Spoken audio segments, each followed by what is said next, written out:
No,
Константин Георгиевич, Мгм.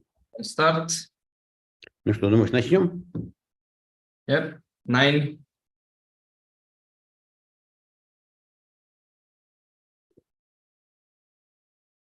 Okay. Okay. Hello, everybody. Glad to see some of you here, and I'm sure someone will join us later. And some people will be able to see it in the record later on. So now I'm glad that again we can announce our Congress, annual Congress. Now we have it for 27 time. And you can imagine if a company have something running on for 27 years, it is really significant. So we are developing very good. And this year was finally very successful for us. So we were able to start production of Bible 3. And now it's on full screen. And so you can order it from our company. And later on, of course, Dmitry Orlov, he will tell more about this, about our development, about what we have here. But I want to make this particular Congress very practical. That is why I don't want to talk about philosophy. I don't want to talk about some abstract ideas. I want to be very practical and very precise. Because just recently with Dmitry, we've been to Spain with Christian Borders, Paul Borders, and we had big conference over there, workshop, with 36 or 37 people. And we found that all the people, they want to have more and more deep understanding of the Bible. And of course, it's our goal, our aim to give you more deep understanding. And this we do at our workshops. This we try to present in our materials. It will be more and more, and people like video materials mostly.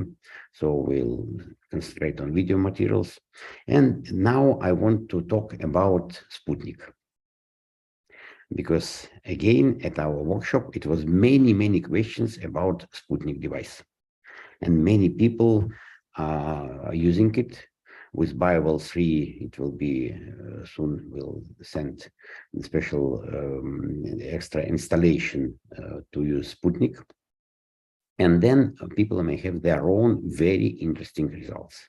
But the main question was, why do we need Sputnik? and how we can use it. This is the goal of my presentation today, very practical presentation. And I will start with my short presentation. Okay, here we are.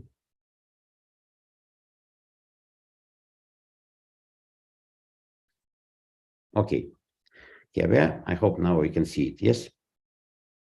Okay, very good. So, you see this Sputnik, we developed this many years ago.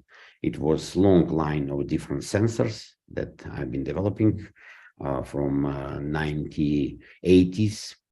And then finally, we came to this particular construction, but it's all based on the idea of 5 elements of nature. Because with Sputnik, with BioWell, we can measure different elements of nature. We can measure S, and with Sputnik, we have a special electrode now, which allows you to take measurement of S.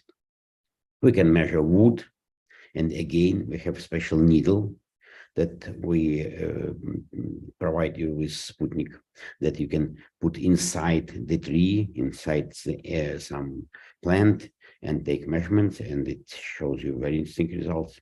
We can measure water, and again, we can measure it with water sensor. And we use metal, and this is construction of BioWell, and we can use fire, because we work with plasma, cold plasma in our device, and this is fire. So the principle of Sputnik, based on idea of 2 resonance contours.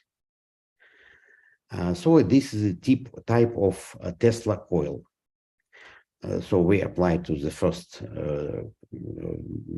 coil some voltage, and you know that we take all this voltage from computer, so it's only 5 volts.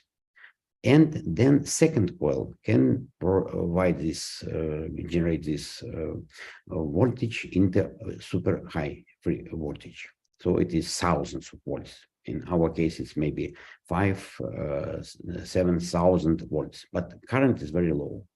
And we apply this voltage in very, very short impulses, in microseconds. And second coil, as you see, it is open, and this is sensor, Sputnik. And this provide so-named standing electromagnetic waves in space. So it looks, you can imagine it when we have tsunami. It is standing water wave that come along the ocean, and you know that it can come to huge distances. Same in principle here. So we have these short waves that distribute in space, and then distribution of those waves depend on the environment. So if we are in the room, so it depends on how many conductive systems are in the room. So if it is grounding in the room, if there are some ceiling or walls with something inside in the room, some subjects. So it all depends, and signal that we are measuring, it depends on this. If, let's imagine that we have someone in this room. So we are conductive subjects. We have some conductance of our surface, and for different people it's different, but of course it would have influence on this distribution of those waves. And let's imagine that this particular person has emotions. What does it mean? It means that person changed his or her sympathetic parasympathetic balance, and it influences on capillary blood circulation in our skin, and it influences conductivity of the skin. So that is why when we have emotions, then it may be detected by this sensor. Of course, if it's a group of people, then of course it's even stronger. So this is a physical explanation of this principle of the Sputnik, but of course it's not so easy, because when we walk in space, in open space, of course we are dependent on the environment. We are dependent on how many ions we have in the air, positive, negative ions. What do we have outside of us? So that's really many factors that may influence Sputnik. That's why, of course, depending on the situation, we may have different readings. But what we are measuring in reality, we are measuring light coming from metal cylinder in our system, in viable device. So when we stimulate this light, this metal cylinder emits photons and electrons. And this is so-named cold plasma or gas discharge. And we are measuring parameters of this gas discharge. This gas discharge by itself depends on many factors. And the first factor, which is very important, is humidity. So if you look to this graph, you see this humidity depends on temperature. So the higher the temperature, the more humid may be air. That is why when we are nearby the sea somewhere, nearby the ocean, in warm climate, we have very high humidity. When it is very cold, humidity is very low. That is why in very cold atmosphere in Siberia, it is possible to dry clothes. Just put this clothes on the frost, and after some time it will be totally frozen, but it will be dry. And when you bring it back, it has very nice smell. So that is why when we take measurements in Hong Kong, where humidity is about 70% sea level, and when we have measurements in Colorado, where humidity is 15% and 2000 altitude, then of course we have different parameters. So humidity in the first topic that has really strong influence to Sputnik. Now I need to switch to another of my presentation. Let me show.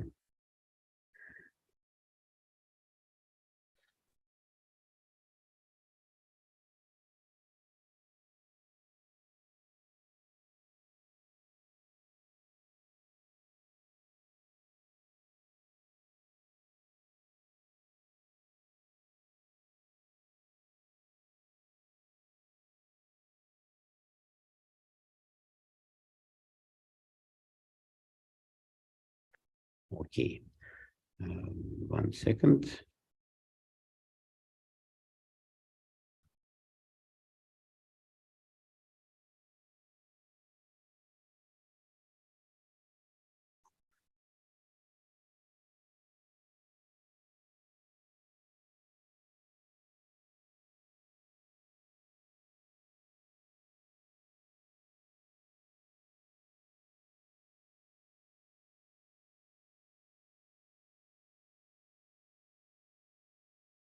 Okay, not so important. So let's now move to our software.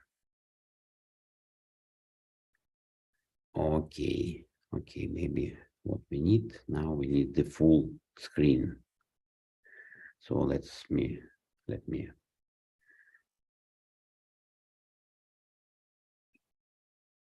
stop slideshow, and now we need to use share screen, and it will be basic full screen.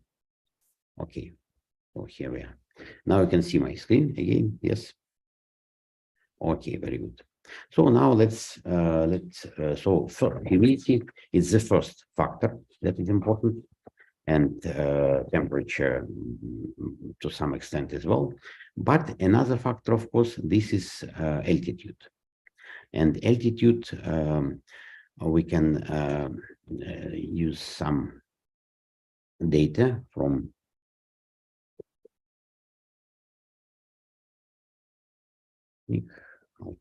okay, here we are. So it was measurements done in Altai area.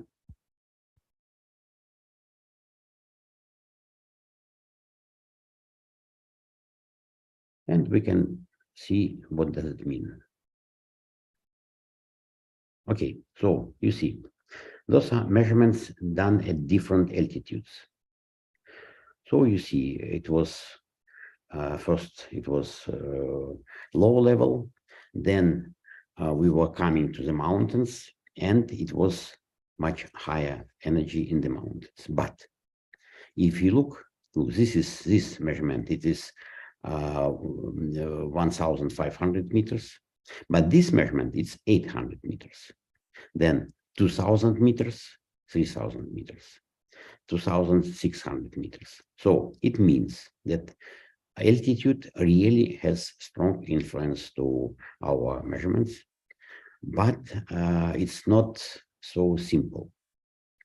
It's not a direct correlation between our Sputnik measurement and altitude. Those are much more complicated. Because we understand that in high altitude, we have much higher concentration of negative ions, we have low concentration of oxygen, and it has some effect on Sputnik. So we had several measurements in high altitudes, and always we had much higher energy, and it was so not only for Sputnik, but for people as well. So altitude has real effect on Sputnik measurements, but not direct effect, not just simple direct effect. It's more complicated topic. And from physical point of view, of course, it's understandable. Why is it so? And humidity, as I've told you, it is very important topic. That is why when we have in all our manuals, it is written that humidity should be in some range from 25 to 70%. If we have outside of this range, then you may have wrong results. For example, just recently, I've been measuring many people on Maldive Islands, and it was different results because a level of stress was indicating very high. But in reality, it wasn't level of stress. It was just very high humidity. So we need to keep this in mind when we take measurements with all the data. So let's discuss how we should do our measurements with Sputnik. We have a special procedure. First of all, you need to make calibration. Calibration, it is obligatory topic in any situation, and you can make calibration online or offline. So this again, but you need to do it with Sputnik obligatory every morning if you do measurements with Sputnik. Then we have two ways of measurements. We can take measurement in environmental mode, or you can take measurement in one finger mode.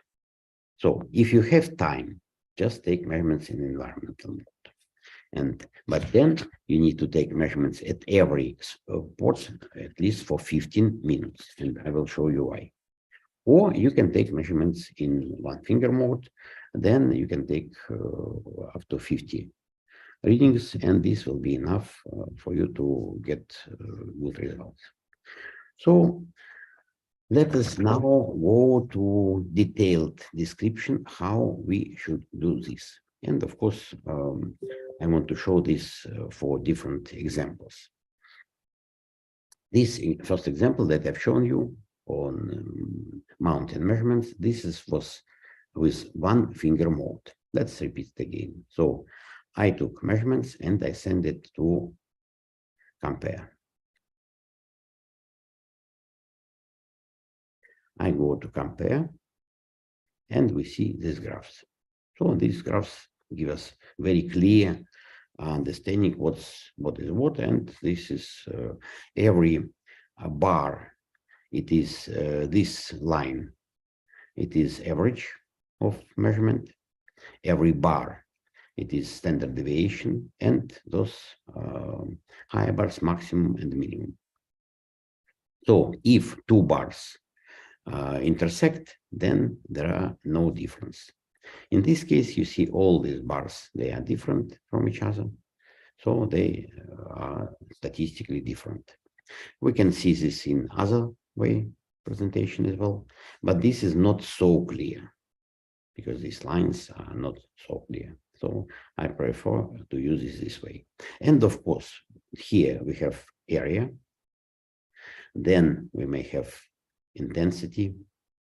You see, on intensity, there are no difference between those two measurements, between those two, and those are different. So that's different. We can take measurement on energy, and on energy we have practically same as we had on area. And we have some other parameters, but they are not so significant for us. So the first question, which parameter we should use? We understand area, those are amount of photons emitted by metal cylinder. And this is very sensitive parameter. Intensity, those are frequency of those photons, because all photons have their own frequency. And energy, those are multiplication of area to frequency, to intensity, so it gives us the notion of energy. So you can use any of those parameters.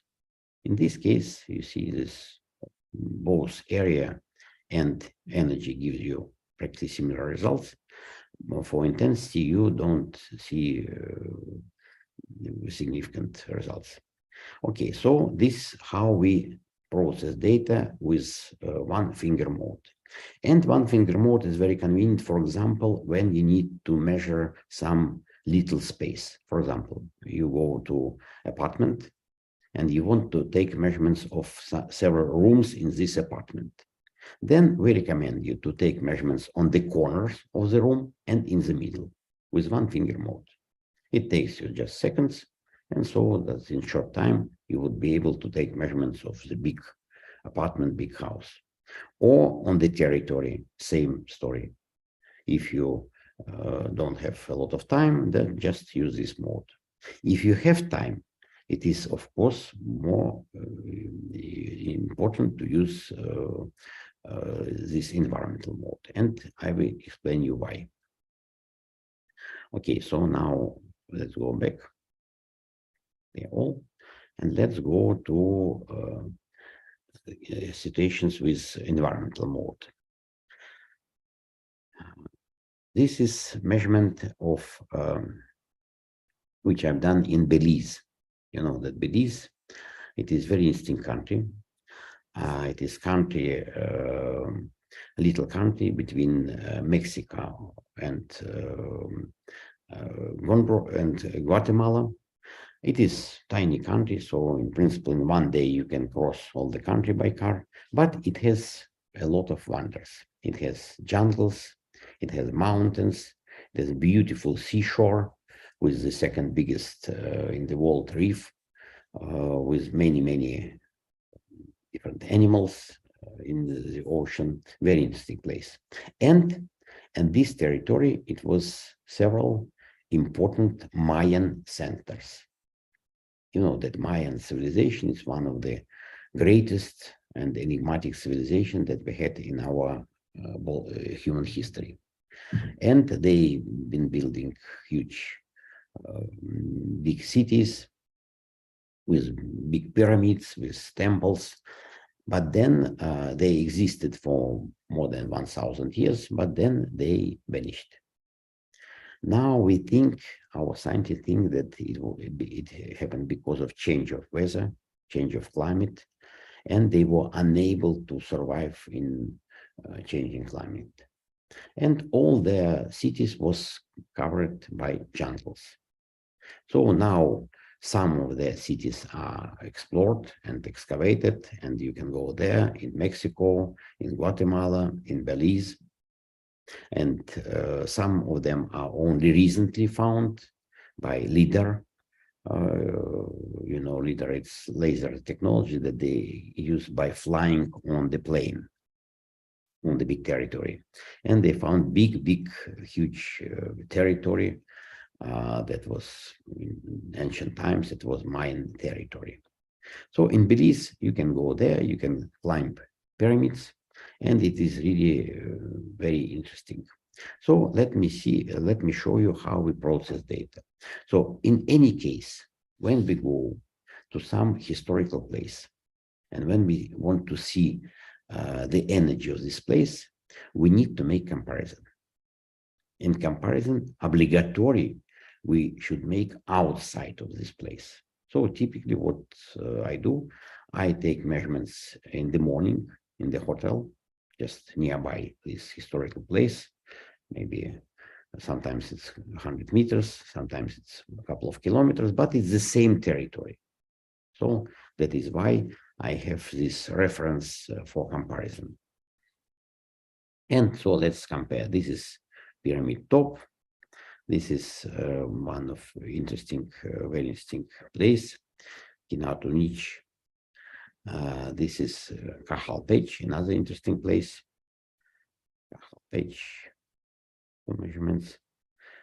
And this is resort. So it's hotel. Now let us see what we have in compare. We see these graphs. And from those graphs, to my mind, it's very difficult to get some information because we don't understand what's what.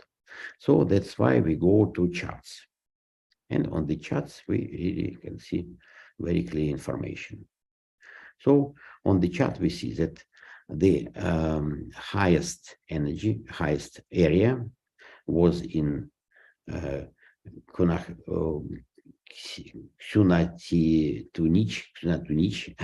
yes, and Caracol Pyramid top. You see, it's here. And on other pyramidal complexes, it was quite high, much higher than the resort. You see the difference.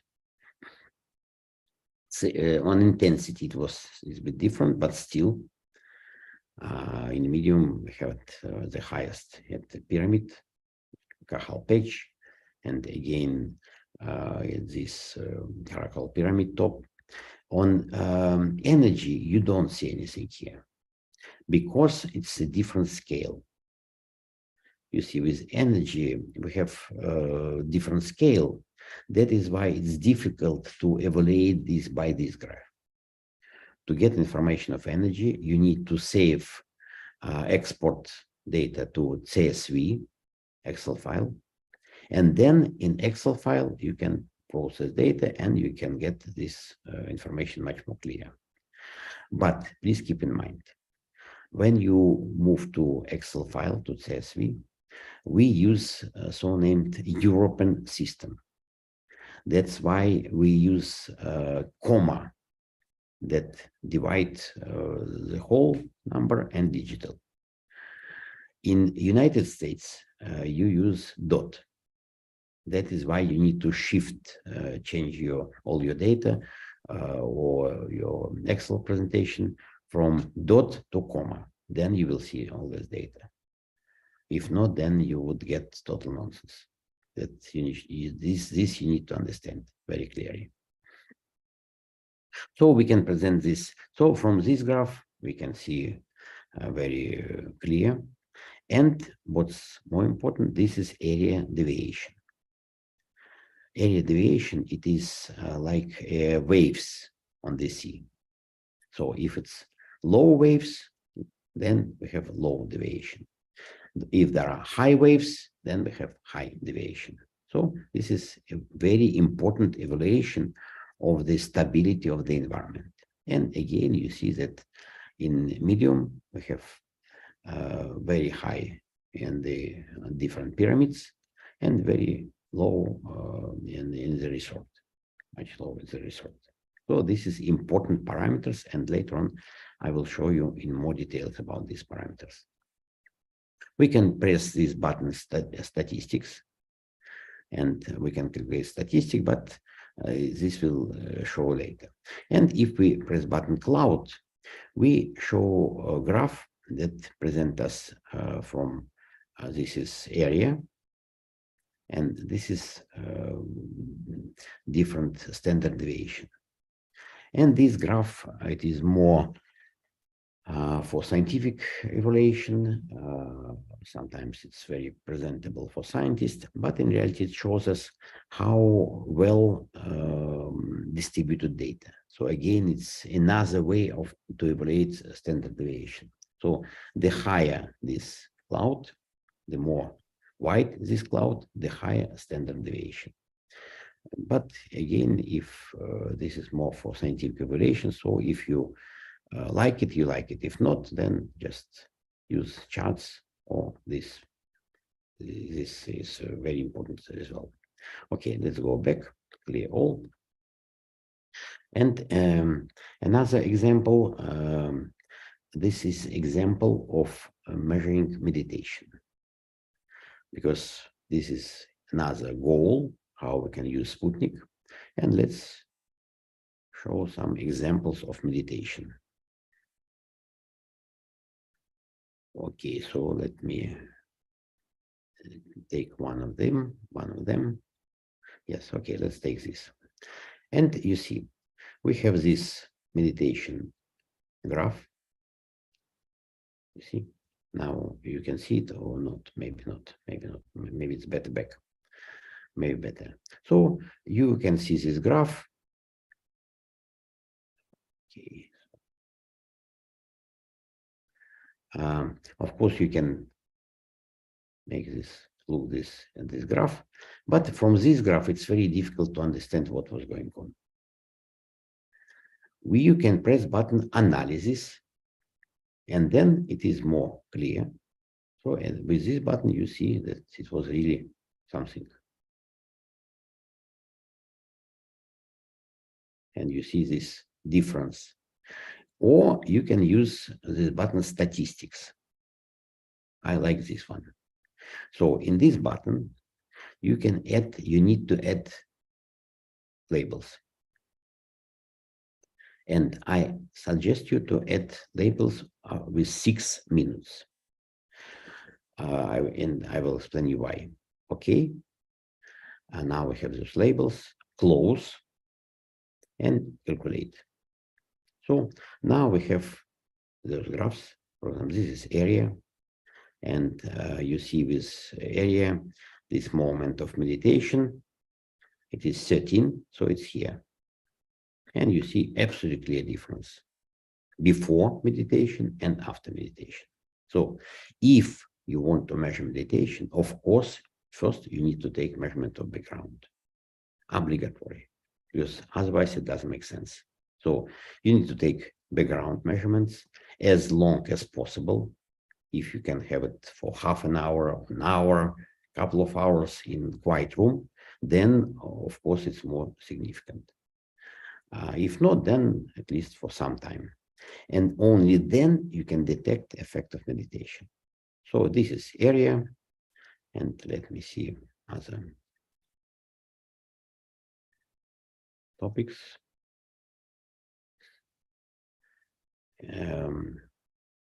Okay, so you see, this is description of all points, every point, and you see this, it's written here, meditation, because it was labeled, put on during taken measurements, and you have all statistics. So in this statistics, we compare two adjusted bars. So every bar, it is average for 6 minutes, every bar. And we compare this bar with this bar. And between them, it's not so significant, but if we compare this and this, of course, it's very big difference, you see.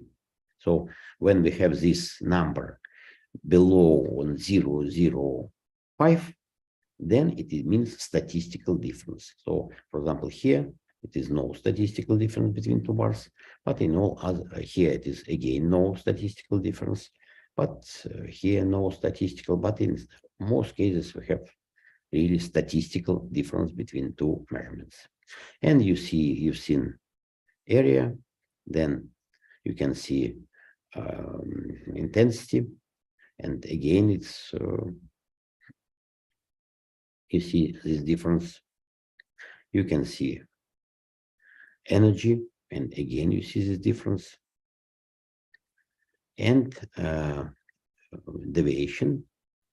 Again, you see this big difference. Entropy, and finally we are coming to this graph. So this graph shows us the activity level of environment. This idea was developed and proposed by Dmitry Orlov at some moment, and it is evaluation of standard deviation. So we have this standard deviation here, you see. But this is more presentable, more clear. This graph shows us some moments, and it shows us what is good and what is bad. So if we have green zone, it is very good for health. It is very good for, if we have yellow zone, it is more active, but still it's quite good. But if we have red zone, it means this is not very good for health. And when we are measuring at some places when there are very high activity of atmosphere, then we have this red zone. Here, of course, I don't remember specifically what was at this particular training, this particular meditation, but it is clear for me that it was several people, and it was some maybe excitation of people, maybe people was excited because we, as you remember from my beginning, from her description, this emotional state of people, it is very important for our measurements. So if people are excited, if they are in high excitation mode, then of course it would have strong influence to all measurements. And then when they start meditation, all became very quiet. So this is very clear example how we process data. Let me repeat it because it's very important. So we press button statistics, we add labels, and we add it for 6 minutes. And this in case if we take measurements every second, then we need some amount of dots in 6 minutes. You understand, it's 60 dots per minute. So it is 360 dots. So this we need to get this activity of environment graph. If we make it less, then it will be no graph of this kind. If, for example, you take measurements in 3 minutes, then of course you need three times more. So it will be not 6 but 18 minutes. If you take it in the 5 seconds interval, then of course 5 times more. So it will be 30 minutes then to get this graph. So it depends on how long you take measurements. In some cases, it was people who took measurements for days and weeks. Then of course they took it in 5 minutes interval. So we choose 6 minutes. If we take it in 1 second, okay, then we close, press calculate, and we have all the graphs. You see, now we have all the graphs, and you can see this, all the graphs here, as we did. So, as I've told you, I like this way of processing data, and after some training, you would be easily use this. This is really very interesting and very convenient. And of course, we had these many measurements during this different, for example, it's an example of one workshop when we had in Mexico, when in one room it was maybe 20 something people, and it was several Sputnik instruments staying in the room. And all these Sputniks was trying to take measurements. So let's see what we had here.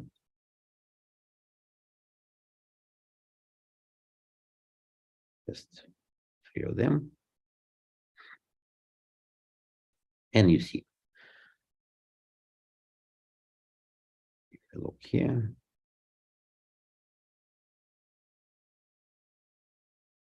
so again, we see this line with meditation.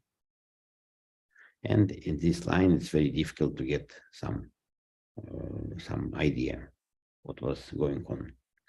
But if we come back, if we go to every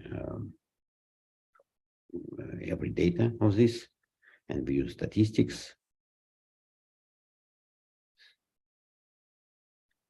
close, calculate, we see this absolutely clear.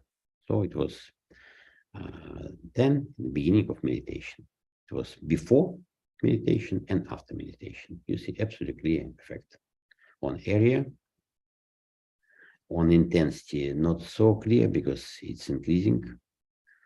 On energy, practically no effect. And on standard deviation, some effect, but not so clear as well. So, but still we have good result.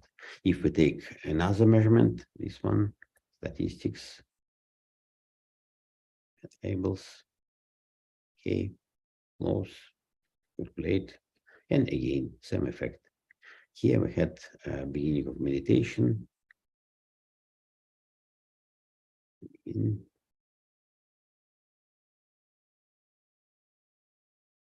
19. Okay, so here. So it was background, long background, and after some variations, signal came to one level, but then meditation had very strong effect as well, as you see. So as you see, it was some strong variation in the background initially. That is why I've told you, so we prefer to take background for a long time. Okay, let's take one more example from this seminar. Statistics, add labels, close, calculate. And here again, we had meditation. It's fin 19. You see here, 19. And you see again, very clear effect of meditation. And after meditation, it came back to initial level. So this is just example how we can use this data and how we can process data and how what was important at this workshop that it was several sensors that demonstrated this effect. Same was done at one workshop in Madrid. And this data was published in one of my papers. You can find this paper on iomap.club. Description of all these results. Okay, now we can, of course, take measurements of music, effect of music. And again, let's make analysis. Let's go to statistics and labels, close, calculate, and you see very interesting effect. So it was during musical session. It was for more than an hour and a half. And you see, it's interesting that during all this music session and area increased. Intensity, energy, same effect. Not so well presented, but same effect. And deviation came down slowly. Okay, here I need to put this in 6. I hope it was done. This was 1 second. Labels. Let's put 6 means close, calculate. And if I go to next to final, no, it was seems to me it was in 3 seconds interval. That's why we don't have this graph here. You understand? but still very interesting effect of music. So this is one more way how we can use Sputnik during different musical sessions, during different concerts, to see response of the audience, because in this case, we are measuring response of the audience. Because typically we take measurement in the hall, and then we have response of the audience. And this is really very interesting. And in my book, The Energy of Health, you can find many examples how to use Sputnik, very interesting examples as well. And this gives you vision and understanding. And one more topic. We had one colleagues, Marcelo and Jorge, who've been measuring for influence of Nassim Haramein device. As I told you, one of the way how we can use Sputnik is to see effect of different devices. So there are people who are developing different devices that they claim may have influence on the environment. And how we can prove it? Only with using Sputnik. So again, we should take measurement before you turn on this device, and then at some moment you can turn on device and see would it be effect or not. We had many experiments of this kind with different devices, and in some cases it was real effect, in some cases it was no effect. So it shows us the efficiency of this device. But this was very similar, a very interesting case. Nassim Haramein, it is very interesting physicist from the United States who are having his own ideas of physics. And he tried to implement his idea in practice, and he was able to find good investors, angel investors, who gave him really big money. He created a laboratory where he started building different devices. And one of the device, it is like a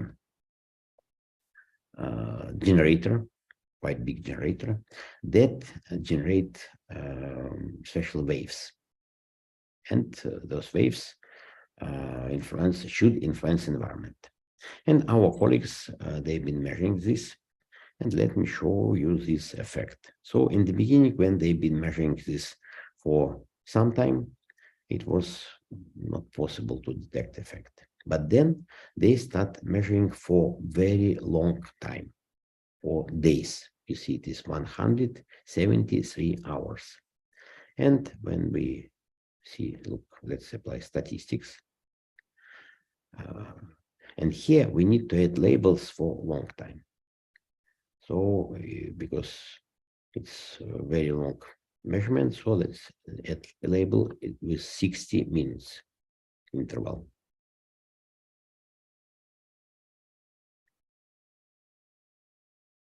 Okay, 60 minutes. Okay, close, and let's calculate. Okay, what do we see? We see waves. Very precise waves. This we see on area, on intensity,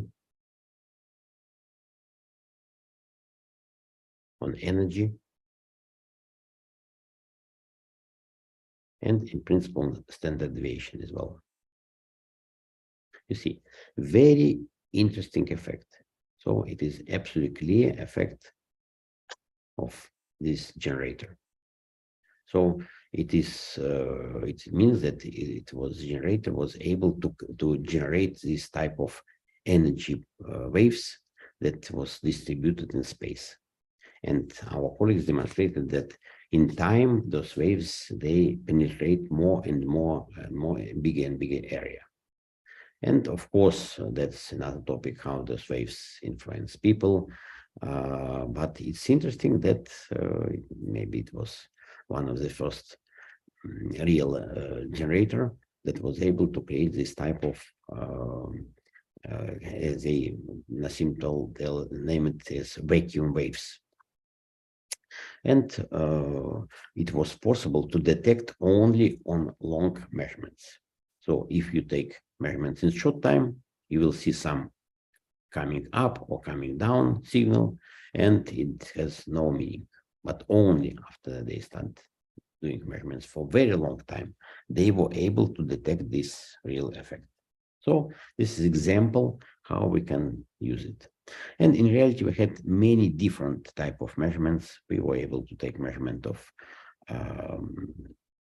sun eclipse, moon eclipse. We've been doing, I had many measurements on pyramids. Maybe you know this. And I have a paper published last year about the effect of pyramids. They show that pyramids has a real effect, but in reality, of course, it's only the beginning, it's first stage, because it would be very interesting to see not only the effect of pyramid on the environment, but to take measurement of the distance of this effect. And for this, of course, you can go to any pyramidal complex. You can take measurements just nearby pyramid, then 10 meters away, 20 meters away, 100 meters away, and so on. So that's really would be very interesting, and this would create really interesting data. But if you do this, of course, we suggest you to have it published, because this is very, very important to have all this data published and presented. And of course, you can take measurements nearby some historical monuments. You can take measurements nearby in some interesting energy places, geopathogenic zones, because we have different zones on the Earth. And even gravitation, we have different. Just recently, it was found that at some place in the Indian Ocean, there are totally different gravitation. And the level of sea is 100 meters lower than in adjacent areas. You can imagine 100 meters lower because of lower gravitation. So our Earth, it's not just rounded circle, rounded ball.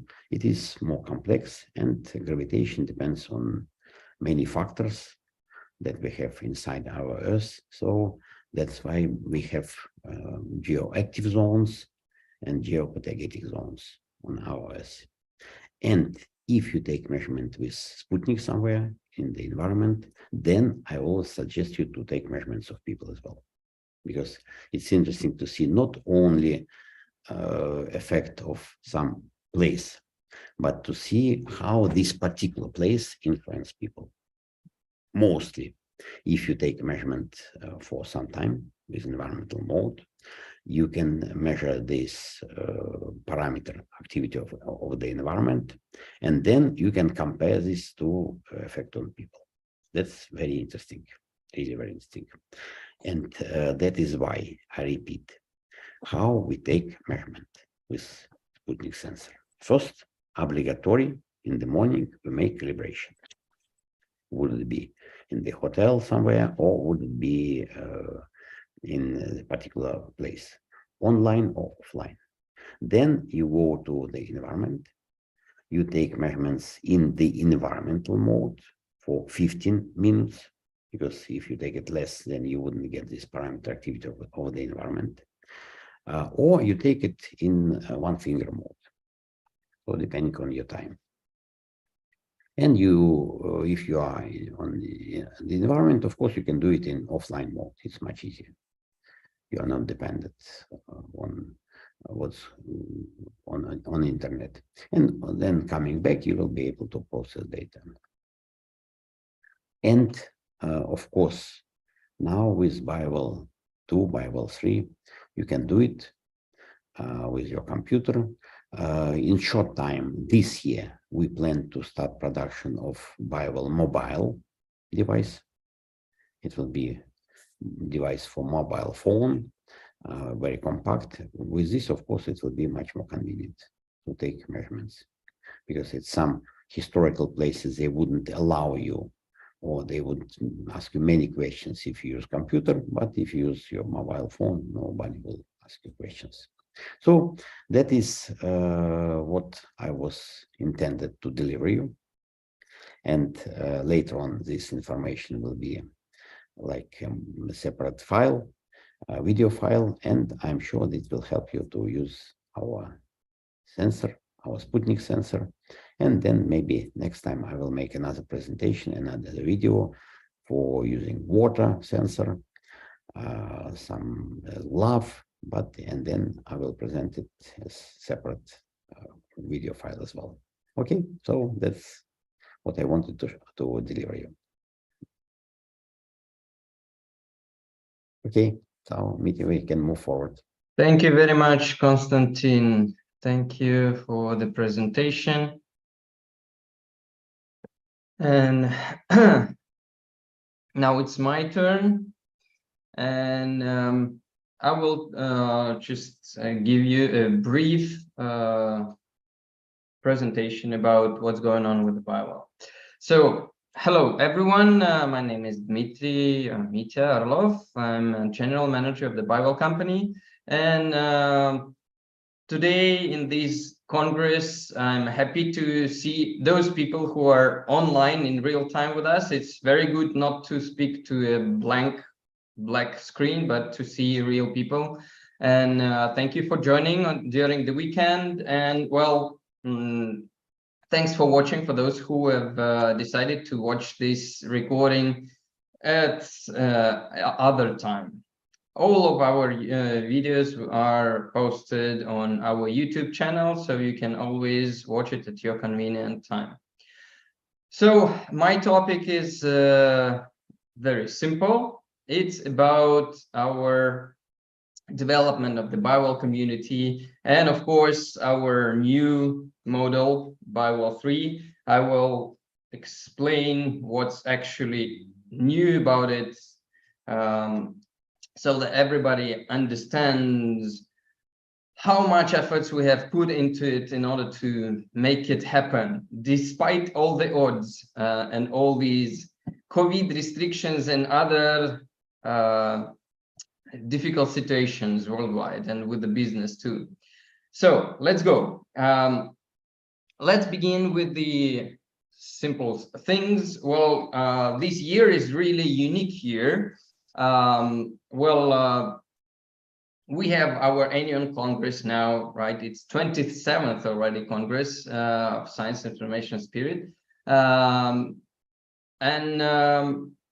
What is unique in this year is that we have 2 more Congresses held in this year in other parts of the world. One after another.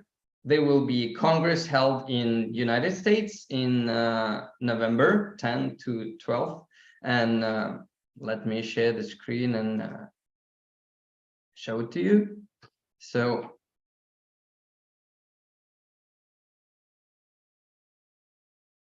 one of our distributors, Nima Farshid, Gaia Healers Company, will be holding the Congress, Bywell Mastermind Congress, from 10th to 12th of November this year. You will be all able to watch it online, as we are doing right here in our SIS Congress. And also, if you are willing to visit Florida in November, you're welcome to come there. So Professor Kurtkov will also be there presenting. So there will be different speakers there, and you're welcome. I think that Nima will tell a little bit more about this Congress during his presentation today. Another thing,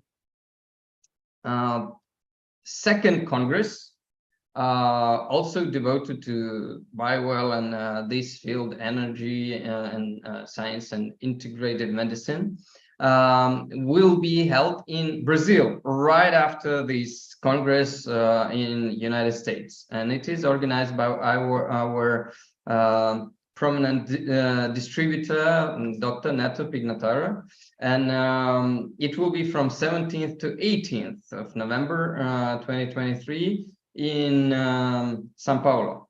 So again, You see these first International Symposium of Vibrational Biophysics applied to health and well-being.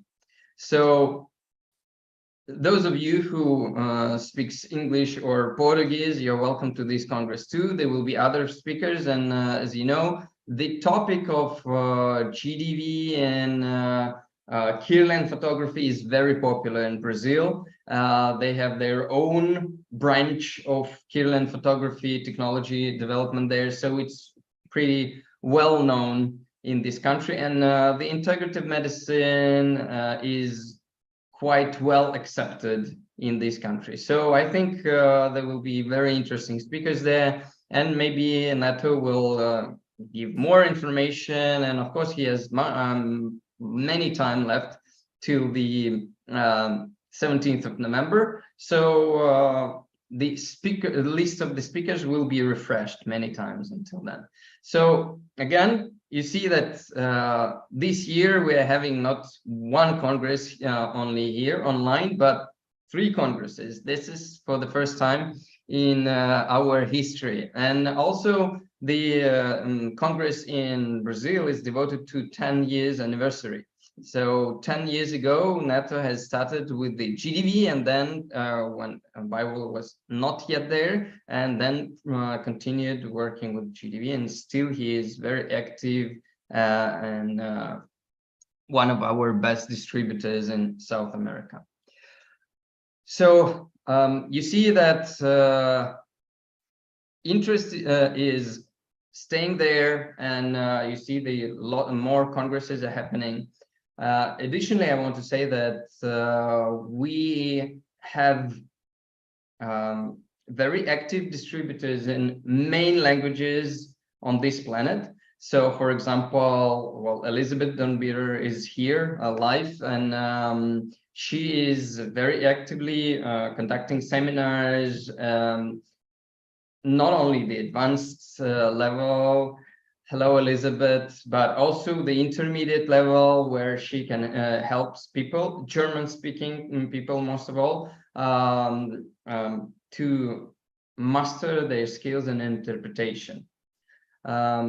We have very active distributors in France, and Christian Borders and Quantum Prevent Company, who are also conducting seminars on a constant basis and holding different types of practical seminars, theoretical seminars, inviting different specialists from various fields.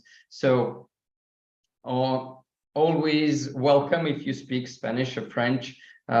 Please take a look at the schedule of Quantum Prevent. They have constant activity, and they have like very, very active marketing online.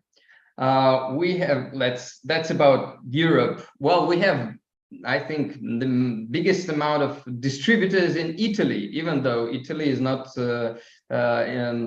living the best times in the history in terms of economy now, but still we have, in this not a big country, we have very many distributors who are actually working in different parts of this country.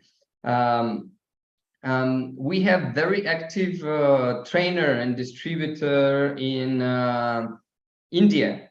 So our trainer, Guru Raj, is conducting seminars non-stop every week on different topics in English language mostly, and he is an expert in Ayurvedic medicine and in meridians interpretation. So if you're interested in mastering your skills and in interpretation and just understanding what meridians are about, you're welcome to his classes too.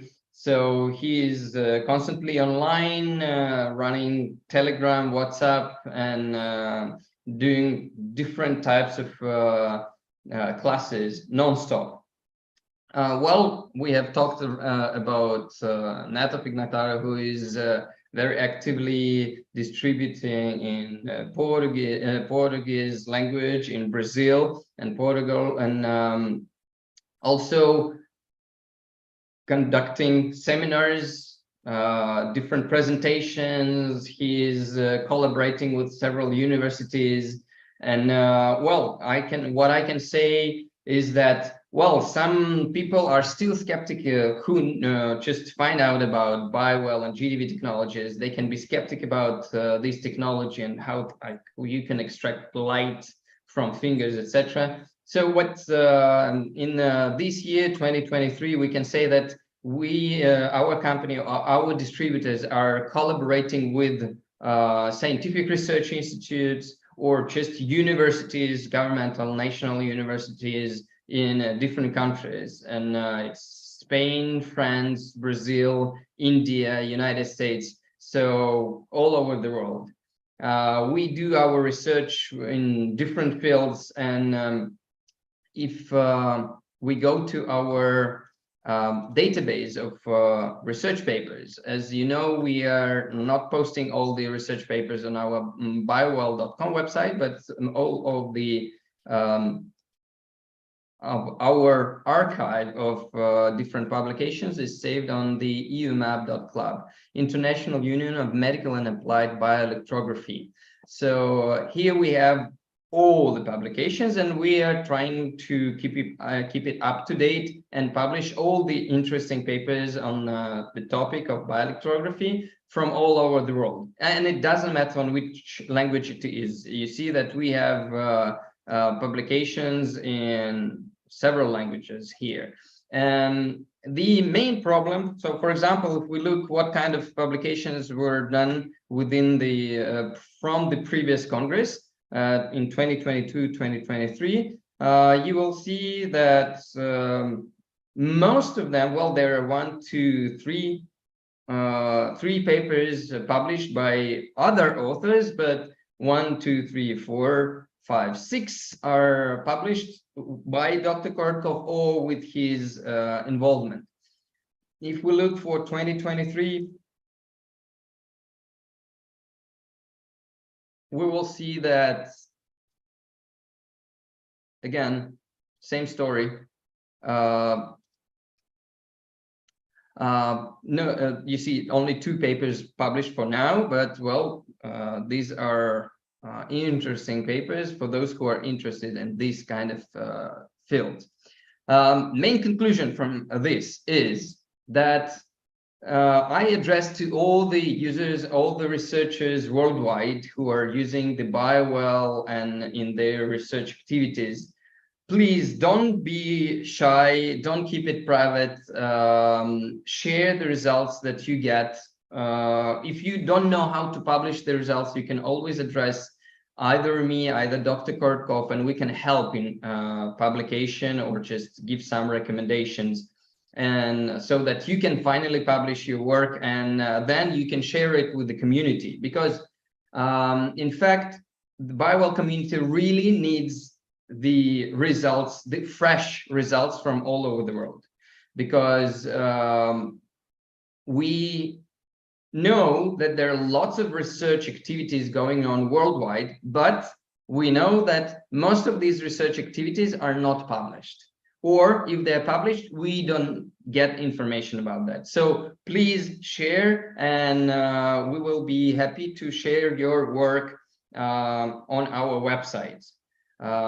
So, and it doesn't matter on which language it is. You know that with the modern technologies, you can easily translate manuscripts or books or big papers in one click with the use of AI, artificial intelligence, with those neural networks.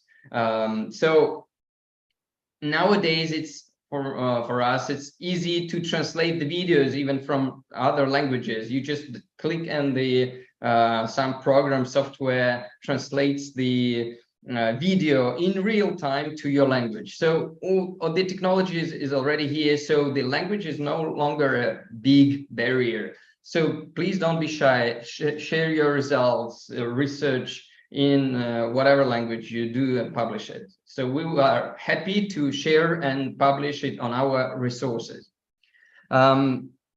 So a little bit about our software development. So since last July, In 2022, we have released a couple of software release updates in Firewall software, and it may look that it's not much. Well, in previous years, we were making like 4 or even 5 releases per year, but this year we were working on very serious topics and very difficult ones. So let me guide you through this, and then we will go to the Firewall 3 presentation. Let me open the Firewall software.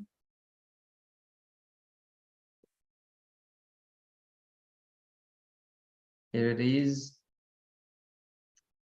So we have started at the last Congress last year. We have released version 6.0.0.0. So now it's already 6.0.3.9, and soon we will release a new version with some new updates. One of the biggest changes in the software was the changes in the balance calculation. I have specially recorded a separate video devoted to the balance calculation and changes in it in the software regarding the balance calculation and its connection with the balance tab. So please, I don't want to repeat here again what's already said and recorded. Please go to our YouTube channel and find the release notes playlist, and you will find the separate video devoted to the balance calculation. So now it's much more informative. It gives a lot of information about how big is the disbalance in organs, and what is the dominance of left or right hand, and how many organs are actually disbalanced. So very informative. Well, one of the most difficult shifts that we have finally done in 2022-2023 is that we have finally made the energy parameter equal in all the tabs in the software. So actually, well, most of the users know that the norms for energy were between 4 and 6 for individual sectors, or even systems, or for nervous centers or chakras, or for meridians. But well, the only one left was the overall energy, that instead of being from 40 to 60 was from 40 to 70, the optimal, the green zone. So we have made this adjustment, so now it's all congruent and all correlates inside the software, everywhere it fits. So, well, and it's obvious, of course, we have, if we scan 10 fingers, so if the norm is for 1 finger is between 4 and 6, so for 10 fingers, it's between 40 and 60, right? So quite obvious. Again, about the energy parameter, well, it's not something new, it's just we have made it correct all over the software. Again, there is a separate video on our YouTube channel devoted to the changes in the energy and how to check the calibration based on the new energy parameter, etc. So please devote time if you need to understand it better and watch that video. Again, use the subtitles, click the language that you need there, and translate to the language that you need. Subtitles are there. And Google will translate it to any language you like. Also, a big interesting thing that we have added to the software are the new palettes. So most of you remember the energy palette that looks like this, and it's been like this for many years, and there were some complications in terms of using the server and making it work fast, etc. So we have done lots of alterations, changes on the server side and our software to make it possible for you to look here the actual raw image, because this is one of the main advantages of the Firewall technology, because you may omit all the parameters in the software. You can forget about all the numbers and digits and values, and you can simply look at the emission, and you can already make some interpretation based simply on visual analysis. And as you know, it's just a photo camera. It's just a photo. It cannot lie. It's like it is, without any coloring. It's right here. You can see the most intensive parts of the spectrum and where the brightest spots are. And you can see the breakthroughs. Oh, everything is visible here in a black, white, and like it's actually grayscale mode. It's the raw image that is being transferred from this our device to the server and to the computer. So this is the raw image without any processing. We just delete the background. So you see the background is absolutely black. Another new advancement in visual interpretation is that we have made a new contrast palette. I have recorded a separate video on my YouTube channel with my explanation of this contrast palette and how you can use it. So if you want to know my opinion about the interpretation of these red clusters, you're welcome to join my YouTube channel and watch that video there about the interpretation of in the mode of the contrast palette. What it actually does, in comparison with the standard coloring mode, you can see that the light blue is not coming to the maximum intensity, but the maximum intensity now is colored with red. So the most intensive part of the spectrum are red, in red hues. So it just helps you to make the visual interpretation and find these the most intensive. So it means the highest energy is the spots in the organism. So it simplifies the interpretation. I mean the visual analysis. So again, I don't want to repeat here again what I've already said. You are welcome to watch the video about the contrast palette interpretation on my YouTube channel devoted to this topic. Well, and one of the most significant things that we have changed in the Firewall software is the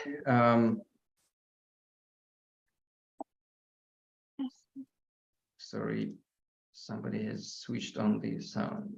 I have to switch off.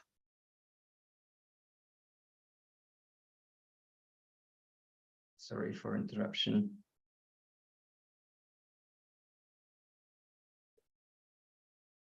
And one of the biggest changes that we have made in the software was devoted to the calibration procedure.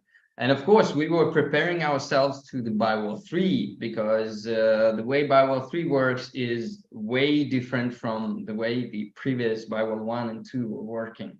So we had to make it tunable and as flexible as possible. So that's why there were lots of turbulence in the Firewall community about how to check the calibration, what should be the norms for the calibrate the cylinder if you make it scan with the cylinder after the scan. Well, and you should just remember one thing: the norms for Firewall 2 are one, the norms for Firewall 3 are separate. Additionally, what we have also added to our software is that from now on, since this year, we are able to individually tune every device. So, well, it happens, maybe your device, well, just due to transportation or something else, to some peculiarities in assembly, who knows, is working slightly in a different way rather than other devices. So, and if, for example, some users notice that, well, my device shows slightly lower values or slightly higher values than it should be, now we are able to tune it remotely on the server side so that it will get into the optimal range during calibration and during scanning the fingers. So it's all doable, and If any distributors or any Bible users are having questions or having problems with these abnormalities in measurements, if you have Bible 2 or Bible 3, you are welcome to contact us, and we can help you in tuning your device individually, because now we have this possibility of server tuning each device individually. So let's go to the final topic of my speech. It's about the Bible 3. So I will have to tell you the main changes. Of course, it looks the same. The box is almost the same. Simply, the black part is not circular, but squared. Okay, from the point of view of interface, nothing drastically changed. Well, there is no button for ventilator here anymore, because now if you want to do the scan and you need to connect you can connect the device, you can turn on the fan in the software by clicking the fan button, and it will start ventilating. What is interesting about ventilation in Bible 3 is that it actually ventilates not only the inner compartment of the Bible device, as Bible 2 was doing, but it has a hole here inside the space where you put the finger or metal cylinder. So it actually ventilates even this area too, where the gas discharge happens. So, for example, if a person has very sweaty fingers, it can be very convenient and easy to turn on the fan and do the scan with the ventilation of that area, so the glass will not get humid too fast. So also when you work in some very humid environments, it's highly recommended to use the ventilator, the fan. So in terms of calibration, yeah, well, it has become slightly longer in comparison with the Bible, previous versions of the software. So now we do a couple, like 2-4 more scans. But before we were tuning and calibrating only area and intensity of the discharge. Now we are able to tune even the spectrum. So now we tune not only the image, but also the video camera itself, the settings of the video camera, so that the images will be same for any conditions, environmental or any other conditions in which you work. No matter where you go, the video camera will be tuned together with the actual image that it captures. So yeah, it takes a little bit more time, but still it works pretty well. The main difference with the well, it will interfere slightly with the sound, because it's the high voltage, right? So you cannot evade it completely. So now my device is doing the calibration in real-time mode. So first it does the tuning of the spectrum of the video camera. When the software is satisfied with the quality of the video camera image, then it tunes the voltage of the device to get into the normal range.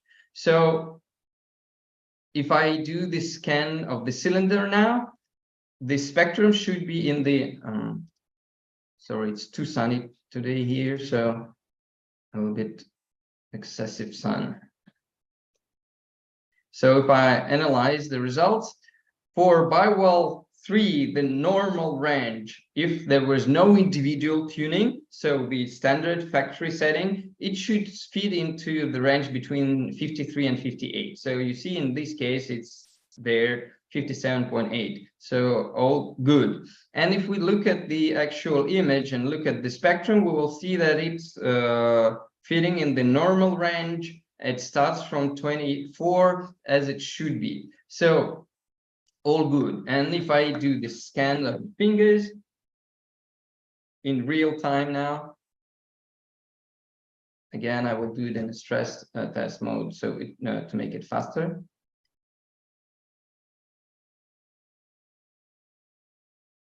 what I can say is you can really feel the fan ventilation when you click on the fan. If your finger is sweaty and humid, you can feel the cold air, the air going on and ventilating the area.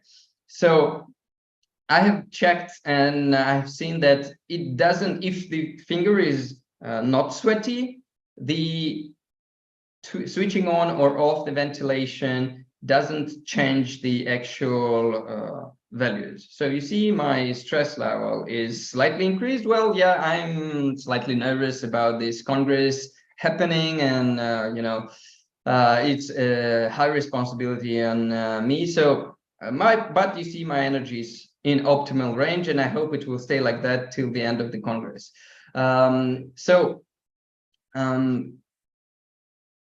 What else is new here? So now, as you have noticed, when I do the calibration, I don't need any wires. We have a contact platform on our cylinder, the small piece of metal here, and a contact platform here. So there's no need to put any wire in and get it connected somewhere. It gets connected internally to the ground of the device. So calibration insert is like, it's just, you just insert it and slightly rotate. That's it. Very easy, very fast, and click start the calibration. Nothing difficult. Another thing, very useful thing. Well, let's face the truth. Most of the clients who come for biwell consultations to our biwell users are women. And well, one of the biggest complications with the biwell 1 and 2 was that, well, with the beautiful manicure and fingers, it was difficult to fit in the finger inside biwell 1 or biwell 2, and just because there was not enough space there. So, well, with the new model, now we have bigger place there. So if we imagine the place where we put the finger there, so in biwell 2 it was simply a circle where we were able to put the finger. Now it's not simply a circle in biwell 3, but we have enlarged this space on top and at the bottom. So now when you put the finger with a beautiful nail there, there is a space to fit in the beautiful nail.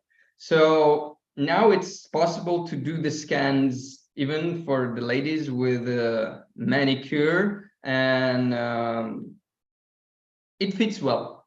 The amount of space is enough, and it's very convenient to put the finger there. The additional thing is that the angle at which the glass is positioned inside the device has become more flat.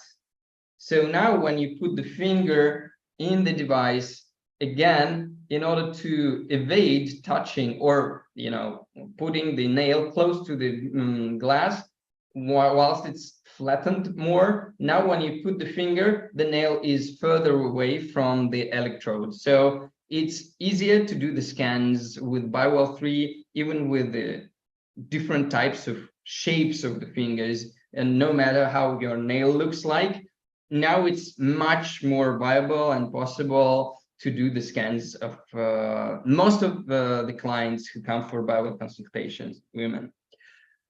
Now, the last thing about biwell 3, I have 5 minutes left.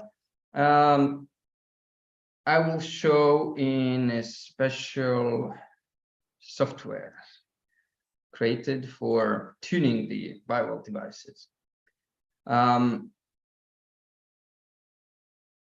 I will try to work with the cylinder because it will be easier. What we have done now with the new biwell 3, we have made it possible to tune the time at which the actual photograph is being made. So, well, as you understand, probably the gas discharge, the air discharge, distributes from the edge of the cylinder or finger away into the space. So with the time, this electronic avalanche stops and becomes very smooth and homogeneous, so that you don't see any peculiarities anymore, any details. Details get blurry or smoothened out, so you don't see them at all. So in terms of visual analysis, if you wait for a longer period of time and you capture the air discharge at the end of it, well, then you will not notice many interesting things. Well, if you will start capturing it at the beginning of it, you will see that it's almost not visible. So there's almost no emission there, and there's nothing actually to photograph. So of course, it's not interesting to work with like this amount of data. So let's go on. So now it's on, we do the photograph 6 milliseconds after the actual discharge. So let's go to 10 milliseconds and see what's going on there. Okay, so you see it 10 milliseconds, it's already more avalanches has developed and more light has evolved. So the emission is increasing. So if we look at the number of pixels, it's already 7,000 pixels here. So if we proceed and we'll increase to 14, for example, milliseconds, and we'll get the image. So now you see that already there is some amount of, you know, high intensity pixels covering all the metal electrode, metal cylinder, and then it slowly goes out and the intensity decreases. So you see it's already 11.5 thousand pixels. So okay, let's go to 18 milliseconds and get one more scan. So it's 12,000 and 12,262. Yeah. So, and what's interesting, if we proceed, we go to, for example, 22 milliseconds. Just for you to understand, I go to 24 milliseconds. There is no big increase in the area anymore. So it's 12,600 up to 13,000. No bigger increase. So even if I go further on, so it means that there is a level of saturation of this gas discharge, and there's nothing else new happening there. But of course, we have to find out some golden mean, because if we scan too late, we lose the details. If we scan too early, we like no details yet seen.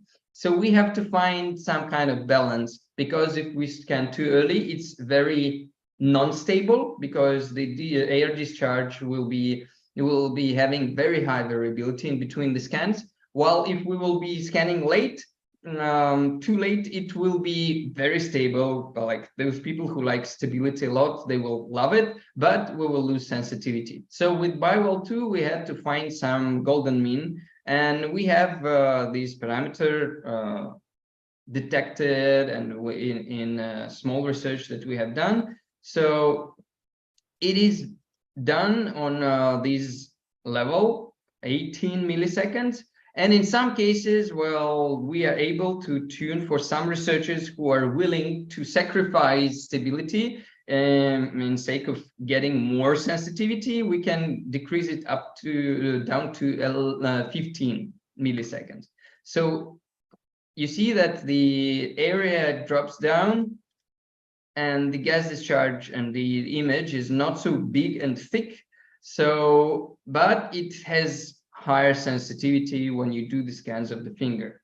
So it's possible now. That's why BIWELL 3 is scanning the air discharge on earlier stages. Of course, we had to redo all the circuiting inside the BIWELL device. It's absolutely new printed circuit board.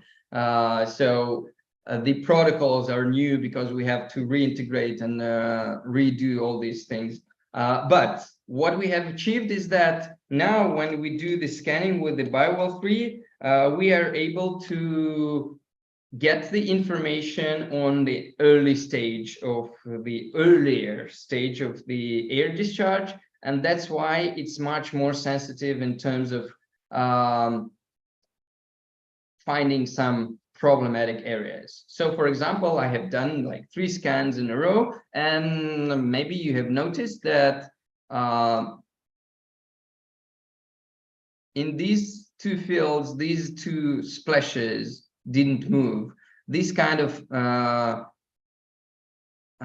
porous emission that has not homogeneous and with some breakthroughs has stayed the same through all the scans that I've made. So even though we have increased the sensitivity, still, if there are some issues and there is some specific state of the person, you will still see it with the use of the Biowell 3. So, of course, when we talk about the energy calculation, when we talk about stress calculation with the use of the Biowell 3, of course, you will get higher variability also in between the scans, but also, well, it will increase drastically the sensitivity.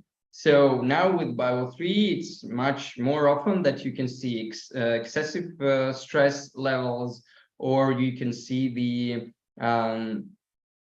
high energy if you're really in a good shape, or you can have low energy when you're really tired.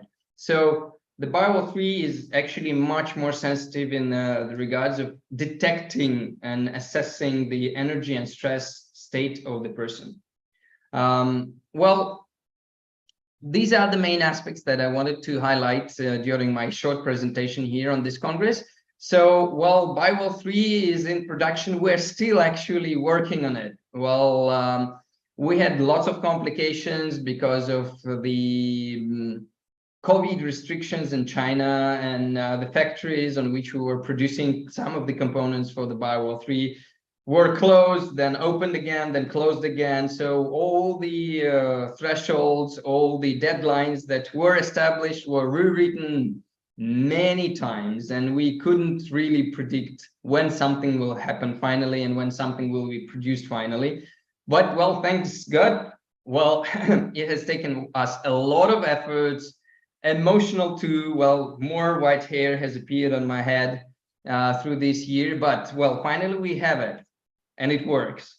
And we have already found some things that we can even make it better and improve. And so during this year, we will apply these things. And as long as we are now establishing the production of Biowell 3 in a new factory where we have higher level of control what is being done, and we can readjust and change something very much faster than it was before. So we will be able to do some improvement and upgrades of the device easier and faster now. Okay, so thank you very much for your attention. Well, if you have questions, you can post them under this video on YouTube, and I will be happy to answer them later on. So now we are going next in our program. It's our prominent lecturer, Dr. Vayekov, who is present on all the congresses of Science.Information.Spirit since the beginning, I think, or maybe more than 20 congresses he has been at. And this is not an exception. Again, he is here. Well, unfortunately, he was not able to be presenting live, so he has shared the video presentation with us, pre-recorded. So I will just switch it on for you, and we will watch it together. So now it's the time for Professor Dr. Vayekov, and let him present himself.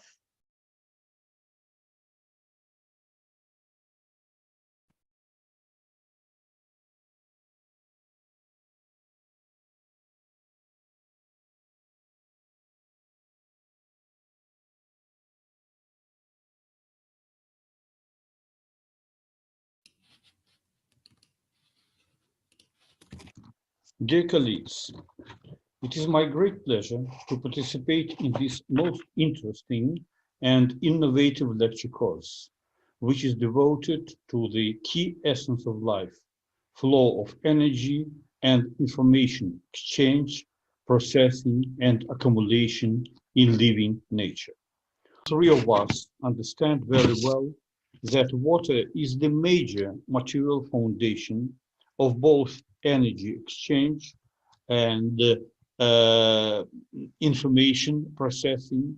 It is a material foundation of life, in life itself. This, in fact, is a very, very old idea. Uh, More than 2,000 years ago, 2,500 years ago, the founder of the European philosopher Thales of Milet proclaimed that life is the principle of all things. All things are created from water, and all things are returned to water. This wasn't just a proclamation. Thales was not satisfied by the approach to nature of his time, where all things were considered to be not connected to each other regularly, but only according to the will of gods. And he believed that nature is unity and that there should be some unifying principle which glues, so to say, all the things in nature, which makes them to move or exchange or accumulate and exchange energy and information. And he came to conclusion that this principle should be materialized, and that the material foundation of this principle should be water. So, according to him, water is the material entity unifying all pieces of nature. Paying attention to continuous water movement in nature, he came to the conclusion that water itself is the source of movement in nature. It is moving from its own intrinsic property. Since he observed that no living things can live without water, and that they consist mostly of water, he also claimed that water is the source and essence of life. And as thing as water is material entity unifying all nature, water should be also the source and essence of intelligence. His ideas, his principles seemed to be too brave even at his time. And after they were proclaimed in some centuries, the interest to water fled, and then it faded. And by the way, by the 20th century, studies of the paradoxical water properties, studies of the unifying water properties were considered to be unscientific. However, with the becoming of the new century and of the new millennium, we approach to the age of aquariums. And when the age of Aquarius came, and new information about water begin to accumulate very rapidly. And I would say that it turns out that Thales of Milet was in most of his claims right. So 2,500 years later, after the ideas, after the theory of Thales of Miletus, it was scientifically proved that water is the third most abundant substance in the universe.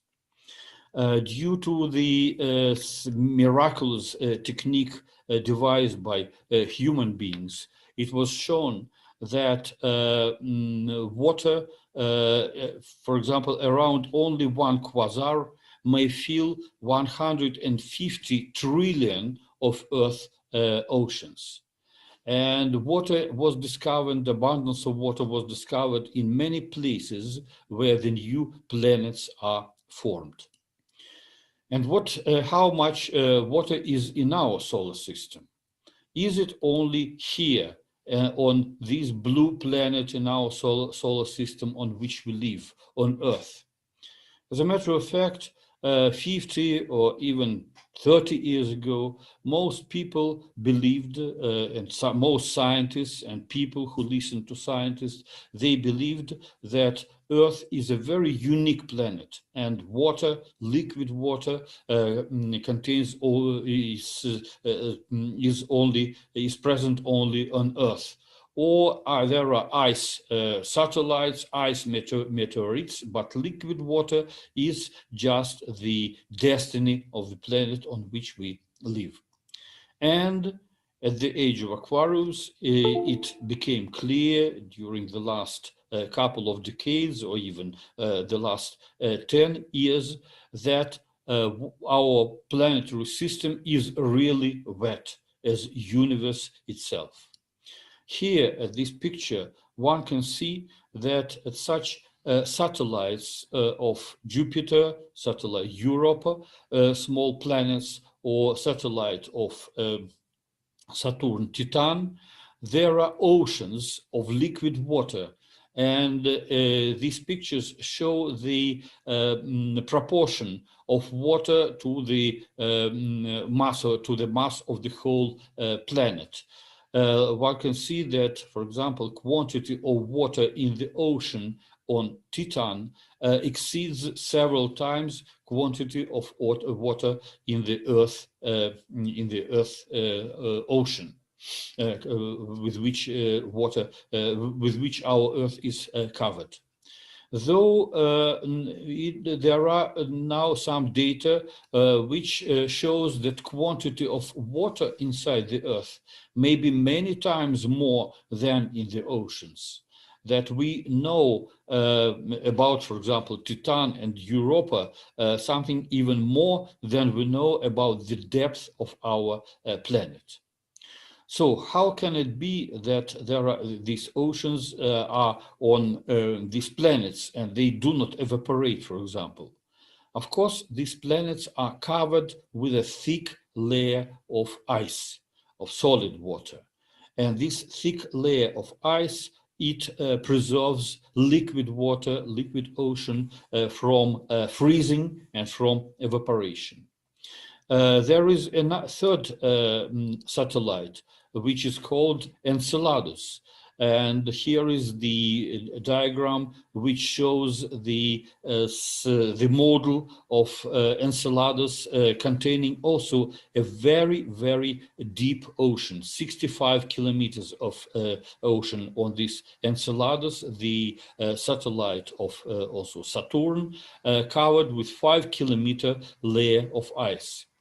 And from this layer of ice, for millions of years, geysers evaporate, throw water into space. And surprisingly, or miraculously, this ocean doesn't become smaller. Why I show you this picture of Enceladus? Because only 2 or 3 years ago, it was discovered that Enceladus may contain protolife. Because it was published in one of the most important scientific journals, Nature, that in the depth of Enceladus there were found macromolecular organic compounds. And when we are talking about macromolecular organic compounds, they may be the precursors of proteins, lipids, and even nucleic acids. So the research goes on, but already we have some indication that Earth is not the only cradle of life in our planetary system, in solar system. Very probably similar or different forms of life may exist in such places of which we never could expect 2-3 decades ago. Okay, it is a very, astrobiology is a very interesting and very rapidly developed piece of science of water. But we are much more interested in our in what we in our relation to water. So let's look at water in human body. I think that everybody knows that water is the major material substance of any living things of our body. Adult man, adult woman, they contain about, their body contains about 60% of water. And much less, that's 40% or even less, may belong to other substances in which the molecular biology is much more interested, to proteins, nucleic acids, fats or lipids, minerals, etc. But look that these contents, this quantity of water in human body is not a fixed figure. When we were younger, our body contained much more water. Newborn body, the body of newborn contains 80% of water, and the body of fetus, which is already a living thing, contains more than 90% of water. And as we age, as we go to the senior stage of our life, we lose this body from this water from our body. So if to look at this funny diagram, one can see that when we were young, when we were energetic, when we were absorbing with great thirst of information from outside, we had much more water in our body than when we became older and older. Already, this is some kind of indication that water is somehow connected to energy, because of course, newborn and toddler is much more energetic than senior people, and it is much more connected to, it is also connected to information. Okay, but I'm talking now about water in quantities of mass. That is the ratio of how much water in liters to different other substances in our body in kilograms. If to look at this proportion from the chemical point of view, we would see that water molecules constitute 99% of all molecules and ions in practically any part of the body of any living being. And being a biologist, I cannot stand to show you that there are such animals, such living things, which are practically pure water. There is some people often ask me, does living water exist? And I answer them that they know that they exist. They even could probably held this living water in their own hands. Let's look at such a hydroid as jellyfish. Some jellyfishes contain 99 or even more water by mass. And all the solids of which this molecular biology is interested so much, proteins, nucleic acids, and other organic and inorganic compounds constitute less than 1% of the mass of jellyfish. And this jellyfish swims, it inhabits, it exists in water which surrounds it. And it turns out that water in which jellyfishes live is much more, so to say, dirty than water of jellyfish itself. Seawater, this typical seawater, contains more than 3% of salts by weight. So contents of water in seawater is much less than contains of water in jellyfish. One can say in principle that jellyfish is very, very pure water, which has only some inclusions of our substances in this water. But of course, everybody understands that if we evaporate this water, if we purify water of jellyfish from these solids, which constitute less than 1% of its mass, then this water converts into distilled, not living water at all. So this is just the example of water in a living thing. Now, we here already see that there may be two different kinds of water. This is water and this is water, and they somehow do not dissolve in each other. They can coexist, they can live together.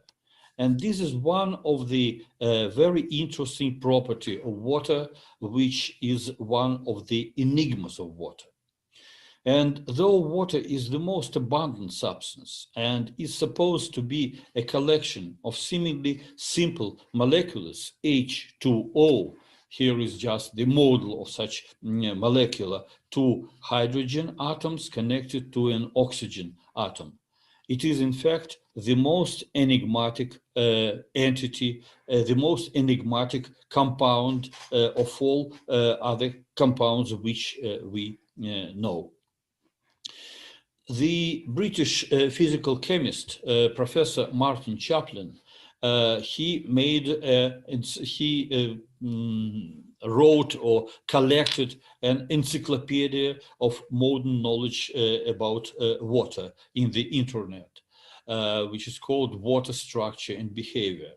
And on one of the thousands of pages of this encyclopedia of water, he collected 63 anomalies of water. Here is the illustration of anomalies of water which are revealed when we study temperature dependence of different properties of water, like density, viscosity, compressibility, speed of sound, and so on. Why this behavior of water dependent on temperature is considered to be anomalous. Though, as I said, water is the most common compound in nature, because this behavior is unexpected from our what we call laws of physics and chemistry. Basing on these laws of physics and chemistry, which accumulated which were discovered, I would say, in 19th century, one should expect that different properties of water should change monotonously with temperature increase or with temperature decrease. And for some other properties of water, such as, for example, specific heat of water is very high at very low temperatures, then it decreases, then it goes to the minimum parameter, as a matter of fact, at 37 degrees centigrade, and then with increase of temperature, this specific heat also begins to increase. Is it coincidence that 36 degrees is the minimum of specific heat of water, and this is the temperature of the warm-bodied animals? I don't think that this is a coincidence, but nobody now can exactly explain why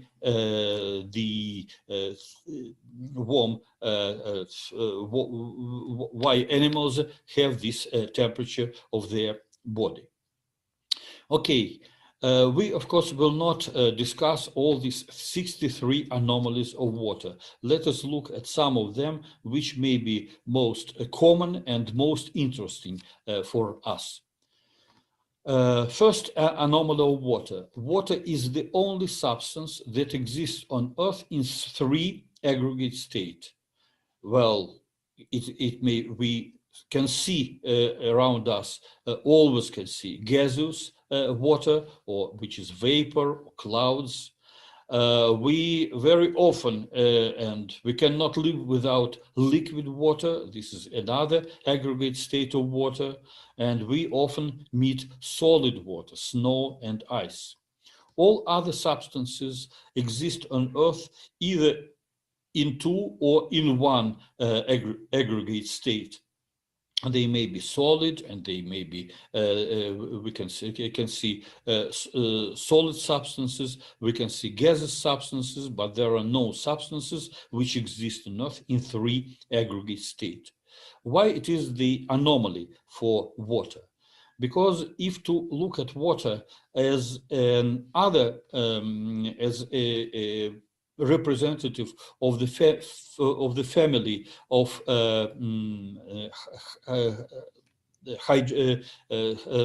hydrogen containing compounds, then the most close relative of water, hydrogen sulfide, H2S, compared to H2O, becomes evaporates at temperature below 50 degrees centigrade, and it freezes at temperature a little above minus 100 degrees centigrade. And if to extrapolate the properties of all hydrates which we know to water, we should expect that water should melt at the temperatures 100, nearly 100 degrees. It's nearly minus 80 degrees, and it should freeze at temperatures minus 100 degrees. So at temperatures which is common to Earth, water should also be in gaseous form. If we look at such a hypothetical situation, then there should be no liquid and solid water on Earth. It should be like H2S, gaseous form. And as we know, the temperature of water freezing is 0 degrees, and temperature of water boiling is 100 degrees centigrade. This temperature, density of water starts to decrease. When we reach 0 degrees centigrade and water freezes, the discontinuity in its density is observed. The density of ice drops abruptly, or on this reciprocal plot, the specific volume increases. That means that ice will always float on water, on liquid water. If to imagine that water behaves as other, so to say, normal substances, and ice is more dense than liquid water, then ice should sink in water. In this case, all water reservoirs, rivers, lakes, oceans will freeze if temperature stays below 0 degrees long enough. Water density paradox allows water to stay liquid in deep enough reservoirs under the ice that covers water's surface and protects water from freezing. Thus, living organisms inhabiting water may stay alive even at very low ambient temperatures. So density paradox saves life. And I remind you that on Enceladus, on Titan, on Europe, liquid water is covered with a very thick layer of ice. On these small planets, oceans of liquid water exist in cosmic frost long enough to provide conditions for the emergence of organic compounds and probably even of living things in it. Now, let us discuss other anomalies or paradoxical properties of water. Paradoxical properties of water. Our customary feeling about already not liquid but gaseous water, vapor. What can be softer than clouds? But if we think a little, deeper, then we recollect that atmospheric water in the form of tornadoes may be stronger than steel. They may be stronger than concrete. Tornadoes can break down buildings which seem to be very, very strong, which should not be broken down by vapor, in fact, but in this form, in this dynamic form of tornado, gaseous water becomes very, very strong. Another property, also anomalous of water, that atmospheric water, that is gaseous water, is the source of electricity, and tremendous quantity of electricity. Each second there are hundreds, thousands of thunderstorms on Earth, and tremendous quantity of electrons in the form of black electricity into the environment. I would say that the answers to these questions are not given in a conclusive form, that the meteorologists, in fact, do not know exactly the mechanism of formation of tornadoes, the mechanism of the appearance of electricity, of blasts from thunderstorm clouds, and even there is no good explanation about the formation of clouds themselves. Now, I'll try to show you another paradox of water, which is not so well known as paradoxes which we discussed just now. Common knowledge: water extinguishes fire. But as it was first demonstrated more than 200 years ago, or at least it was expected more than 200 years ago, and it was demonstrated experimentally, water is a fuel. Water may burn. American inventor John Canzius, in 2007, he made such an experiment. He took salt water from the ocean, put it into a test tube, and begin to irradiate this test tube with salt sea water with radio waves of not too high intensity, 200, 400 watts.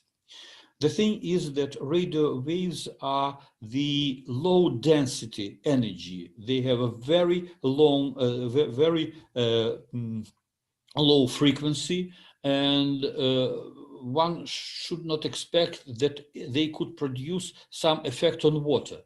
But the miracle happened when seawater was under the action of these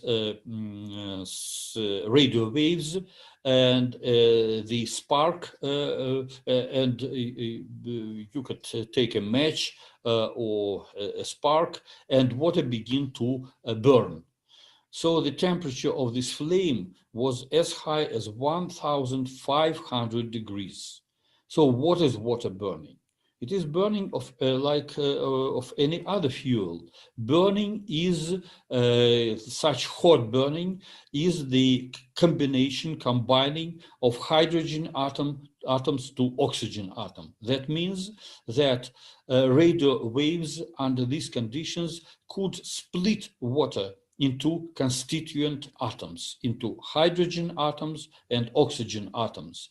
And hydrogen atoms released from water could combine with oxygen atoms if there was energy of activation, and could give such a hot flame. And so water was burning until it completely disappeared, and only salt was left in this test tube. As a matter of fact, if you took pure water, distilled water, or water with a very low contents of salt, you couldn't inflame this water. This water couldn't be split under these conditions. So water is not only anomalous, it is really enigmatic. Enigmatic because it can behave like water which extinguishes fire, and water can behave like a fuel, like a food for fire. Water may be as soft as clouds, and water may be as strong as tornado in one and the same gaseous state. Water may be so light as ice and so heavy as liquid water. Why water is so enigmatic? One of the answers to this question also begin to originate in this 21st century. It was proved during the last 2 decades that real water, even most pure water, is never a homogeneous liquid. It is always a multi-phase dynamic system. In particular, any water contains 2 forms of water: interfacial water and bulk water. What we mean by interfacial water? Interfacial water is water which wets hydrophilic surfaces. Let's return to a picture which I have already shown you before. These 2 forms of water which coexist: jellyfish, very, very pure water, which is not dissolved in a little more dirty sea water. Here we have 99% of water, here we have 97% of water, and they do not mix with each other. Jellyfish doesn't dissolve in this water. Of course, water molecules exchange between water of jellyfish and water of sea. Molecules may go from here to here, but substituted by molecules from sea to jellyfish. And but still, these 2 waters which do not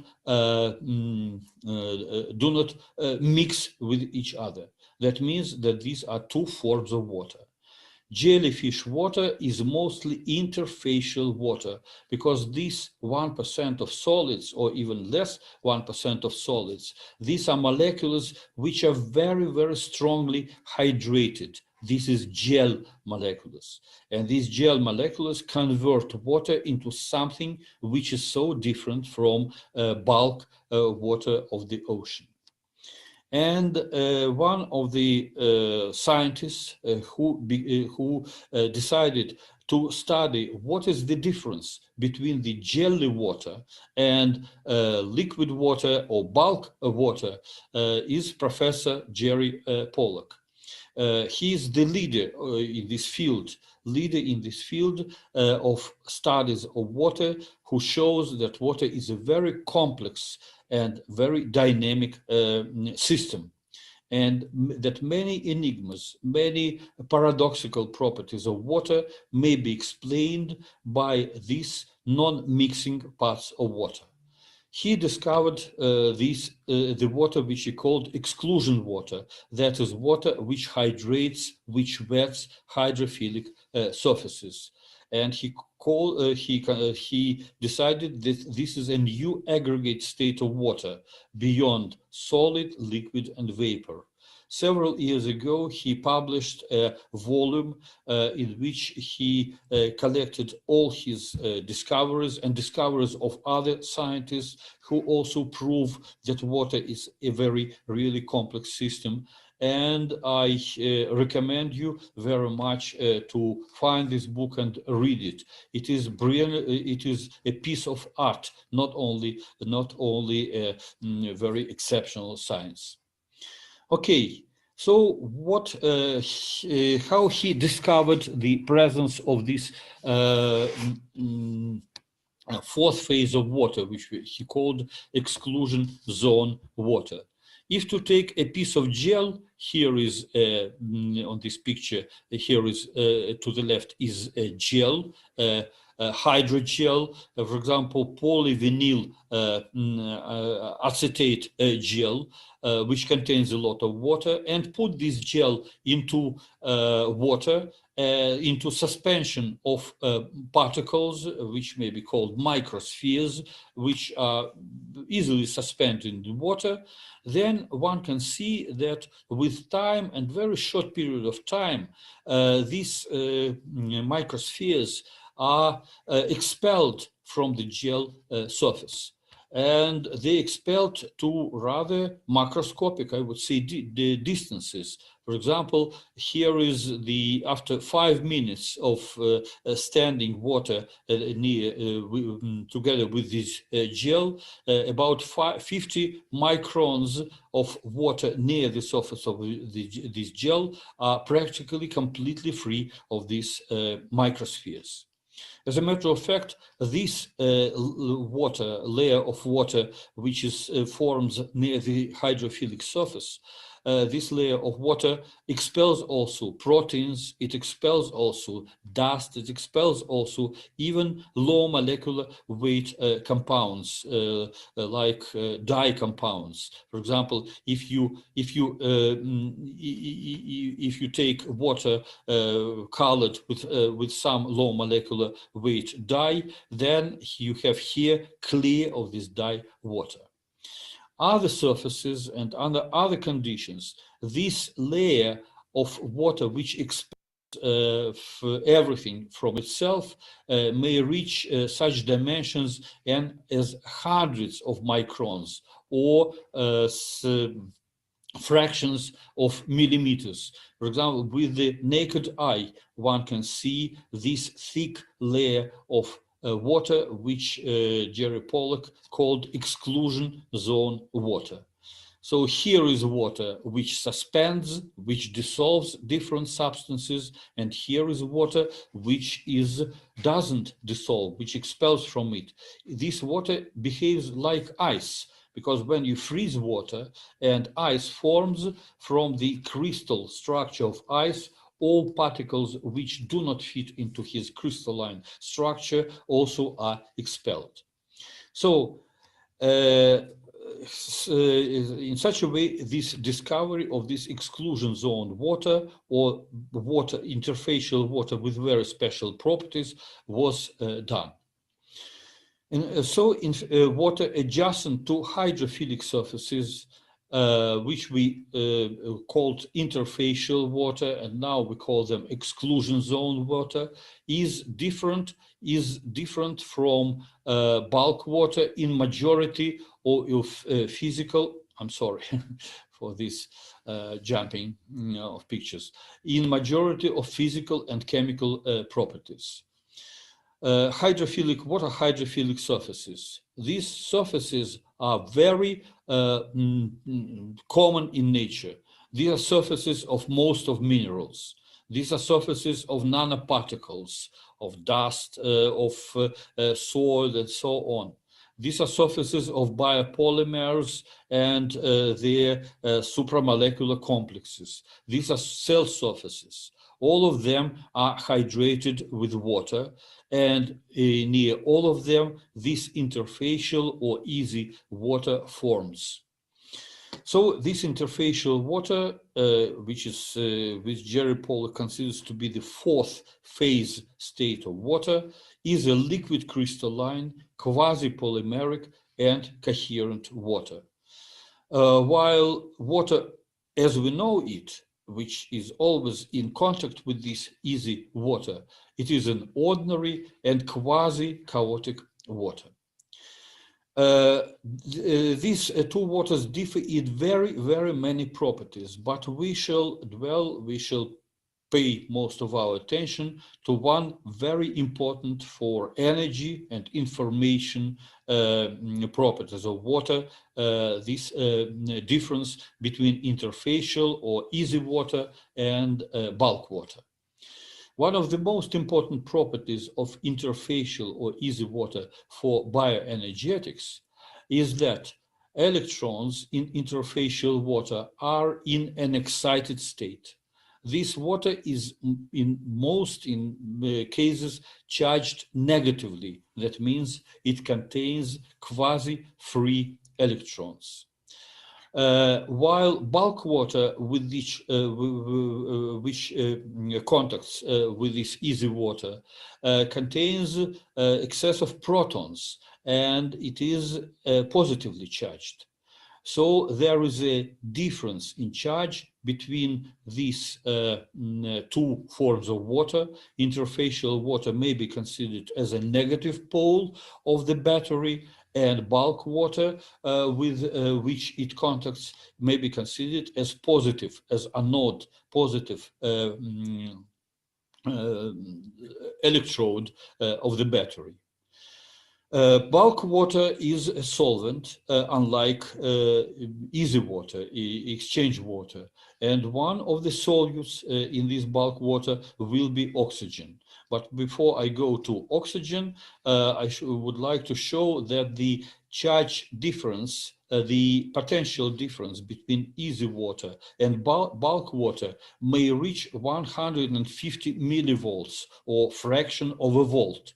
And as a matter of fact, recently Pollack and his colleagues they defended a patent which allows to extract electrical power from this system, which contains easy water and bulk water. Of course, it's not a lot of energy, but still it can be used to charge, for example, your smartphone.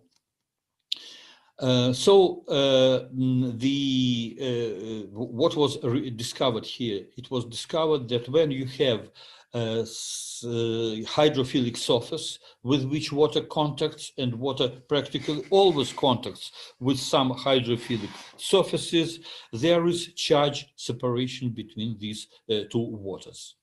But in order to have charge separation and to separate charges into two portions, one needs to get from there some energy, because charge tend to neutralize each other. And here they are separated. In order to build an electrical battery, you need from somehow to get enough energy to charge this battery. And the second discovery, which was made by Pollack and his colleagues, is that radiation, especially light in infrared part of the spectrum, or ambient light, increases electron donating capacity of interfacial water. So when you have a system, a hydrophilic surface, water, and infrared light, or any other light, in fact, simply this is most efficient ambient warmth, then this formation of easy water and separation of charges takes place in this system. Okay, if we have this system and interfacial easy water, which has quasi-free electrons, that means that it has reducing properties, because electrons are reducers of something. And in bulk water, we have some oxidizers, and one of the most common oxidizer is oxygen, which, as a matter of fact, it can appears in a free form when water is split into hydrogen and oxygen. Then, in principle, these electrons may combine with this oxygen, and this is a reaction of burning. So this is the reaction of water burning. Water gives electrons to oxygen and converts, there are several intermediate stages in this reaction, and converts into liquid water. But when we have burning, we have energy release. So burning of water, as burning of any other fuel, gives us energy. So the reaction may be, the overall reaction may be written like this: two water molecules which belong to easy water plus oxygen molecular, they combine with each other, and we have oxygen molecular which which originates from water molecules, and we have two water molecules which originate from reduced oxygen molecule. This is a unique property of water, another unique property of water. There is no any other substance which can be oxidized, and the properties, the products of oxidation of this substance are the same as reagents which were taken into the reaction. So the unique property of water is that the products of its oxidation with oxygen or burning are again water molecules, and oxygen. So structured water burning, water plus oxygen gives us oxygen plus water plus energy. Is a perpetuum mobile in a sense? No, and where from energy is coming? It comes in this system. Free energy or energy of burning is released due to increase in entropy. This original system in the initial state is a composition of quasi-crystalline, so highly organized water, and small and chaotic bulk water. When quasi-crystalline water burns, it converts into chaotic water, and entropy of the system increases. When entropy of the system increases, in this particular case, this increase in entropy is followed by energy release. But water burnt and bulk water cannot burn already because its entropy is high already. So if water burnt, then we cannot extract more energy from this water. And now we return to, so water may burn.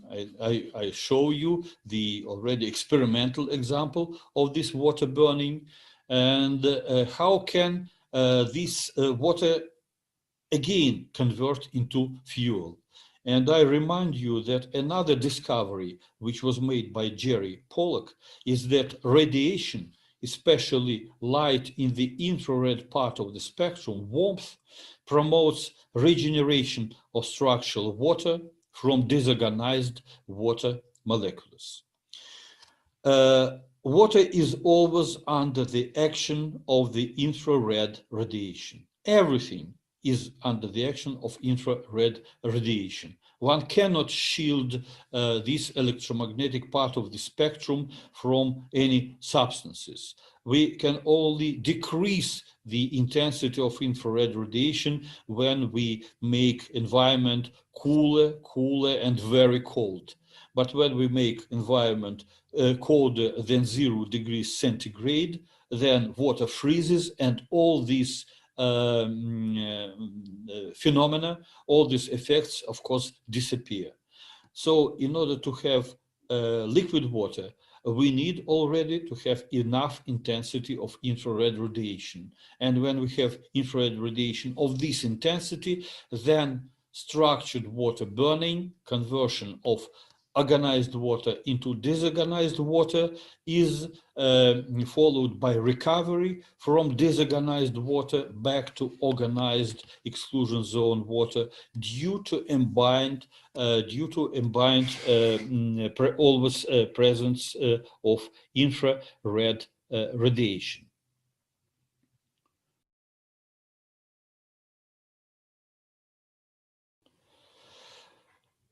So that means that water cycle can, in principle, take place everywhere in nature when we have temperature high enough to convert water from ice to liquid. So this property of water allows to restore initial high free energy reach a state of aqueous system. But in order to set fire on water in order to put fire on any fuel, you need to have some catalysts, or you need to have some external impulses. For example, if you take this seawater, it doesn't burn just immediately. You need to irradiate it with radio waves.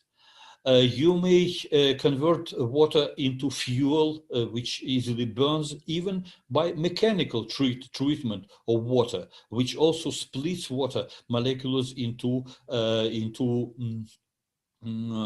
hydrogen and oxygen. And now there is a great research program to find which catalysts which you can add to water would allow splitting water into hydrogen and oxygen in order to get hydrogen from water, and hydrogen is considered to be the most pure and most efficient fuel of the future. So in Japan especially, many laboratories work on the synthesis of such catalysts. Though there is one catalyst which is always present in water, and spontaneous water oxidation, burning, which occurs in the presence of catalysts, which now is shown in many experimental systems, takes place even in nature, because ubiquitous natural catalysts of water burning are bicarbonates and carbonates. So there is no real natural water without bicarbonates and carbonates.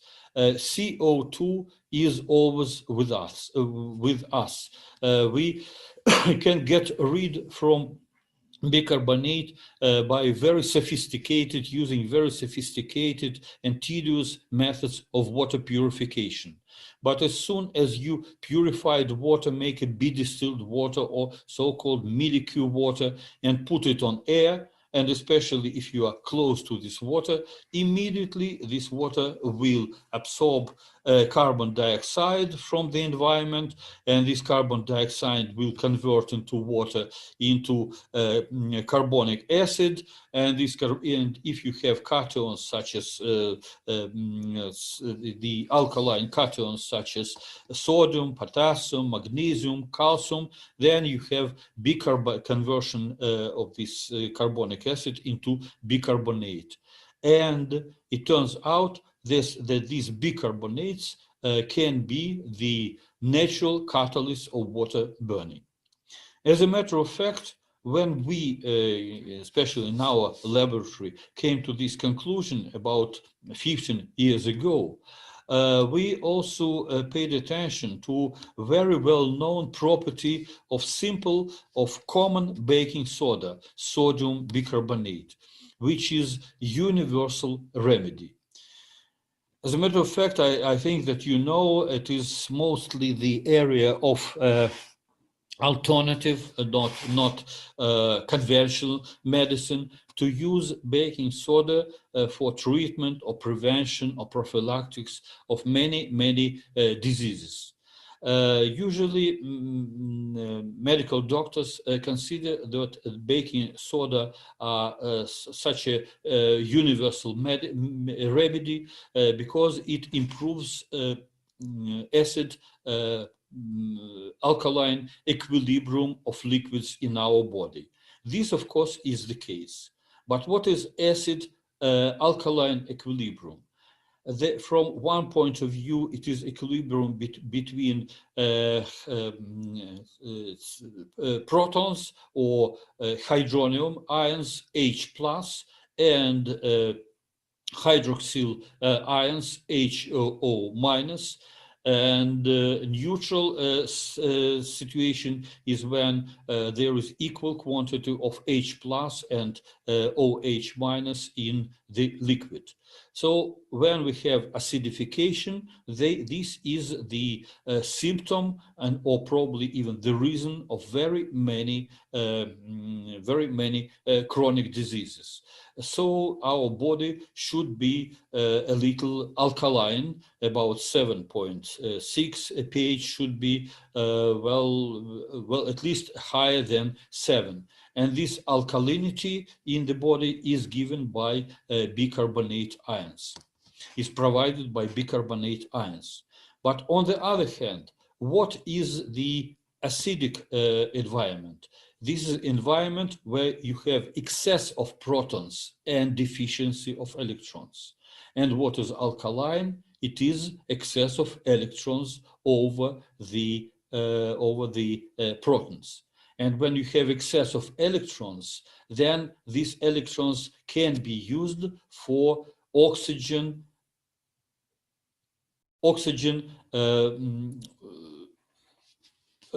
reduction. So that is, in fact, one of the forms of burning. If you have no enough electrons, burning fades in water and in our organism. If you have excess of electrons, burning is fled.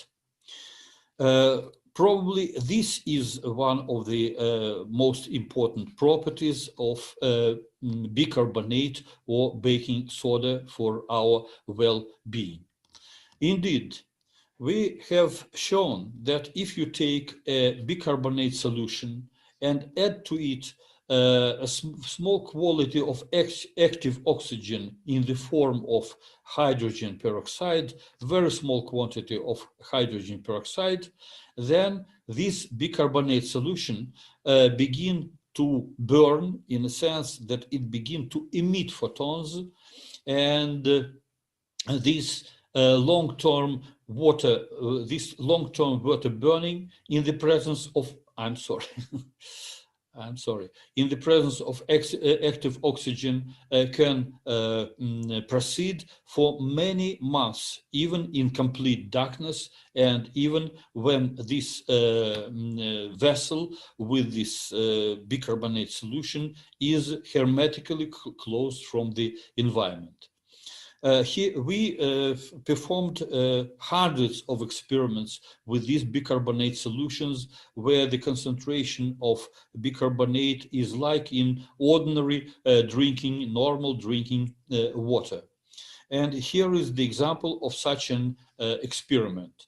When you take only 1 milliliter of bicarbonate solution, which is activated with hydrogen peroxide, and add to this solution a fluorescent molecule which increases the intensity of photon emission from this bicarbonate solution, one can see that initially this solution begins to flare. There is a great increase in photon emission. Here's the scale, is photon emission in intensity, which is recorded with the photomultiplier.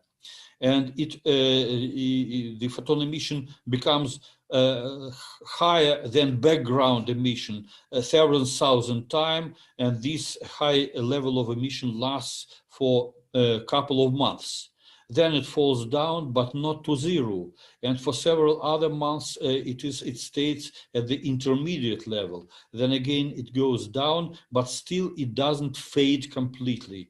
And from March 2008 to January 2010, this test tube with the hermetically closed bicarbonate solution activated with 0.05% of hydrogen peroxide is burning. So that means that bicarbonate solution is a burning aqueous system. What is in fact is burning? It cannot be bicarbonate. It cannot be hydrogen peroxide. Their quantity is so small, 5 millimolar of sodium bicarbonate and 0.05% of hydrogen peroxide. What is abundant here? Of course, water.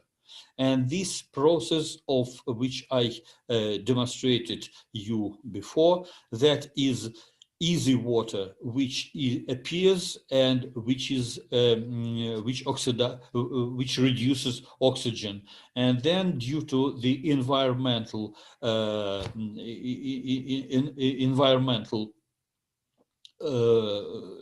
infrared radiation, easy water recovers, and again it is burned, and these properties go practically without ending. So this experiment shows that water around us, which is always bicarbonate solution, and hydrogen peroxide in very small quantities, sometimes high quantities, also is always present in the environmental waters, that this water is really burning. This burning water turns out that it is very sensitive to very faint environmental influences. We could see that such burning water reacts very strongly to geomagnetic storms, to solar and moon eclipses, and to some other variations of electromagnetic fields in our environment. So that is already some kind of information processing. Now, practically all waters which we need for our survival, and we need a lot of water for our survival. The just ordinary person should drink no less than 2 and better 4 liters of water a day in order to stay in a good health. But the question is what is good drinking water? And Konstantin and Christian asked me also to tell you some my knowledge about the properties of water which we should drink. From what I told you, of course, normal drinking water, regular drinking water, it should be bicarbonate water, water which contains bicarbonate. So since bicarbonate aqueous system serve a permanent source of free energy, of photons, sparks, and they revitalize aerobic respiration and energy production in our organism, because our water in our organism, we can suppose it also burns. We should drink bicarbonate natural waters. So these bicarbonate natural waters, of course, they have different activities, they have different properties. So these waters, in the first place, better that should be natural, or they may be artificially activated bicarbonate. And this artificially activated bicarbonate water may be artificially activated with magnetic fields, like, as I told you, natural magnetic or geomagnetic storms may activate bicarbonate aqueous systems. So these best drinking waters are activated bicarbonate natural waters. So better not to drink very soft waters. I can tell you that the best drinking water should contain at least half a gram of bicarbonate per liter. There were scientific research devoted to the studies of beneficial effect of mineral bicarbonate water. This research scientific research started already in 19th century. And there are many papers devoted to studies of the beneficial, prophylactic, or healing effects of bicarbonate mineral waters. And here I give you a very small extract of very recent papers, which show that bicarbonate waters have beneficial effects on our health. Consumption of bicarbonate-rich mineral water prevents or improves type 2 diabetes. So this paper was published in Evidence-Based Complementary Alternative Medicine Journal in 2015.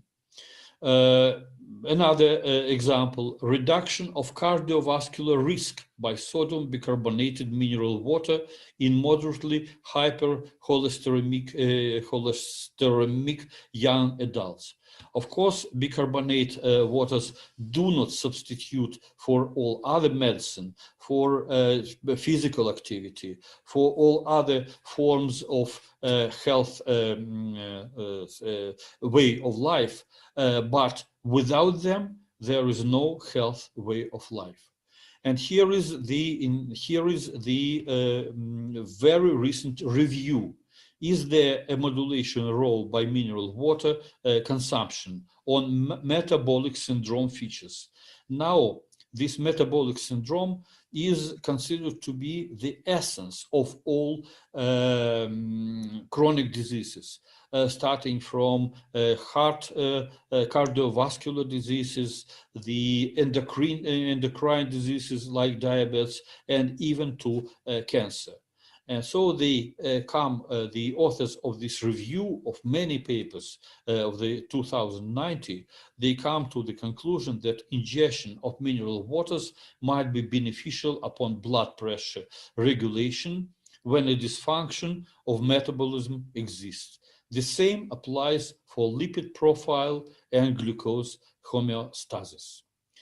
Now, as you know, of course, there are not only drinking waters, but there are medicinal mineral waters which help which may help you when already you have some problems with your health.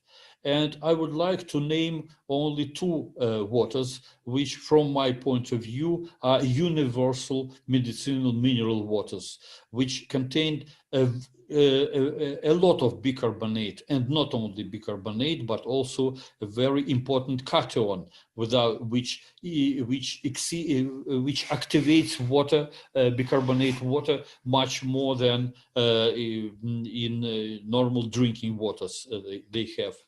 This, on the first place, is given to Donat Magnesium from Slovakia. You may find this water in internet. That's strange. It is not very well known water, though the sanatoriums, the spas based on the springs with this water were first appeared in Slovakia in 19th century. So this water contains 7.7 grams of bicarbonate per liter and 1 gram of magnesium per liter. If you combine such quantity of bicarbonate and magnesium in distilled water, you'll immediately have the deposit. But in the net magnesium water are the properties of this water, probably its contact with minerals of earth where these springs exist. They make this water liquid. So it is medicinal, it is a remedy, so it's not water for everyday drinking only this water. Recommended amount of this water is 500 milliliters per day.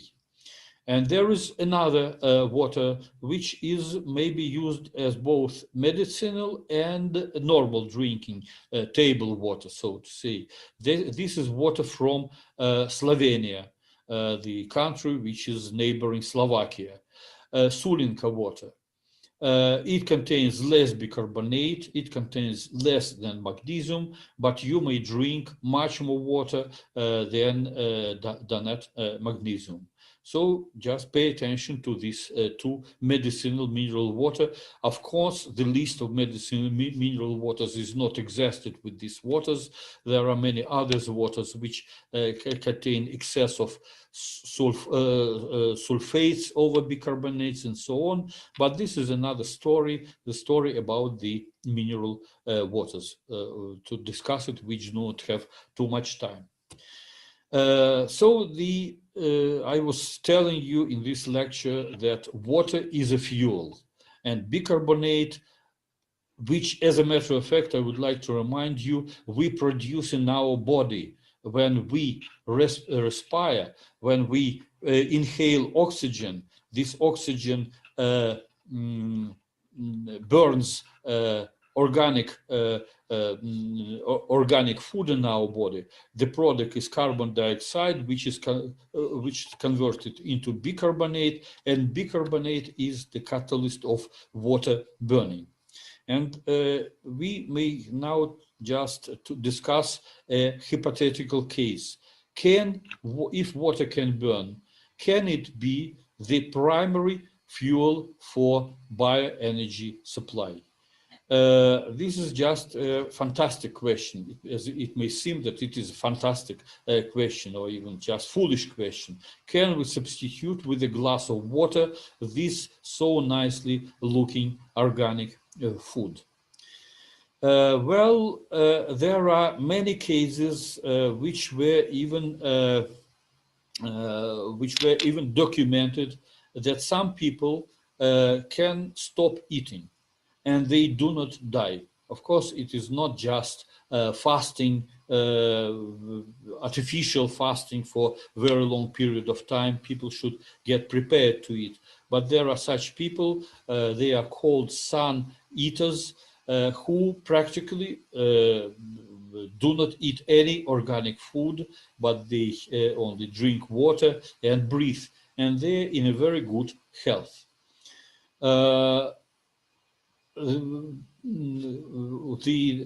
Those people who heard about them are always surprised and don't believe, because it is unbelievable. How can you live without food?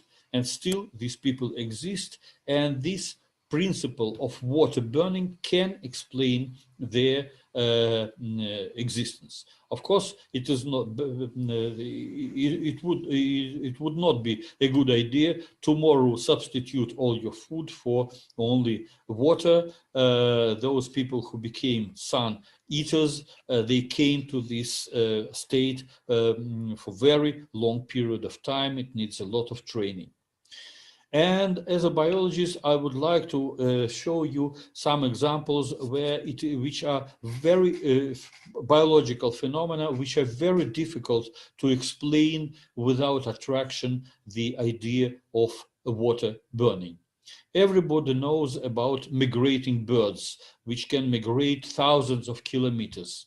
But there are such a unique bird, bar-tailed godwits, who spent half a year in New Zealand and half a year in Alaska, and half a year in Alaska. And they fly from New Zealand to Alaska, where it's winter, when summer comes to Alaska, making only one stop on their way in the Chinese Sea. And they get to Alaska, they give birth to their small birds in Alaska, and then they return back to New Zealand. So on their way, the way from Alaska to New Zealand takes 9 days of non-stop flight over the Pacific Ocean, and this is 11,000 kilometers. Of course, one cannot suggest that they can find and eat some mosquitoes over the Pacific Ocean, but they need a lot of energy for this non-stop 11,000 kilometer flight. What may be food for this flight? I suggest that this food primarily is water, because it's a lot of humidity, of course, over the ocean, and they are breathing and they are drinking. So this is not the final answer. This is a hypothesis. This is a question, but this question needs an experimental answer, and it shows some perspectives to further studies of the importance of water as the major substance which as Thales of Milet 2,500 years ago proclaimed, not only glues all the things, but also gives life to the universe. Now let's summarize what we were talking about. Summary of some unique properties of aqueous systems. Aqueous systems are capable of self-organization into holistic units.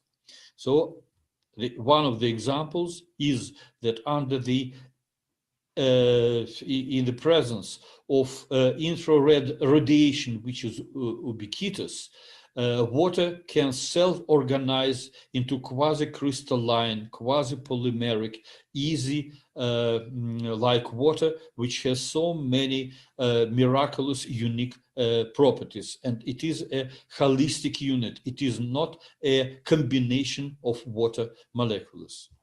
Aqueous systems extract low-density energy of warmth from their environment, and convert it into high-density free energy, which makes aqueous system a charged system.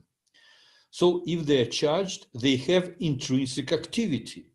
And this intrinsic activity is the source of water own movement. I didn't have opportunity to tell you that water may flow not only under the action of external forces, external pushes or gravitational fields. Water may flow by itself because it is a charged system.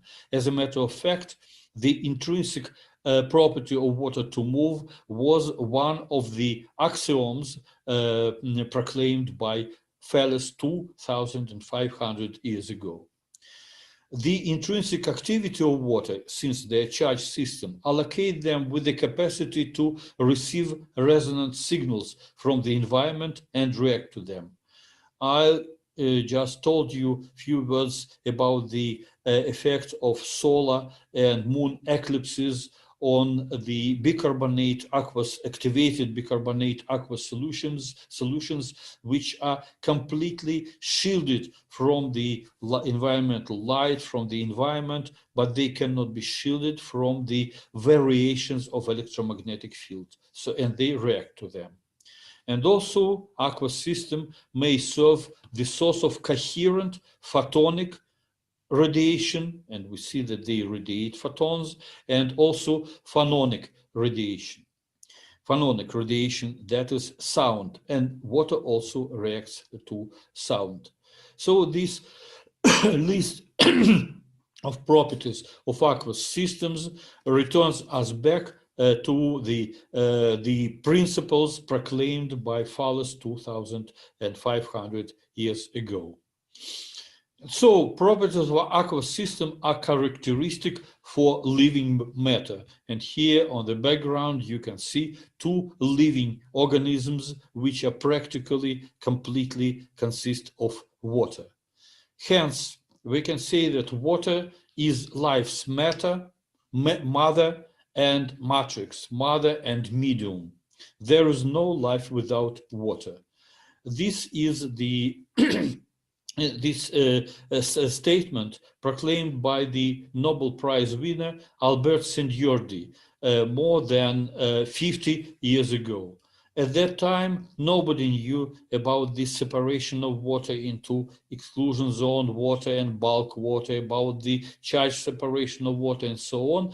But Albert Szent-Györgyi, he was a founder of biology and founder of bioenergetics and one of the leaders in biochemistry for many decades. His prophetic statement is now already gets support from many experimental experiments, results of many experiments performed in many laboratories in universities and research institutes. And I hope that many of you listeners of these lectures will be interested to discover more and more properties of water for the sake of the health, of good life, of the humanity as a living aqueous system. So thank you very much. Gracias, merci, and спасибо.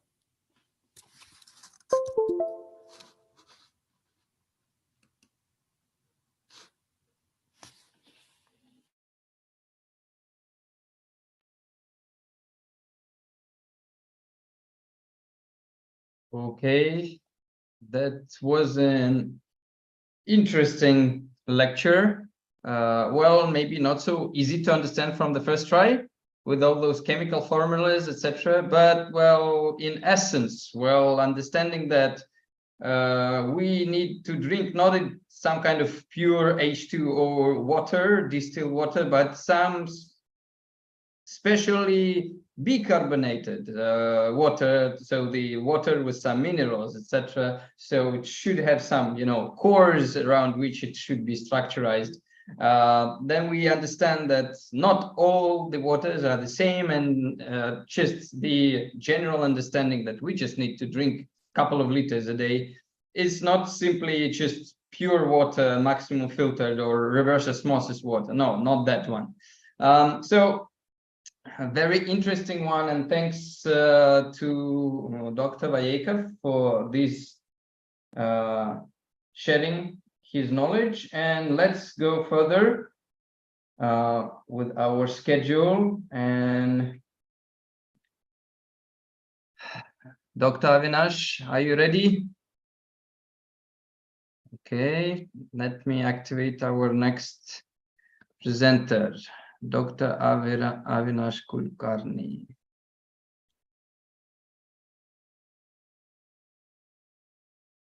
Okay, here you are, and now you can switch on the microphone.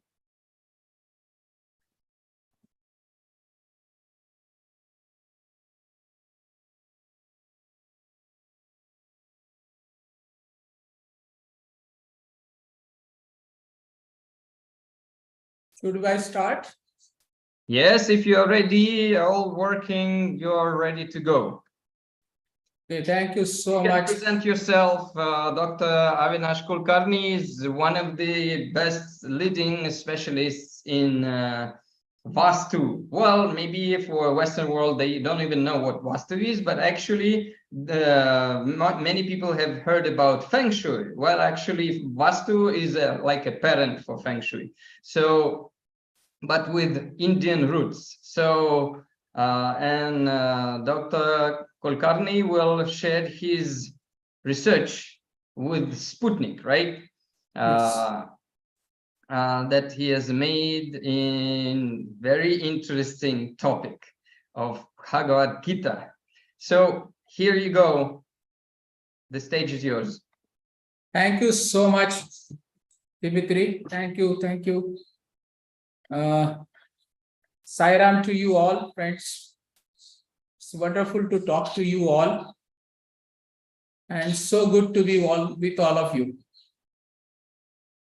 I will start my presentation sorry, with the prayer to my master. With all your permission, I will do 3 Omkars and prayer to my God first. Om.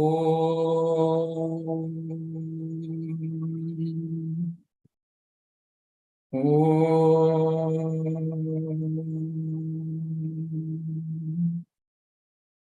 Om.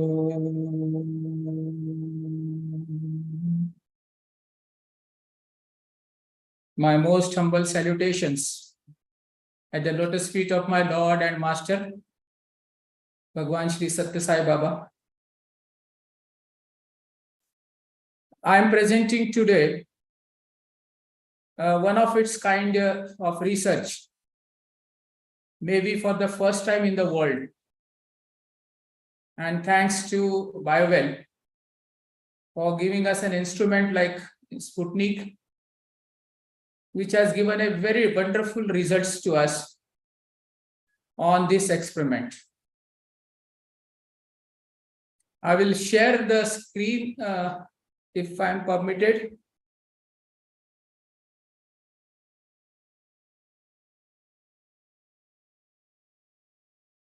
Yes, can you see the screen?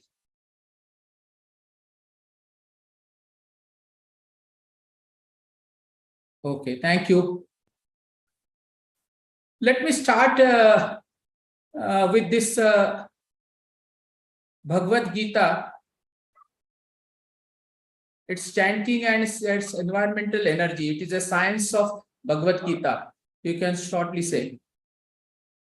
Bhagavad Gita is a very ancient book or grantha, we call it. It is a God's creation. God himself has told about all the things into it.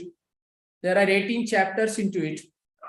And in Hindu mythology, this is one of the most auspicious book, what we call it.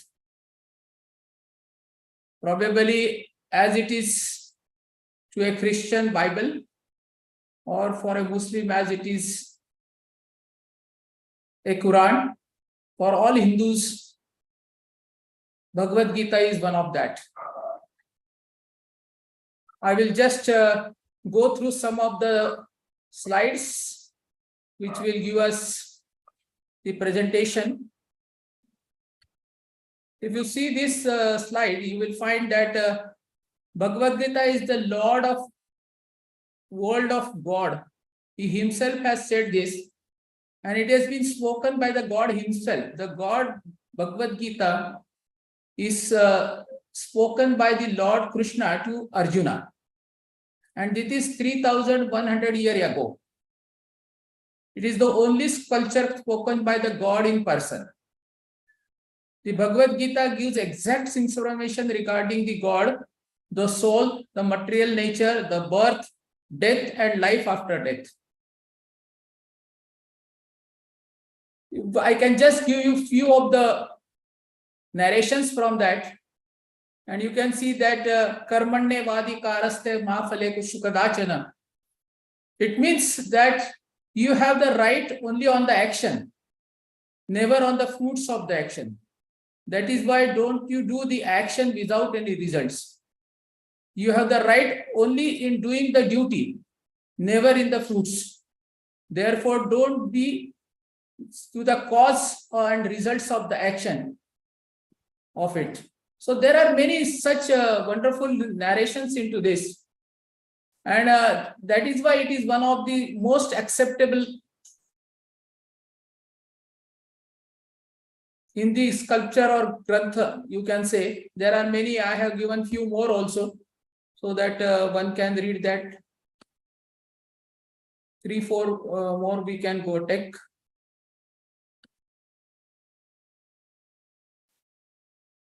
This is one of the very commonest and very well-known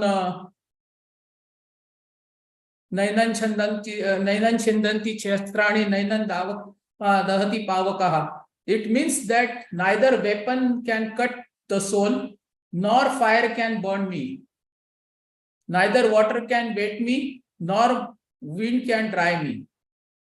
It is here the Lord Sri Krishna has talked about the soul being the immortal and eternal. So this is one of the most important declarations that has come through Lord Krishna into it. We have conducted this experiment. Let us come to the experiment level now. This experiment was on the Bhagavad Gita Pathan, or the chanting of Bhagavad Gita. It is 18 chapters, as I told you, and it takes around 2.5 hours to complete the chanting. And Bhagavad Gita Pathan was organized in the Khasdar Mahotsav in Nagpur, in Maharashtra, in India, by a Sanskrit Sakhi Sabha on 4th December 2022. About 3,500 ladies. It's a very huge number. You can imagine that 3,500 ladies are in one place, one dome, and they are all chanting simultaneously together this Bhagavad Gita, and which is in Sanskrit. All 18 chapters of Bhagavad Gita were chanted in a very loud and loud voice, and we were there with the 2 sets of BioWell and Sputnik to measure the environmental changes in the energy. And all Vastu Arogyam team was present there. This is how we have planned our experiment. The theory was being written, the methodology of the experiment was the research design we have made. Then we have made the operational concepts, selection site, then data collection, data processing, data analysis, finding, and publishing the results. This was our methodology of the experiment. We have tried two types of experiment here. One is our own instrument which we have developed known as ultimate energy scanner.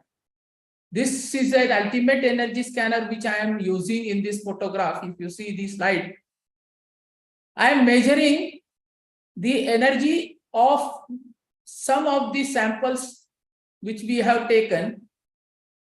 There were about 18 samples which we have tried to take the energy with ultimate energy scanner pre and post of Bhagavad Gita. We wanted to know what is their energy levels before the chant and after the chant. You can see these are some of the photographs which are there measuring the human energy scan. This was the instrument which is developed by us. It is known as ultimate energy scanner. We very commonly use it in all our Vastu purposes or all our homes or any business places where we can find out all the types of energies.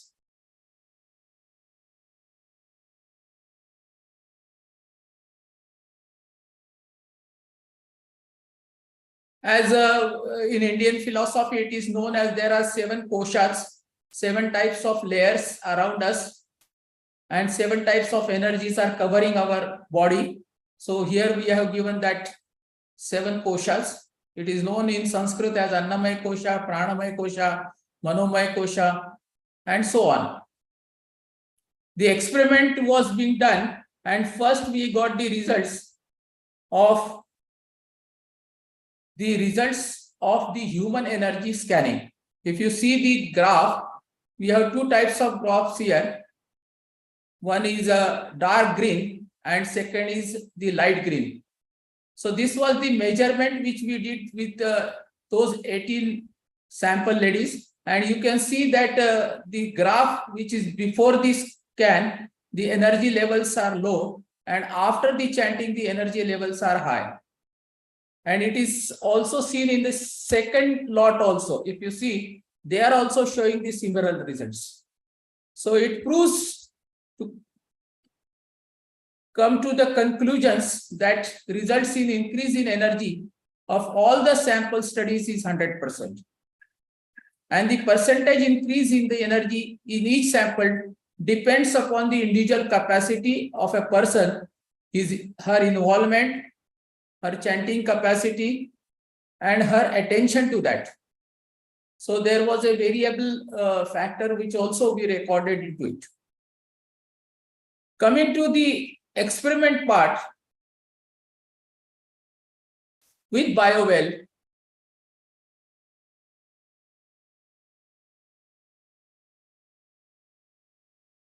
we have used this assembly. We had 2 assemblies here. Since it was a big dome, we have tried 2 assemblies in front of, one in the front of the stage and one in near the audience.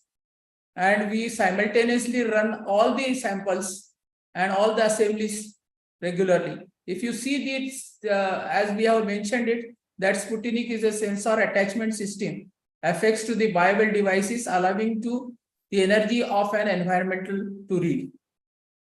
When we go to the analysis and the results, you will see, as we all know, that we get this type of results when we attach it to our laptops. Here we got the analytical experiment of energy deviation, and when we got the details about it, you will see that the area also is being increased, because area represents the emotional response to the molecules in the assembly hall during the actual chanting. Here we observe a steady increase in the curve chart from the start to finish of all the chants. So you will see that there is a continuous involvement of everyone, and that can be seen with this graph.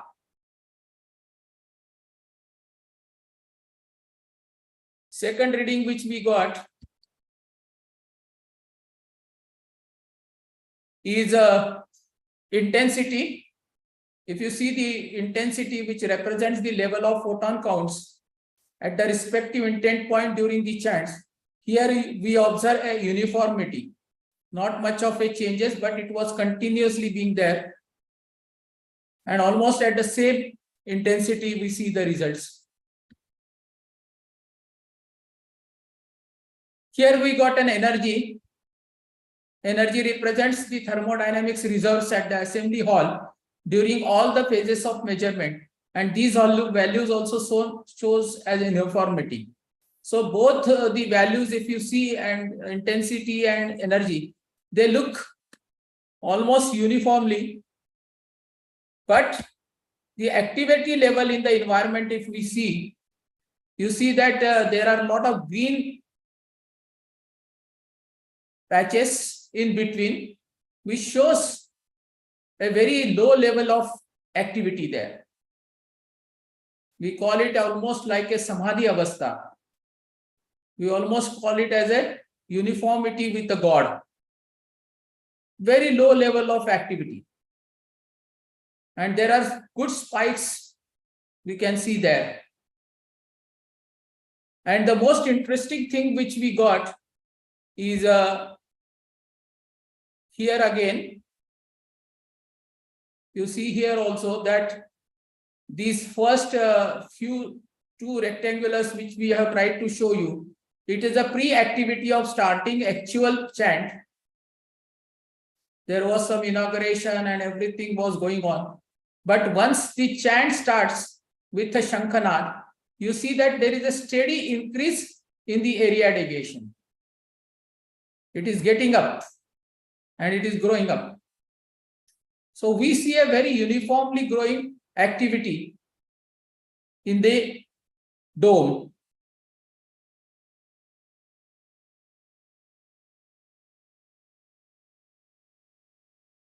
These are some of the photographs which we have. Since it was a very big gathering around, you can see that there are a lot of crowd, more than 3,500 plus ladies were there. They were all having same type of dress. In fact, it was almost a celebration mood for everyone, because they were going to be the witnessing a Guinness World Record also that time, because this is the biggest event which has occurred, and we have recorded all the details about it. This was our team also, and you can see here a Minister of Indian Government, Nitin Gadkari ji was there, who was present at the time of experiment. We came to the conclusions that we found out that there is a steady increase in the energy in the dome. Steady continuation is observed after the Shankhanad. Maximum concentration of the people is during the Shankhanad as a graph lowest, and then the activity grows up steadily. High activity in the dome is observed during Adhyaya 11. So chapter 11 is said to be a very interesting chapter in Gita Pathan. It is known as Vishwarupa Darshan. Here Lord Krishna has shown his incarnation as a complete God to Arjuna, and that is known as Vishwarupa Darshan. That everything that is being generated or that is being dissolved is coming to him only. So this is a very, very popular chapter, and that is why everybody was very vigorously involved in chanting to this adhyaya, this chapter.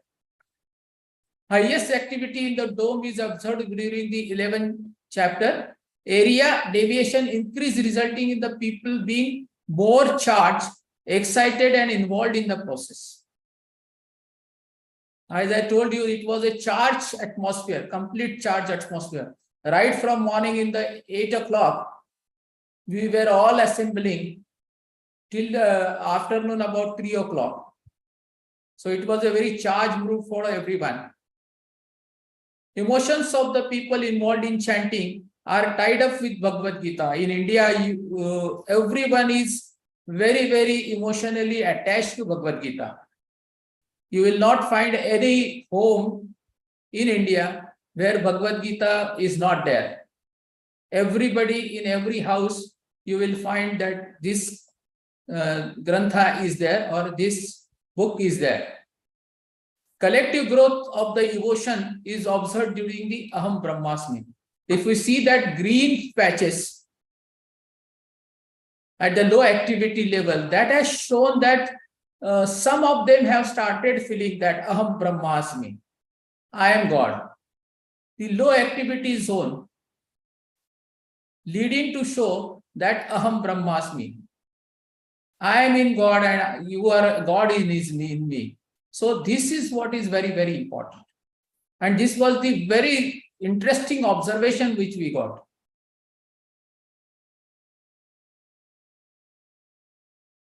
Of course, these are some of the slides which Vastu Arogyam is doing some work.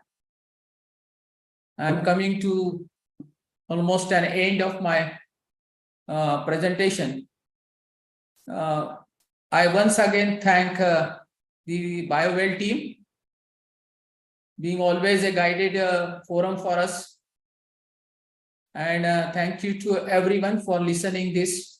If anyone has got questions, they can almost place them into the chat box. We can definitely answer to them. Thank you once again. Sai Ram.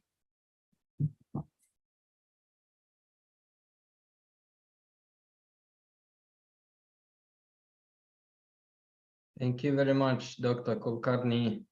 Very interesting, research, especially the scope at which it can be done in India with the biggest population on this planet. Yes. Of course, well, just to collect 3,500 women in one place, it's already a heroic heroic deed. It is already claimed in the Guinness World Record also. Oh, yeah, well, yeah, well. All the newspaper, all the news channels also gave a live telecast of this everywhere. Yeah, so outstanding, outstanding. So almost BioWell is known to everyone now in India. Good, good. Well, and if any one of you haven't read Bhagavad Gita, it's highly recommended to read. It's not a BioWell manual.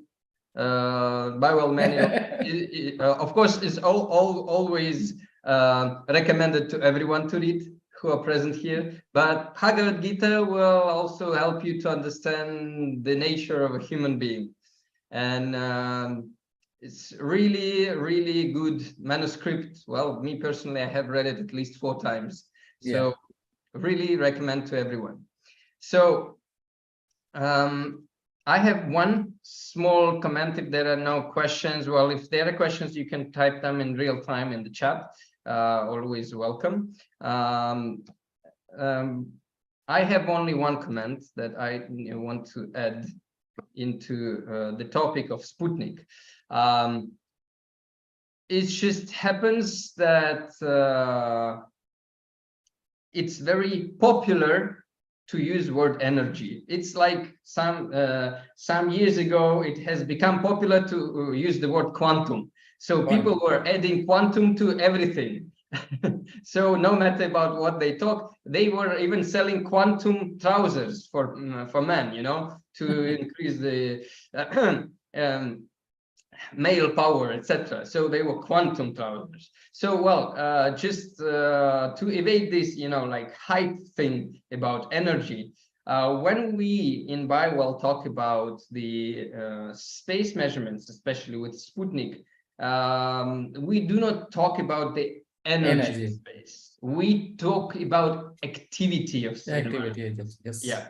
So when we see that increase in variability that Dr. Kulkarni has just shown, it means that there is higher involvement of the audience into the process. So they become more and more resonant with what they do, and it increases the overall, activity of the space around and all the people involved in the process. So it's level of activity. Of course, it usually, if we transfer the level of activity into the metabolic terms, for example, for the person, of course, the higher the metabolic activity, higher will be your energy level, right? So, but when we talk about the space, the environment, higher level of activity, it doesn't matter at what level of energy it is, in fact. So it can be at high level of energy of the signal that we capture, it can be at low level of signal, but the variability can be still high, and it means that the space is active.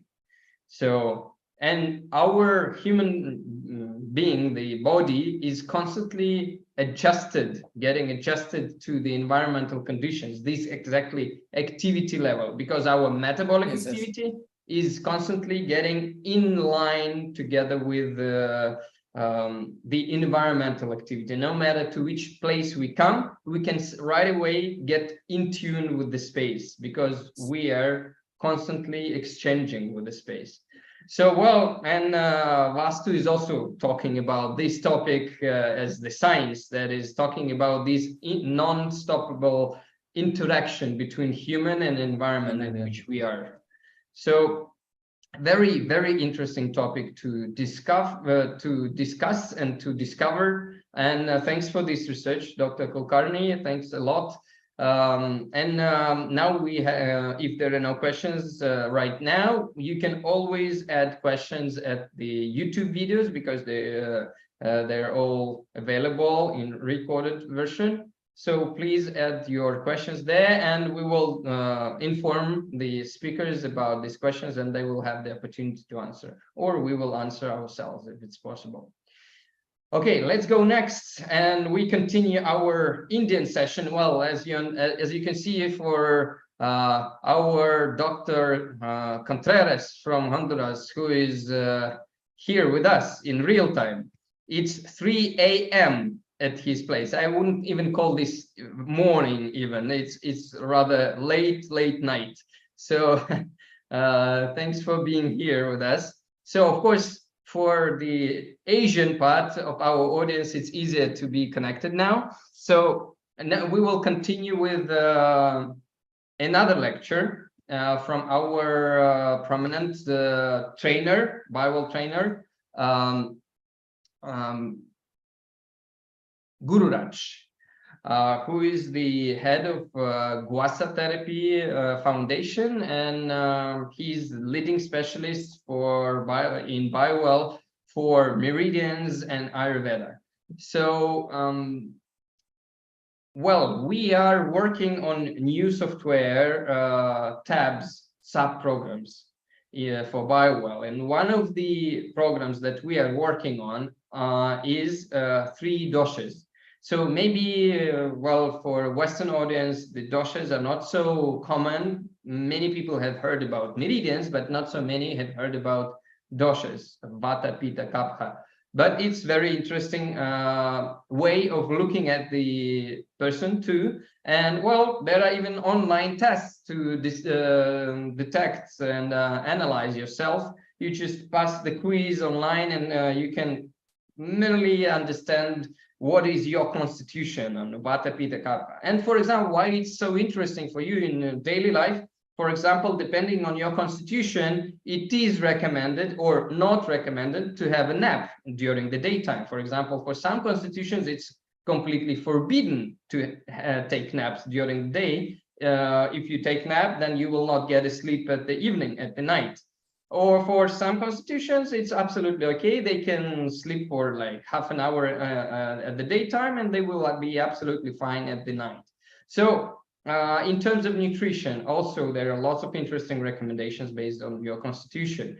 So we have already developed a script that can be used inside the BioWell. Well, you need to click special buttons in the software in order to upload a script there, and then any scan that you do in the software, in the BioWell software, this script can analyze and give you the balance of these three doshas, Vata, Pitta, Kapha. And we have developed these scripts a couple of years ago. I think it was developed even before COVID, and then just everything got on pause because of these COVID restrictions, etc. So, but Gururaj has made a lot of experiments. He has done some correlation studies.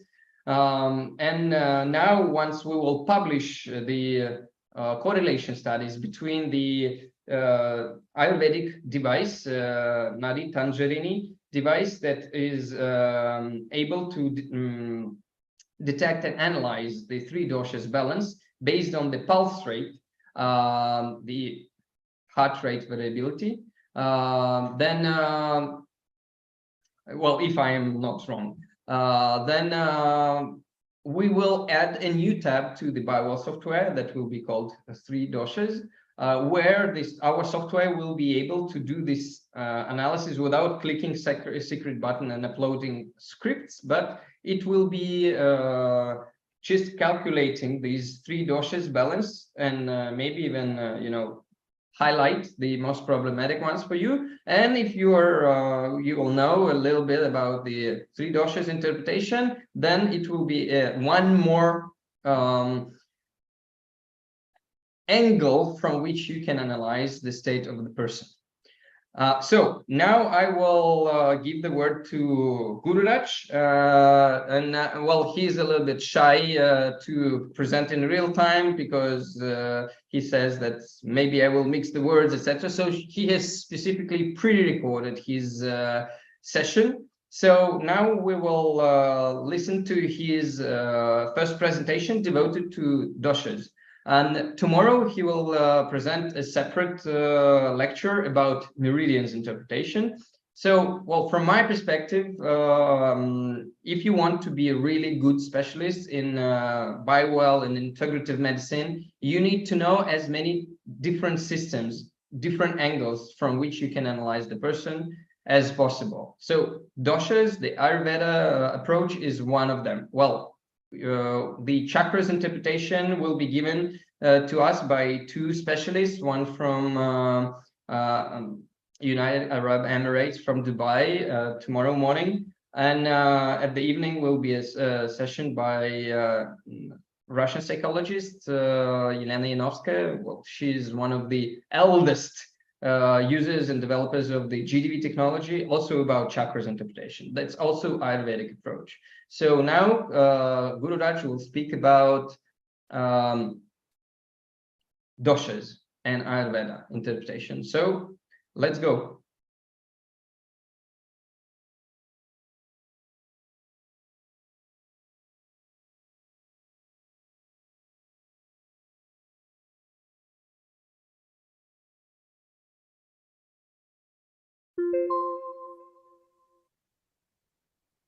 Hello everyone, myself Gururaj from Meridian Vasa Foundation in India, and I'm very happy to be in this community to present a very interesting findings in BioWell. I have been using BioWell since 10 years, 11 years now in my clinical practice, and we have been relating the BioWell findings with the symptoms of the patients, with their changes, with the therapies. And it has been a routine process for us in the clinic, where we take the BioWell readings of the patients before and after therapy. Most of us, we do this. Along the way, it was evident that BioWell was very accurate, and in most of the cases, it was able to give a very straightforward findings which the patient might be having. I am not using the word diagnosis deliberately. Well, in our journey, we came to know that most of the problems what the patients were facing were addressed in Ayurveda, were addressed through the deviations in the balance of doshas. So then we thought, okay, let's correlate these readings which we found in Bible with that of what we find in Ayurveda. Is it correlating? Does it have any meaning? Does it have any connection? And then there was a very interesting finding which we got. And that is what I'm going to discuss today with you all. I thank Dimitri, Dr. Koretko, for providing a platform wherein we can put forward our findings, and if it is practiced elsewhere, it would be very advantageous and very beneficial for the people with the knowledge of Tridoshas, Ayurveda. So the topic which I will be covering today is a very interesting one, and the topic is detection of Tridoshas, but using BioWell. We are not using any other equipments.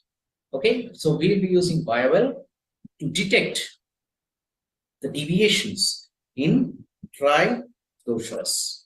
And for those who are new to this particular field of Tridosha, Tridosha means in Ayurveda we have 3 humors. Okay, I'll explain what that is later, but then initially let's understand it as Vata, Pitta, and Kapha. So detecting the Vata, Pitta, Kapha deviation by taking a BioWell reading was what we found out in our clinical practice, and it was almost very accurate in most of the cases what we have done. And I again thank Dimitri for making a program, making a JavaScript which can calculate these Vata, Pitta, and Kapha from the BioWell software. So we'll be getting into those details. We'll be finding out how that was done, and probably this particular session might be useful for most of the practitioners who are using the Ayurvedic backgrounds, or who are using the knowledge of Ayurveda in your clinical cases. So let's begin. Before we get into the actual subject, let's understand what is Ayurveda. Let's understand a brief history about Ayurveda and why is it important to know about Ayurveda. What is there in it? And if you understand the history, if you know the history, then it becomes very, very important for us to understand what information and what is taking from that particular knowledge of Ayurveda we are going to get. And then, of course, we'll be also looking into how we are going to get into the calculations of Vata, Pitta, and Kapha. And then, how did we, correlate this with standardized equipments which are available in the market? So we are going to look into all of these parameters. But before we begin anything, let's look into what is Ayurveda. So Ayurveda is the science of life. It's how you lead your life. Yeah, we say in several cases, we say it as life routine processes. We say it as how are you going to manage your entire day from morning to sleep, from wake up to sleep. What's your daily routine? Isn't it? So this is Ayurveda. And the whole essence of Ayurveda, the whole teachings of Ayurveda comes from this aspect that how are you going to lead your life? That is the basics of Ayurveda. So Ayur here means what? Ayur means life. Ayur means what? It is life. And as you all know, Veda means knowledge. So let me tell you, as our age progresses, and if you are aspirant, if you are very desiring to get more and more knowledge into ourselves, let me tell you that we are following Ayurveda. The knowledge of life, and the life becomes better and better and better with more acquired knowledge. So there is no full stop for knowledge, You only have a comma. You may pause sometime, but knowledge is abundant in this universe. And 24 hours is not sufficient sometimes, to acquire this knowledge. So the science of life, how you lead your life, the knowledge of that particular science is what is covered in Ayurveda. And basically, the Ayurveda texts are very old texts, very old. And it's around, they say 900 BC, and some say even before that. And it is now a renowned system of medicine in India. Not only India, I know across the globe, I know practitioners who are following Ayurveda now. It's more than 5,000-year-old system. And let me not tell that it's a system, but it's a practice. And most important is, it's having the potentiality to cure many problems in a very, very effective manner. Very effective manner. That's why we say Ayu means life. Ayu in Sanskrit means life, and Veda means knowledge.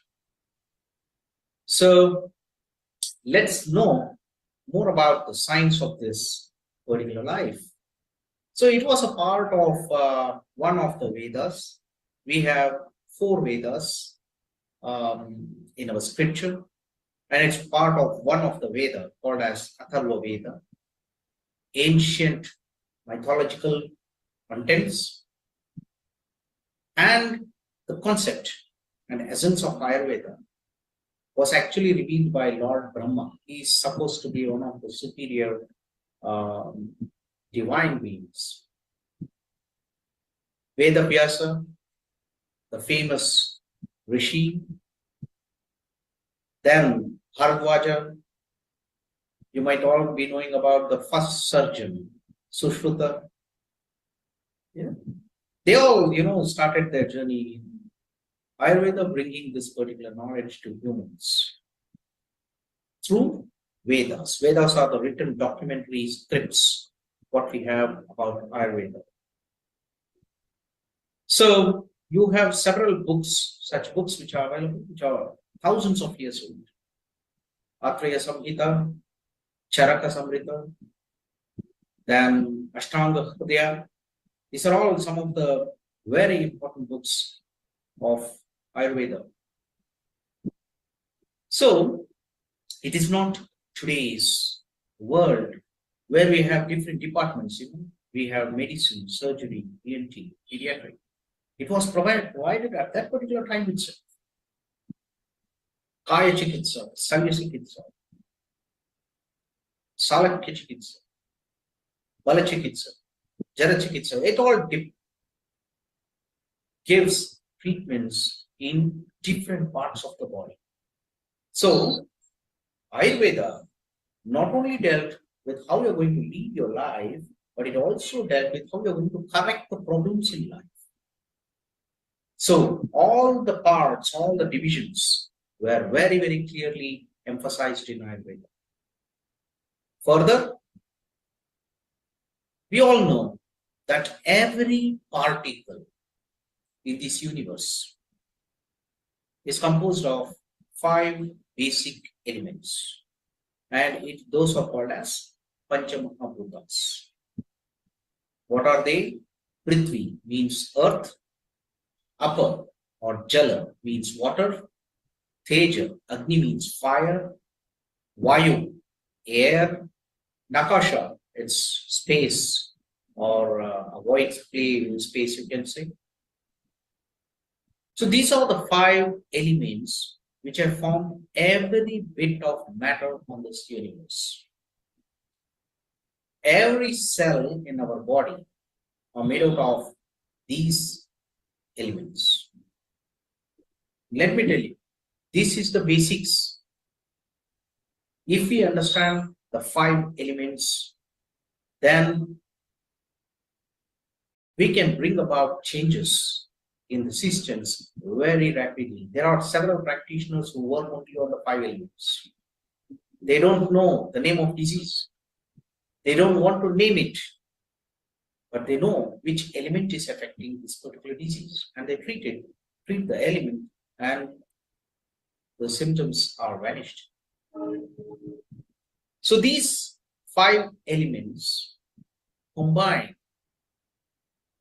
inside the body, and they form what is called as doshas, dhatus, mala. These are all the components of the body, different parts of the body according to Ayurveda. And today, we are going to concentrate more on the three dosha, the 3 humors. How are they formed? They are formed by 5 elements only. And they are nothing but your vata, pitta, and kapha. These are the 3 humors in the body which are present in every cell, every tissue, every muscle, every organ, every system, and the whole of the organ system or organism, you can say, is under the control of vata, pitta, and kapha. So there is no doubt that this concept of Tridosha, which was thousands of years old, had a tremendous amount of scientific basis behind it. So detecting this dosha, detecting these problems was somewhere a very, very important science those days. Only experienced practitioners could do that. So concentrating more on Sri dosha. Yeah. As I told you, the entire universe is made out of 5 elements. Now the body, every cell of the body has a perfect balance of these elements. And when this balance is disturbed, when there is an imbalance in this particular system, then unhealthy condition develops, which we call as illness. So, for a problem to occur, for a deficiency or a symptom to occur in the body, there should be an imbalance in some of the element constituting that particular tissue, that particular cell. So, as you know, the Panchamahabhutas, Prithvi, the earth, it forms the shape. Simple. Any shape is to be formed, it is the work of the Prithvi. Your nose is like this, my ears are like this, my face is like this, my hand is like this. It is all because of the Prithvi element. Apa means water, humidity. Apa means jal. And you know, there is no life which can exist without water. If you put ourselves, if you take a tissue and put it under the microscope, you find 80 to 85% of it to be a cytoplasm. It's water. And water in its fourth phase, the plasma. So water is one of the most important element which has a communication through all the other elements. So upper is very important. Water being very important for us in our living. Not only our means, its whole living organisms, we can say. The plant kingdom, animal kingdom, all of them.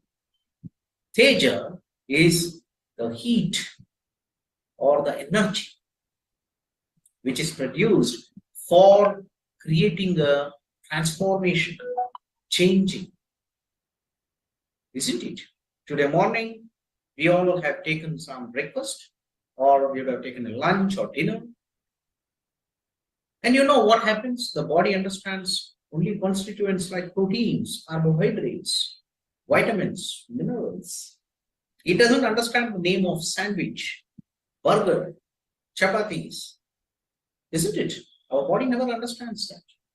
Once these things enter the body, they have to be transformed into these micro elements, micromolecule, microchemical structures. And such transformation is done under the presence of Teja, the fire element.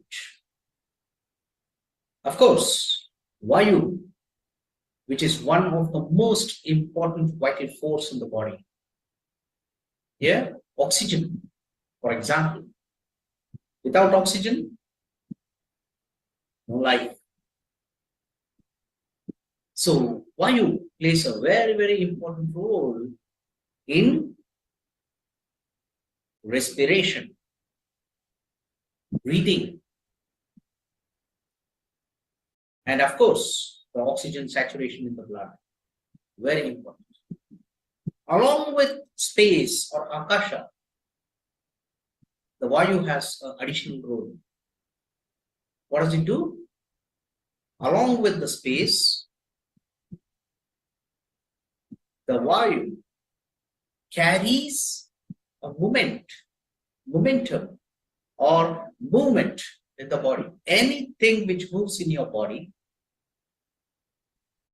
is because of the Vayu and Akasha, space.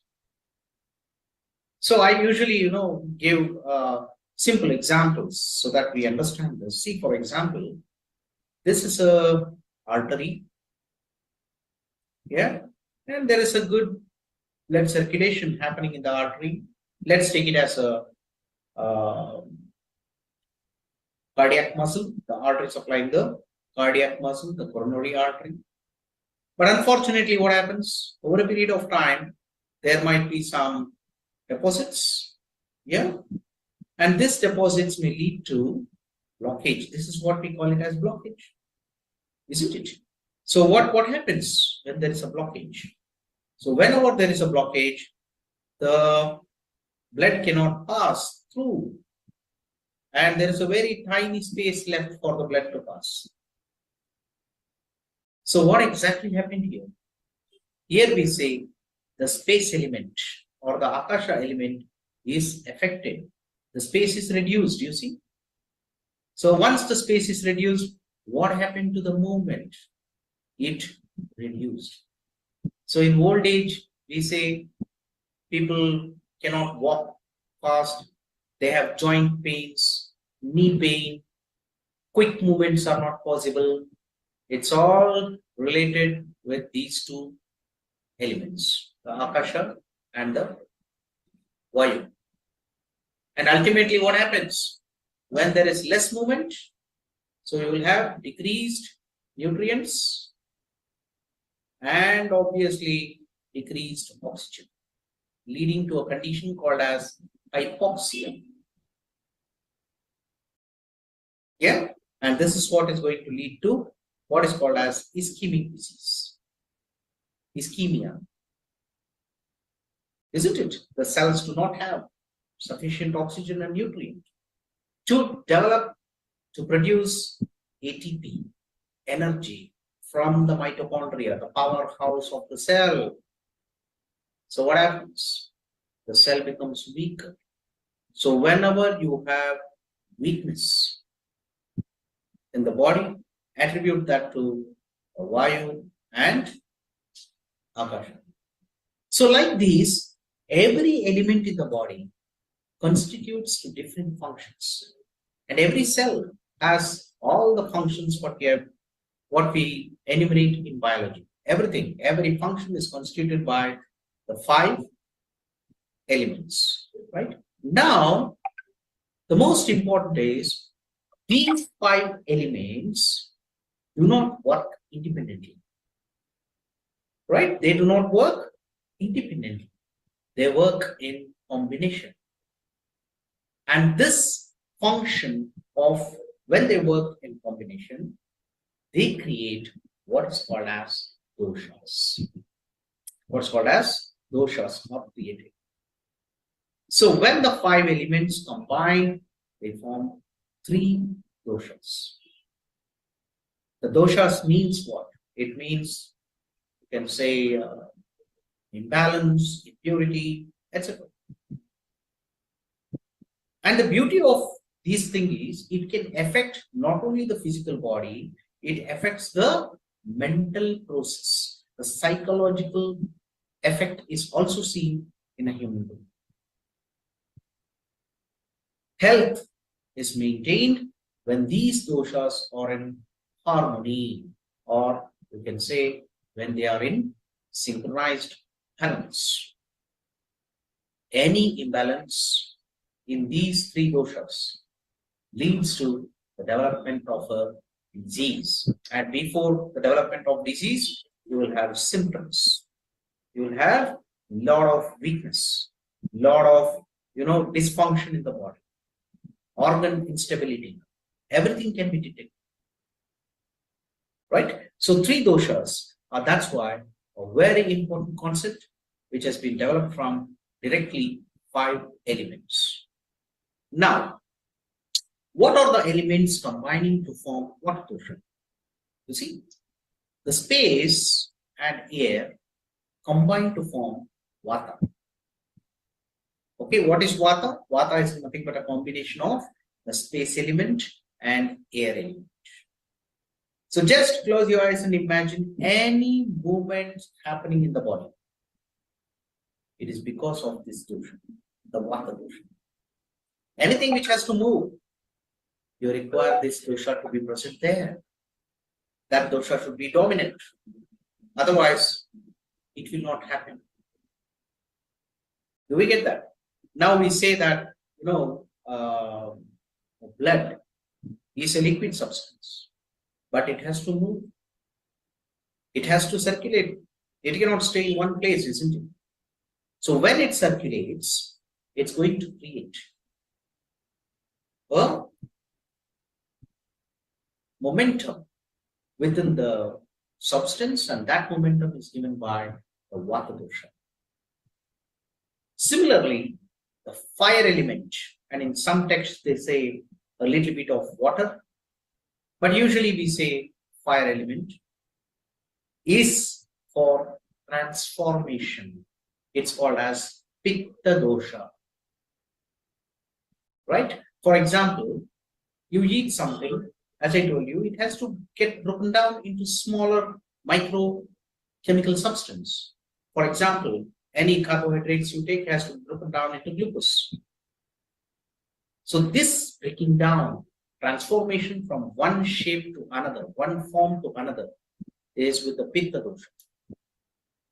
Now, you're listening to this video, you're listening to this lecture. This has to get inside the brain and it has to get assimilated, And that process of assimilation, you require the pitta. Without that, it will not happen. This is called as sadhaka pitta, here in the head area. And the most important of all is the water and earth element combining to form the kapha dosha. Very, very important dosha, the kapha dosha. Any growth in the body, any development in the body is only possible if the kapha dosha is present and it is dominant. For example, growing children, we all know they grow, and that growth is because of kapha dosha. But once you grow up and you meet with some, accidents, unfortunately, and you have a fracture. The bones has to ossify, isn't it? They have to rejoin.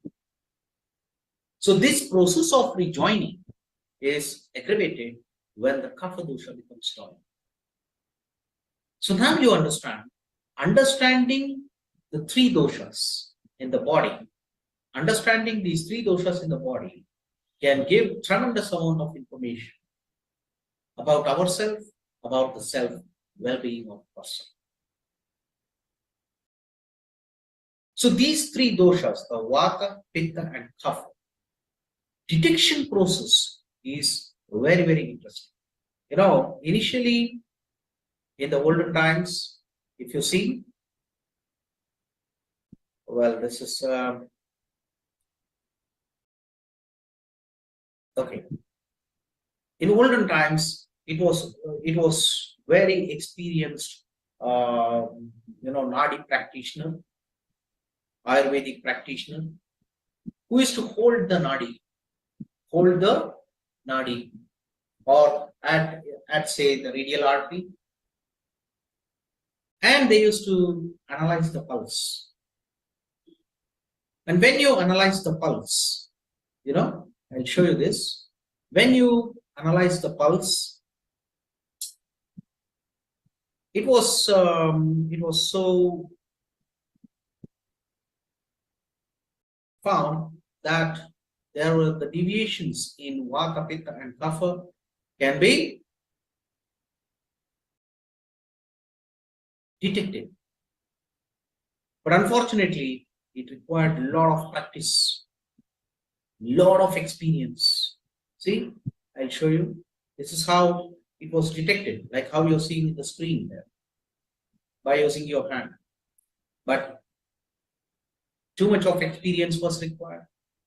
And for you to detect the changes, it requires lots and lots of practice.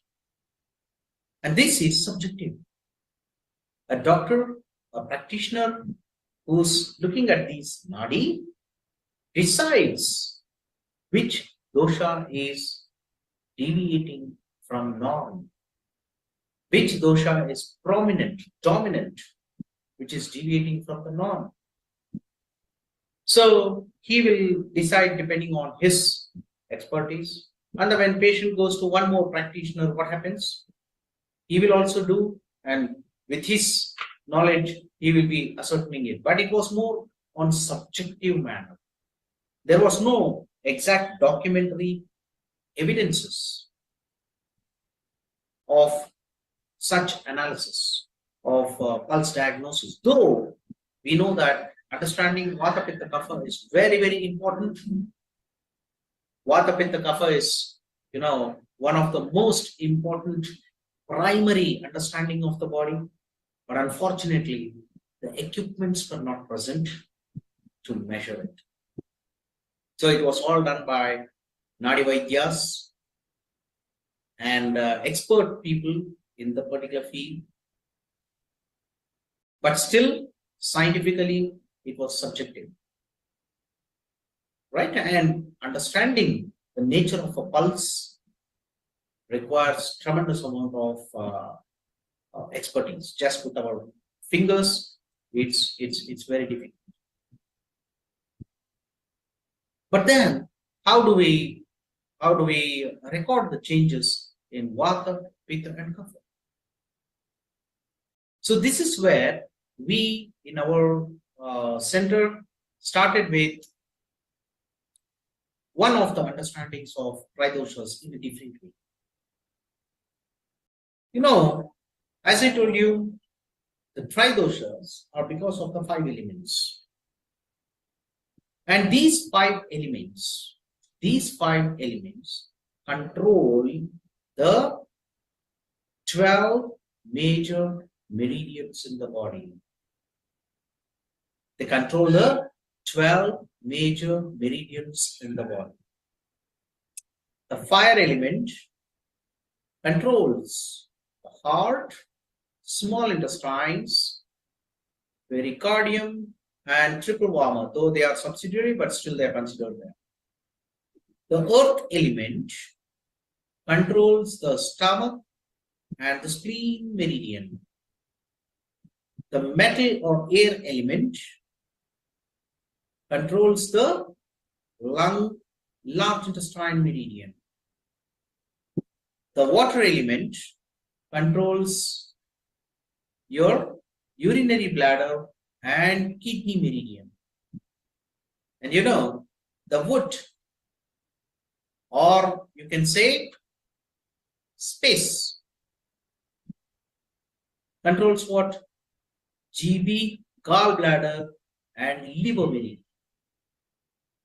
Now you see the same 5 elements in a different manner, in a different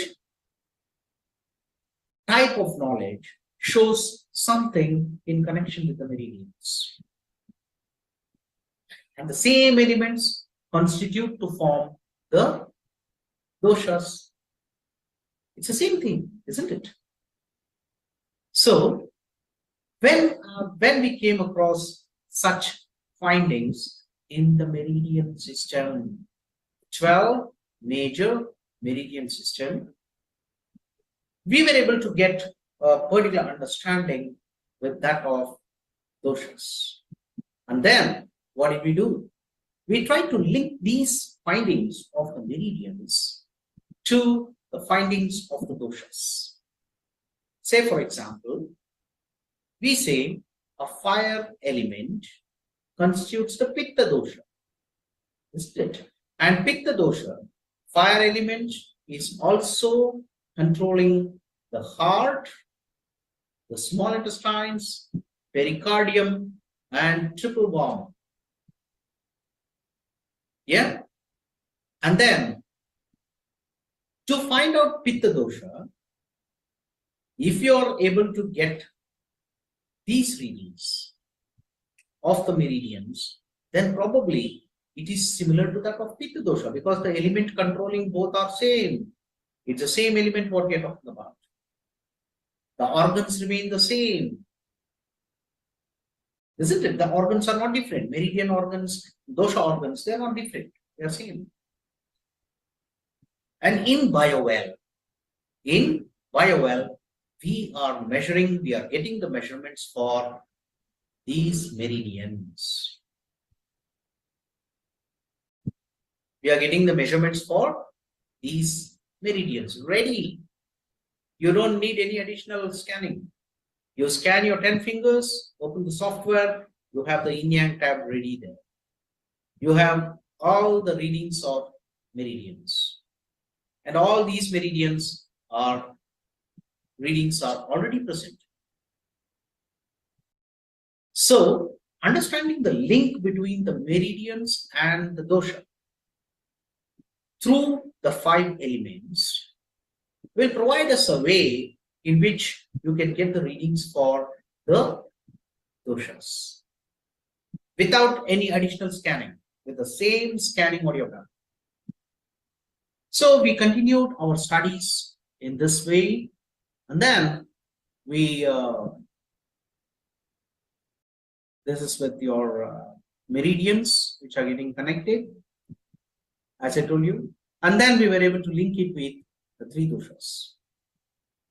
And finally, today we have hundreds of cases with the correlation of meridians and 3 doshas. Both are synchronizing. Ultimately, the whole goal is to find out the weakness in the organism, weakness in the person, weakness in the patient, so that we will be able to solve the problems. Let's look into this in further depth. Okay, these are the Ayurvedic doshas again for you. The slide, and of course, when we get into the depth of Ayurveda, when you're talking about the Vata, Pitta, and Kapha, yeah, and usually in my classes, I teach about the solutions, very simple solutions. Like, for example, you see a male, yeah, a male has a dominant pitta on the right side of the body. As a dominant pitta on the right side of the body, and female has dominant kapha, which is on the left side of the body. Usually, we call this as Ida and Pingala. That is what we get that medical symbol, what you can say, right? So the right side of the body, if it is pitta, and if a person is having a pitta dosha, then immediately what do we do? The solution can be given just by inhibiting the energy circulation in the right side of the body to bringing down the activity of pitta dosha. That's all what you're supposed to do. And so we give solutions, very simple solutions to the patients, and the result is very good. Right? So usually we take hours together, we start discussing on that, but for the time being, let's stick on to detection of Vata, Pitta and Kapha, and these are the different areas, sense organs, which are connected with that. Yeah, the properties of Vata, Pitta and Kapha. And of course, we are now in the process of detection, isn't it? So as I told you, subjective way of doing a pulse diagnosis. So any Vaidya you go, any experienced Ayurvedic doctor who's having a very good experience of Nadi checking with the fingers, they'll be doing this. And sometimes you do get a very accurate diagnosis. Pulse diagnosis, it's called as. Very important. 2, with Nadi Pariksha, it's a unique measure of individual health, identifies risk of upcoming disease, gives an idea of health status, identifies dosha imbalances, and of course it can diagnose. And let me tell you, there is no name of a disease in Ayurveda. In Ayurveda, it's all a combination, the permutation combination of the doshas. Okay, these names are given only for you to understand that, okay, it is related with glucose assimilation. Paralysis is Vata dosha, infertility, Kapha dosha, skin disease again, and hypertension, Pitta dosha, mental disorder, Vata dosha, like this, it's all just examples which are given. But remember, what do you measure in Bible? If you do a correct scanning in Bible, then it's a unique measurement for individual's health. Bible can identify the risk of upcoming diseases. It gives an idea of the health status. And of course, now it identifies the dosha imbalances. So what this individual doctor is able to do with the fingers, the Bible can also detect the dosha imbalance. So then we are almost 80% done. We only need to know how, right? So this is what happens, when you take a Nadi. Yeah, you have Vata, Pitta and Kapha. Please keep these 3 things: Vata, Pitta and Kapha, and the pulse, which varies for these 3. Yeah, one pulse which crawls like a snake is called a Sarpagati, Vata. It's quick, it's very quick pulse, very fast. So usually patients who have pulse rates about 90, 95, 100, usually it is a Vata which would be prevailing in them. The Pitta dosha is Manduka Gati. It's like a frog, how a frog jumps from one place to another. It jumps like this, isn't it? So your pulse will be jumping. It's called as Manduka Gati. And the Pitta dosha will be dominant. And Kapha dosha is Hamsa. Hamsa means swan. very slow, no turbulent movement, very slow pulse. If you have, it is a kapha dosha. But how are these three detected? Through the blood circulation. How much of blood is flowing in the artery? What is the wave which is created by the aorta? That is what is carried out in all of the arteries, isn't it? So that's what is a pulse, what we are all feeling. So the same thing we do with the doshas. And in different parts of the body, these doshas are dominant. For example, if you take Vata, Vata is dominant in your large intestines. It is dominant in your respiratory system, lungs. You understand? Large intestines and respiratory systems. I told you, when you talk about Vata, how is Vata created? Vata created by air and space. So, air element also controls your lungs and large intestine. So, obviously, the air is very dominant in these two organs. Apart from this, you have different other organs where the air element is dominant. Now you see, in Sanskrit, in Ayurveda, we have formula which says which organ is dominant in which dosha.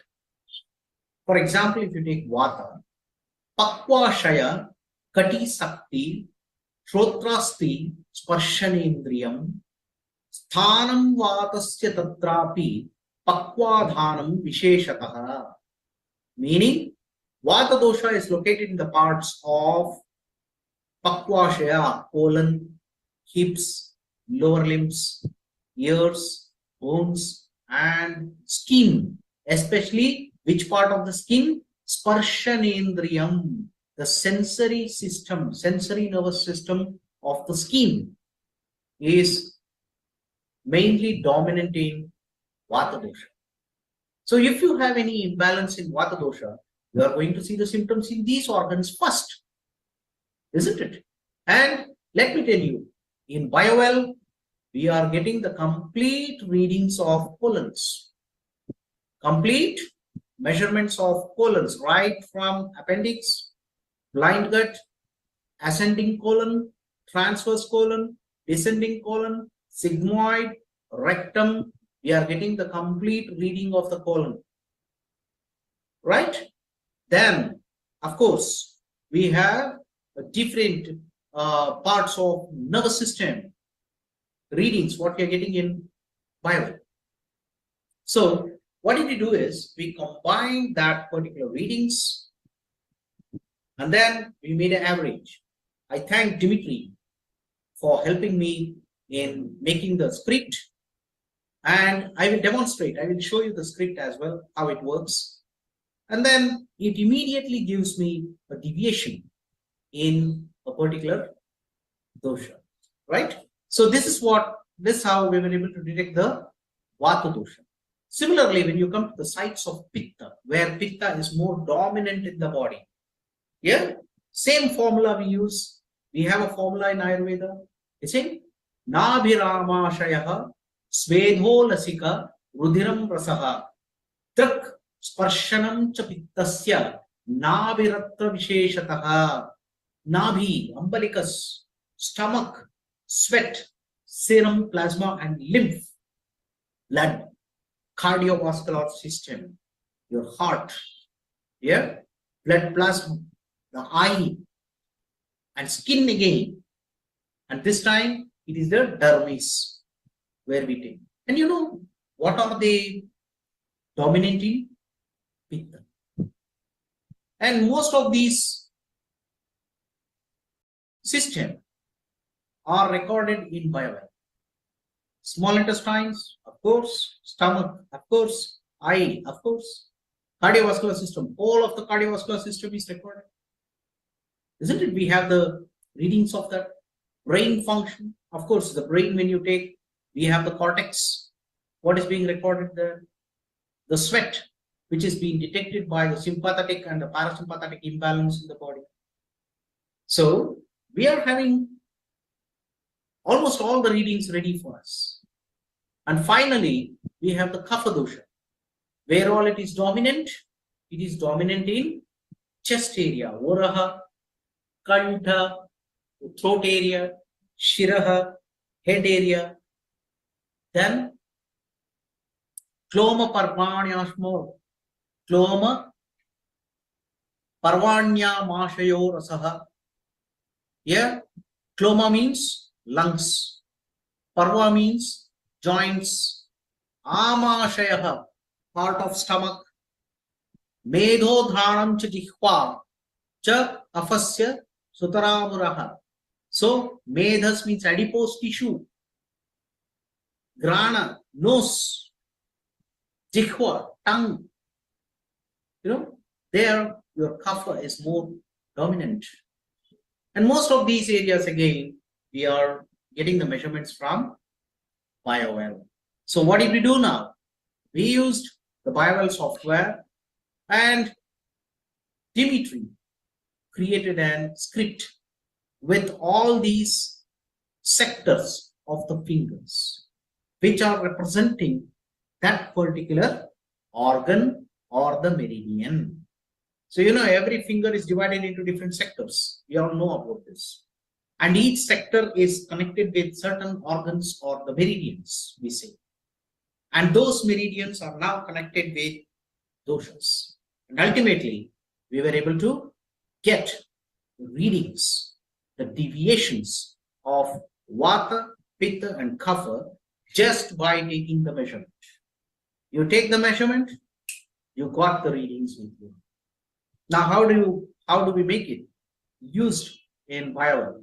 Okay, I'll come to this later, but let me take you to the BioWell software and demonstrate a particular case. Right now, this is a case-wise. Just randomly, we take some case. I have thousands of them, but let me take randomly few cases and demonstrate to you. So, what was done is we created a script. As I told you, at this moment it is at the JavaScript level. So probably if the findings are validated in any journal, then definitely it will be included in the software, right? So when we got the JavaScript, yeah, if you can see this is a script, and you see for vata, all the sectors connecting the particular meridians are enumerated there. Got it? Then below you come for pitta, you have all the sectors enumerated. And for kapha, you have all the sectors enumerated. And then they have been averaged, and we have found out how much of deviation this particular humor is showing in BioWell. Right? So how do you do that? When we use the run button, immediately the calculations are done, and we have the deviations here below. Please see that.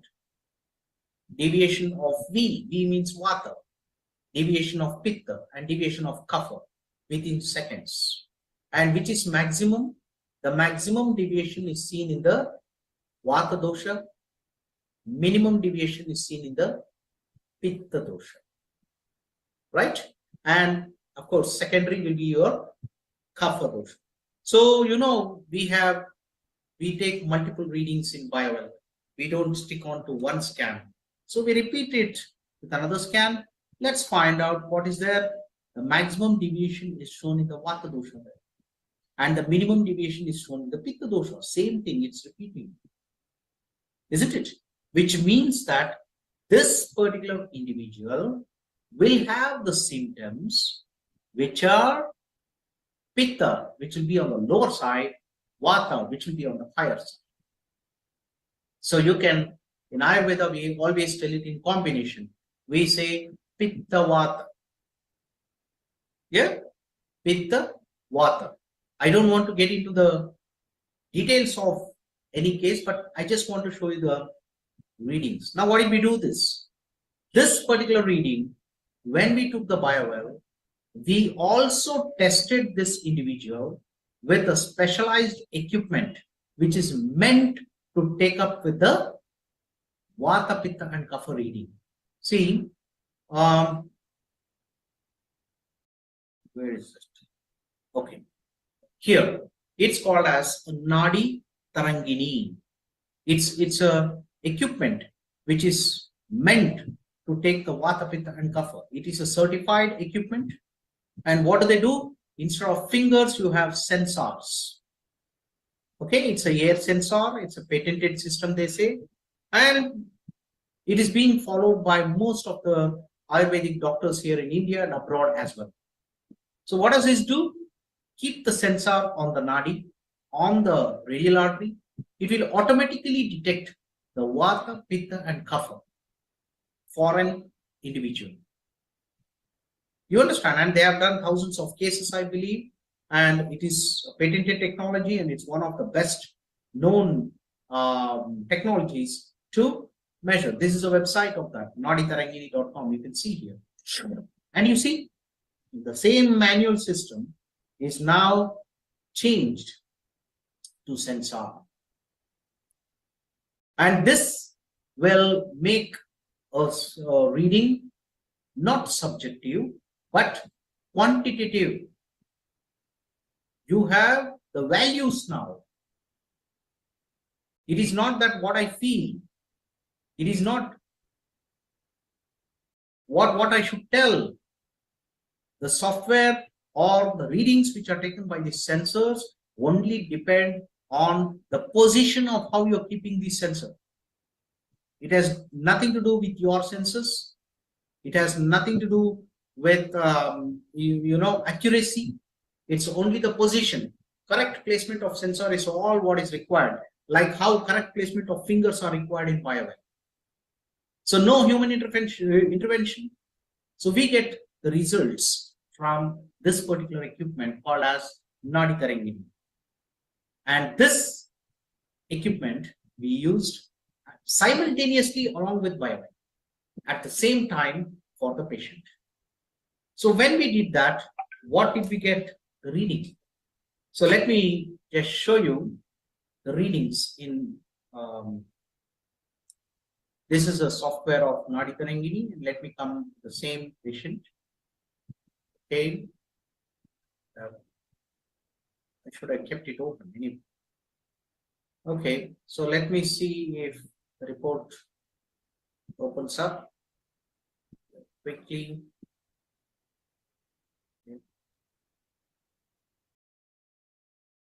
Let's open up with the reports of Nadi Tarangini. And before it opens, so let us look into what was the finding in BioWell. In BioWell, we found that the Vata is aggravated. That's highly deviated.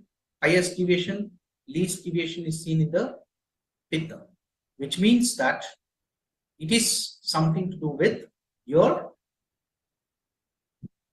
Vata and Pitta. And usually in a combination, we say Pitta Vata or Vata Pitta. That would be the usual diagnosis whenever they do it with the equipments or in Ayurveda. Right? Now, this is a report of that particular same patient. And then here you see the pulse have been recorded. And you can see that this is a pulse which we have taken. And whatever is the gati, everything the software will do. We don't need to do anything there. So you see what's the pulse there? It's around 103, the tachycardia. It's called as tachycardia. And then, anyway, I'm not interested in this point. I'm only interested in finding what this particular equipment is tell about the condition of Vata, Pitta and Kapha for the patient. So when I came down, and here you see, it gives you the finding. And what does it say? Pitta Vata. Exactly the same finding which we found in BioWell. And BioWell, no additional scans. With the same scan, we were able to get the results. Let us see a few more cases. Well, I think I can take another 5 minutes, please excuse me, so that we will be, we should never analyze anything with one scan. So we go ahead. Okay, now let me take up some other case randomly. Okay, we take up this case, and then immediately we measure, and hope you are able to see the screen.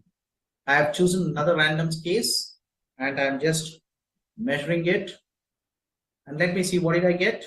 Now here you see I'm getting pitta dominant here.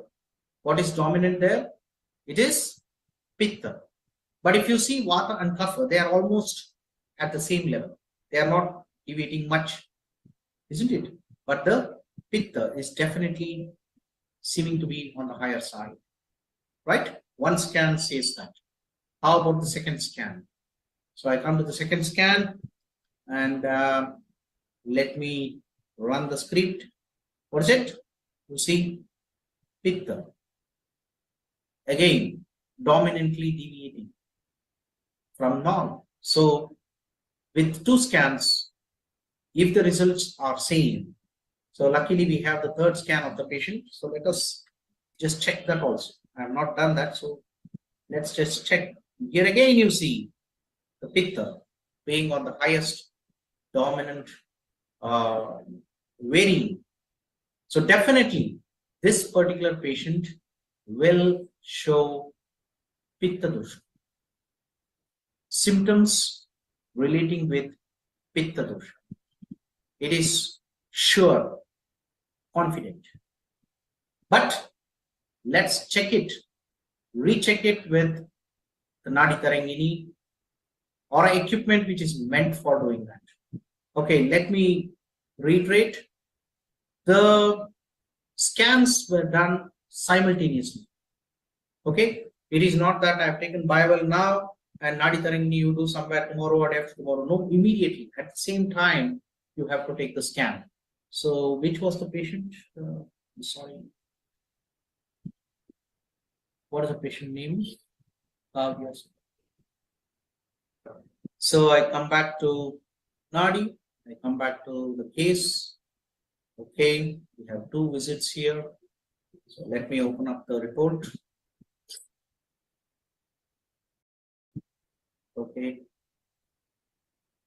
And there in Bible, we evidently saw pitta deviation, isn't it? So let's see what happens in the Nadi report. Yeah, and this report is very authentic, very genuine.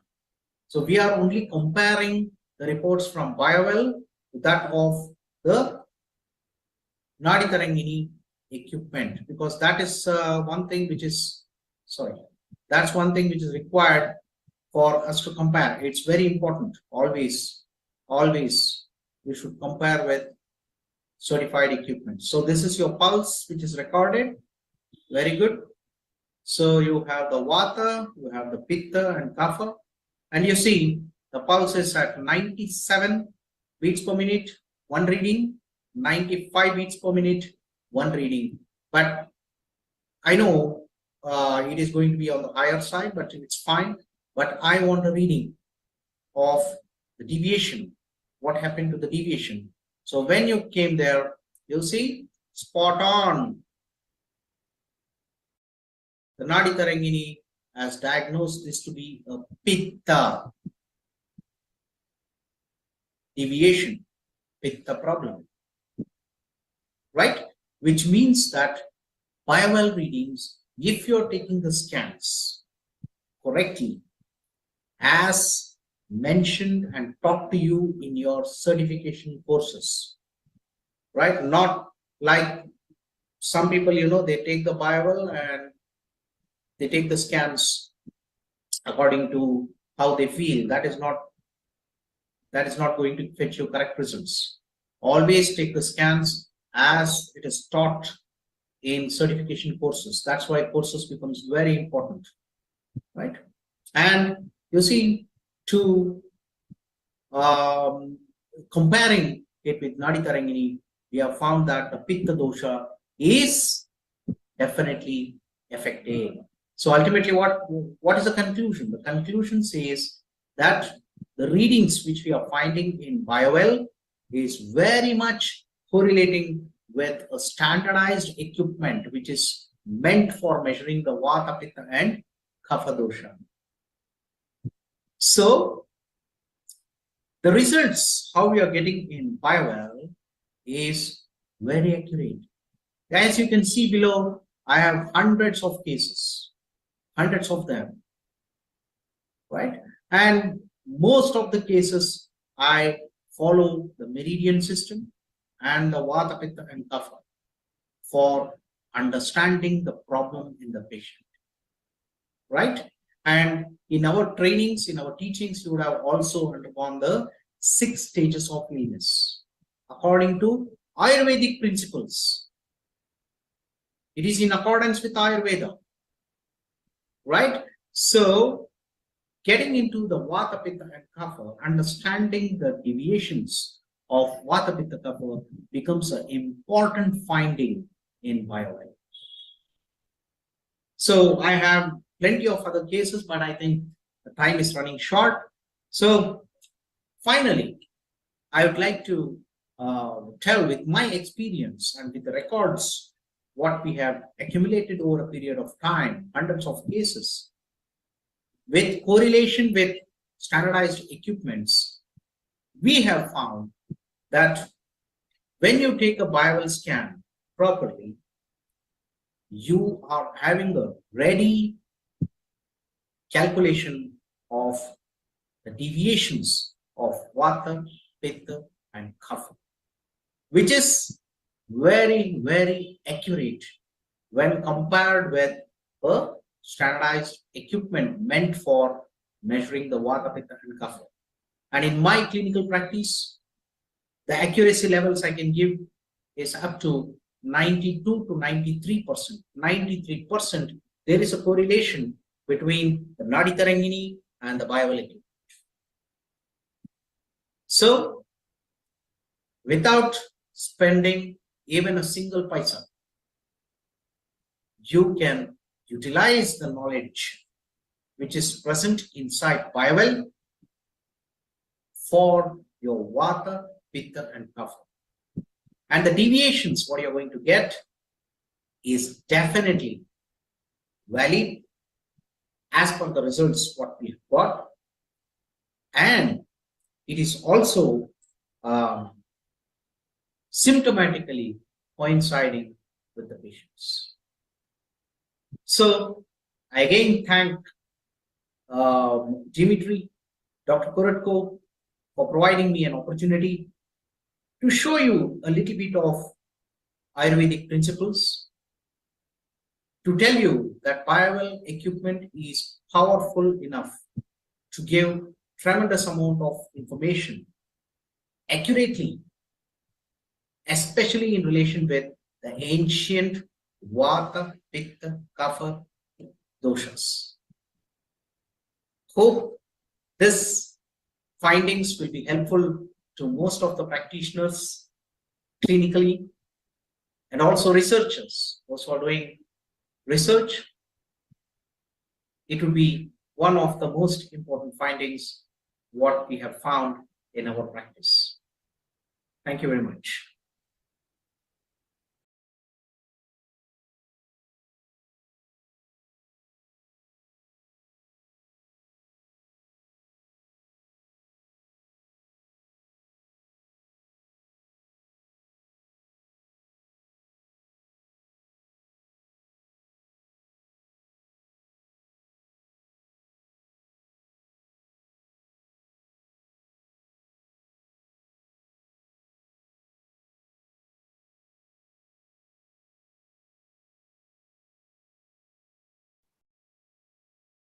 We're back, and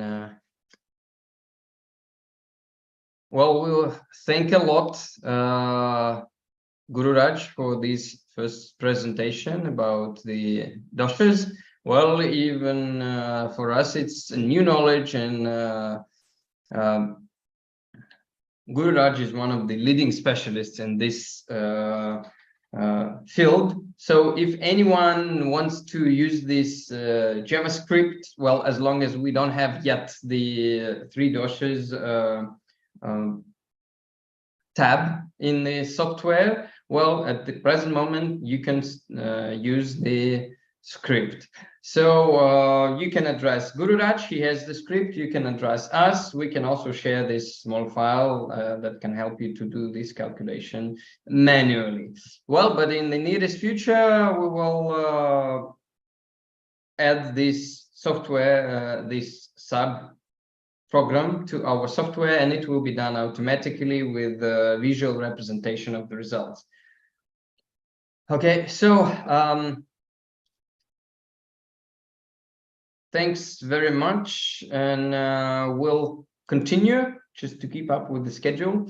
And the last presentation today is by our official representative from the United States, Nima Farshid, who will be talking about science of illumination, sound, vibration, and light.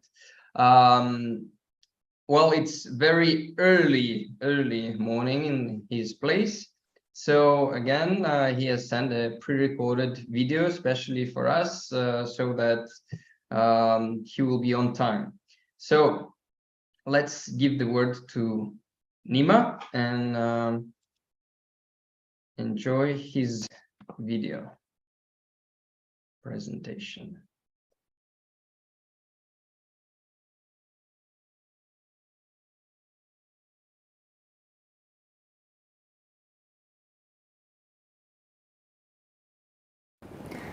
Hello, namaste. Nima Farshid here, founder at Gaia Healers and Lightworkers app. I feel blessed and privileged to be here with you guys today as a part of the panel on the BioWorld Congress to share some insights and some interesting events that are coming up. And I would love to take this opportunity to share what's been going on with me and what's coming up very soon for all of us BioWorld practitioners. So what I'm talking about today is the science of illumination. And this science has been brought to me by paying attention to my biofield and energy body. And this resonates back to about 10 years ago when I originally met Dr. Konstantin Korotkov in Russia and started my education on the BioWell.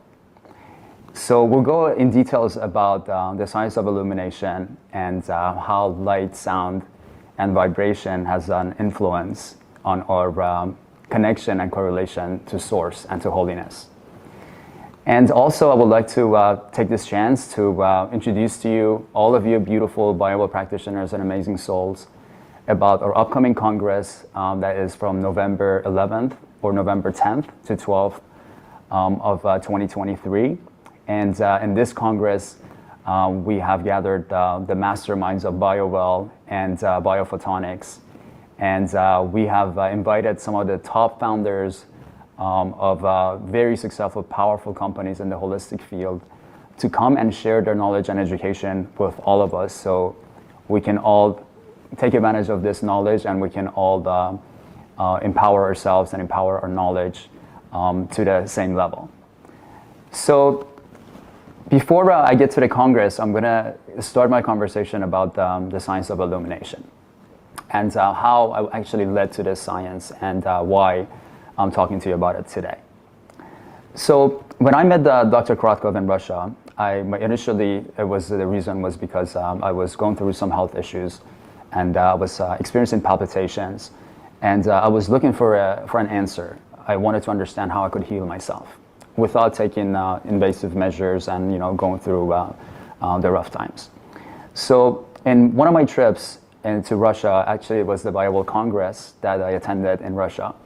And during my conversations, I learned a lot about all the different practitioners and all the different researchers and scientists that had come together in such a beautiful, amazing way to share everything, to share their knowledge, their foundings, their research with everybody that was there without limitation. And this really gave me a chance to expand my horizons and understand the science of light and frequency from different points of view. And as I went back to the States and I started working with BioWorld for myself, through my education and through my researches that I was doing about learning how to meditate, how to work with different natural elements like sound, light, vibration, in order to bring these natural frequencies and these natural healings to myself. So during this process, what I realized was the biggest influence in my life and the biggest change that happened to me was the information that I was getting from the BioWorld.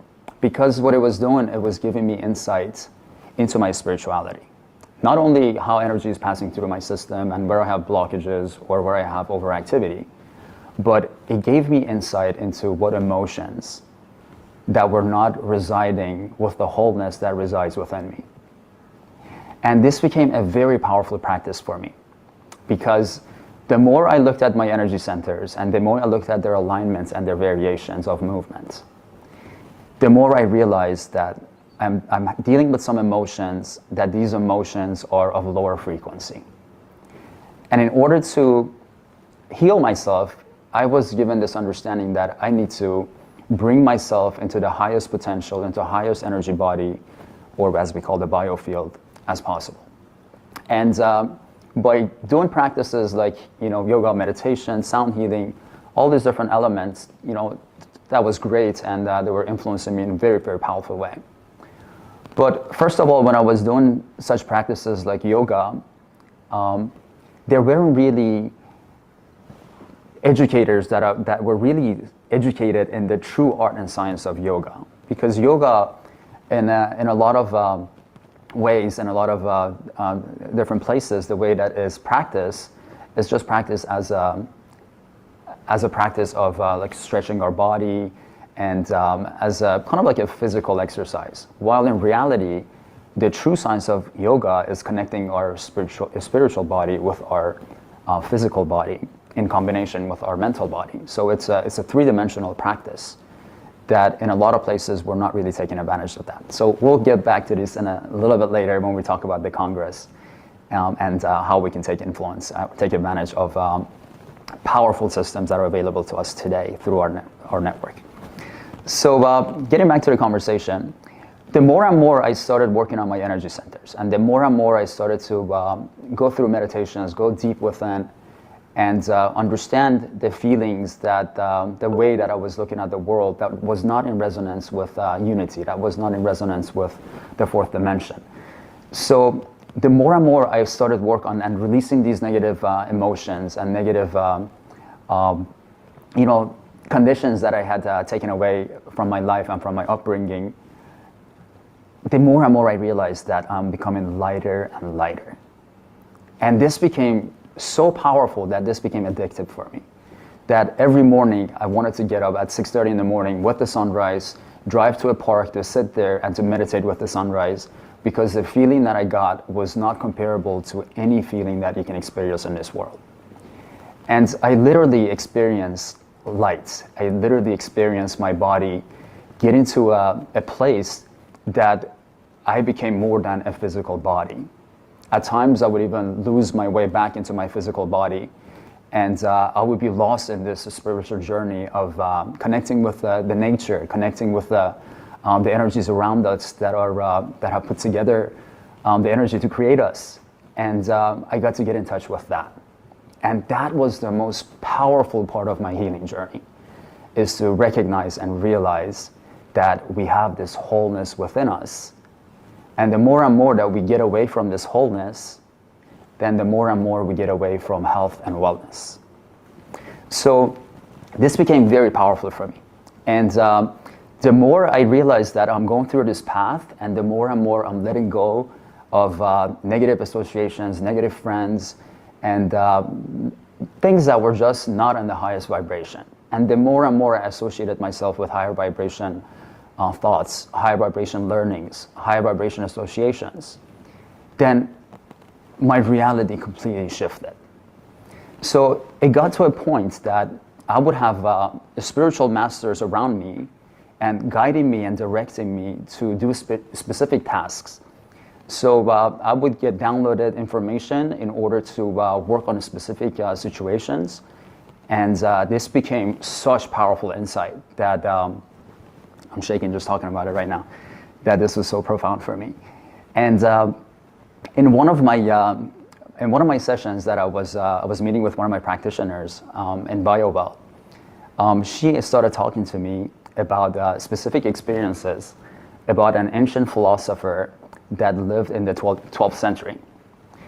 So when we were having this beautiful conversation, she told me that she's studying ancient philosophy, and the Persian philosophy was one of her fields of specialty. So after having this conversation, I was telling her that I had experienced specific situations of my interaction with light. And one of my experiences was when I was doing a session with a person that I was working on numerology. So I believe that the universe speaks to us through numbers and through digits, because that's the universal language. So in one of my sessions that I was meeting with a family, and a few of the family members weren't really resonating with my conversation and the information that I was giving them about their life path and about the true reason for being here, because we can calculate all that through numerology. So as I was going through this session with this person, one of the family members that was very negative, she asked for a pen from me to write something down.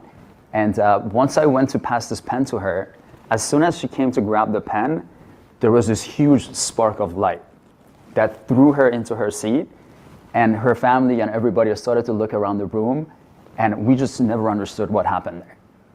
So that was my first experience with something that I saw, this amazing spark of light that I cannot explain it, but it just disappeared.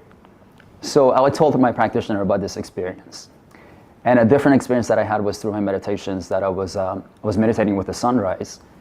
And once I was looking into the sunrise with my eyes closed, I started to see ancient scripts that were written in ink that was like the sunshine.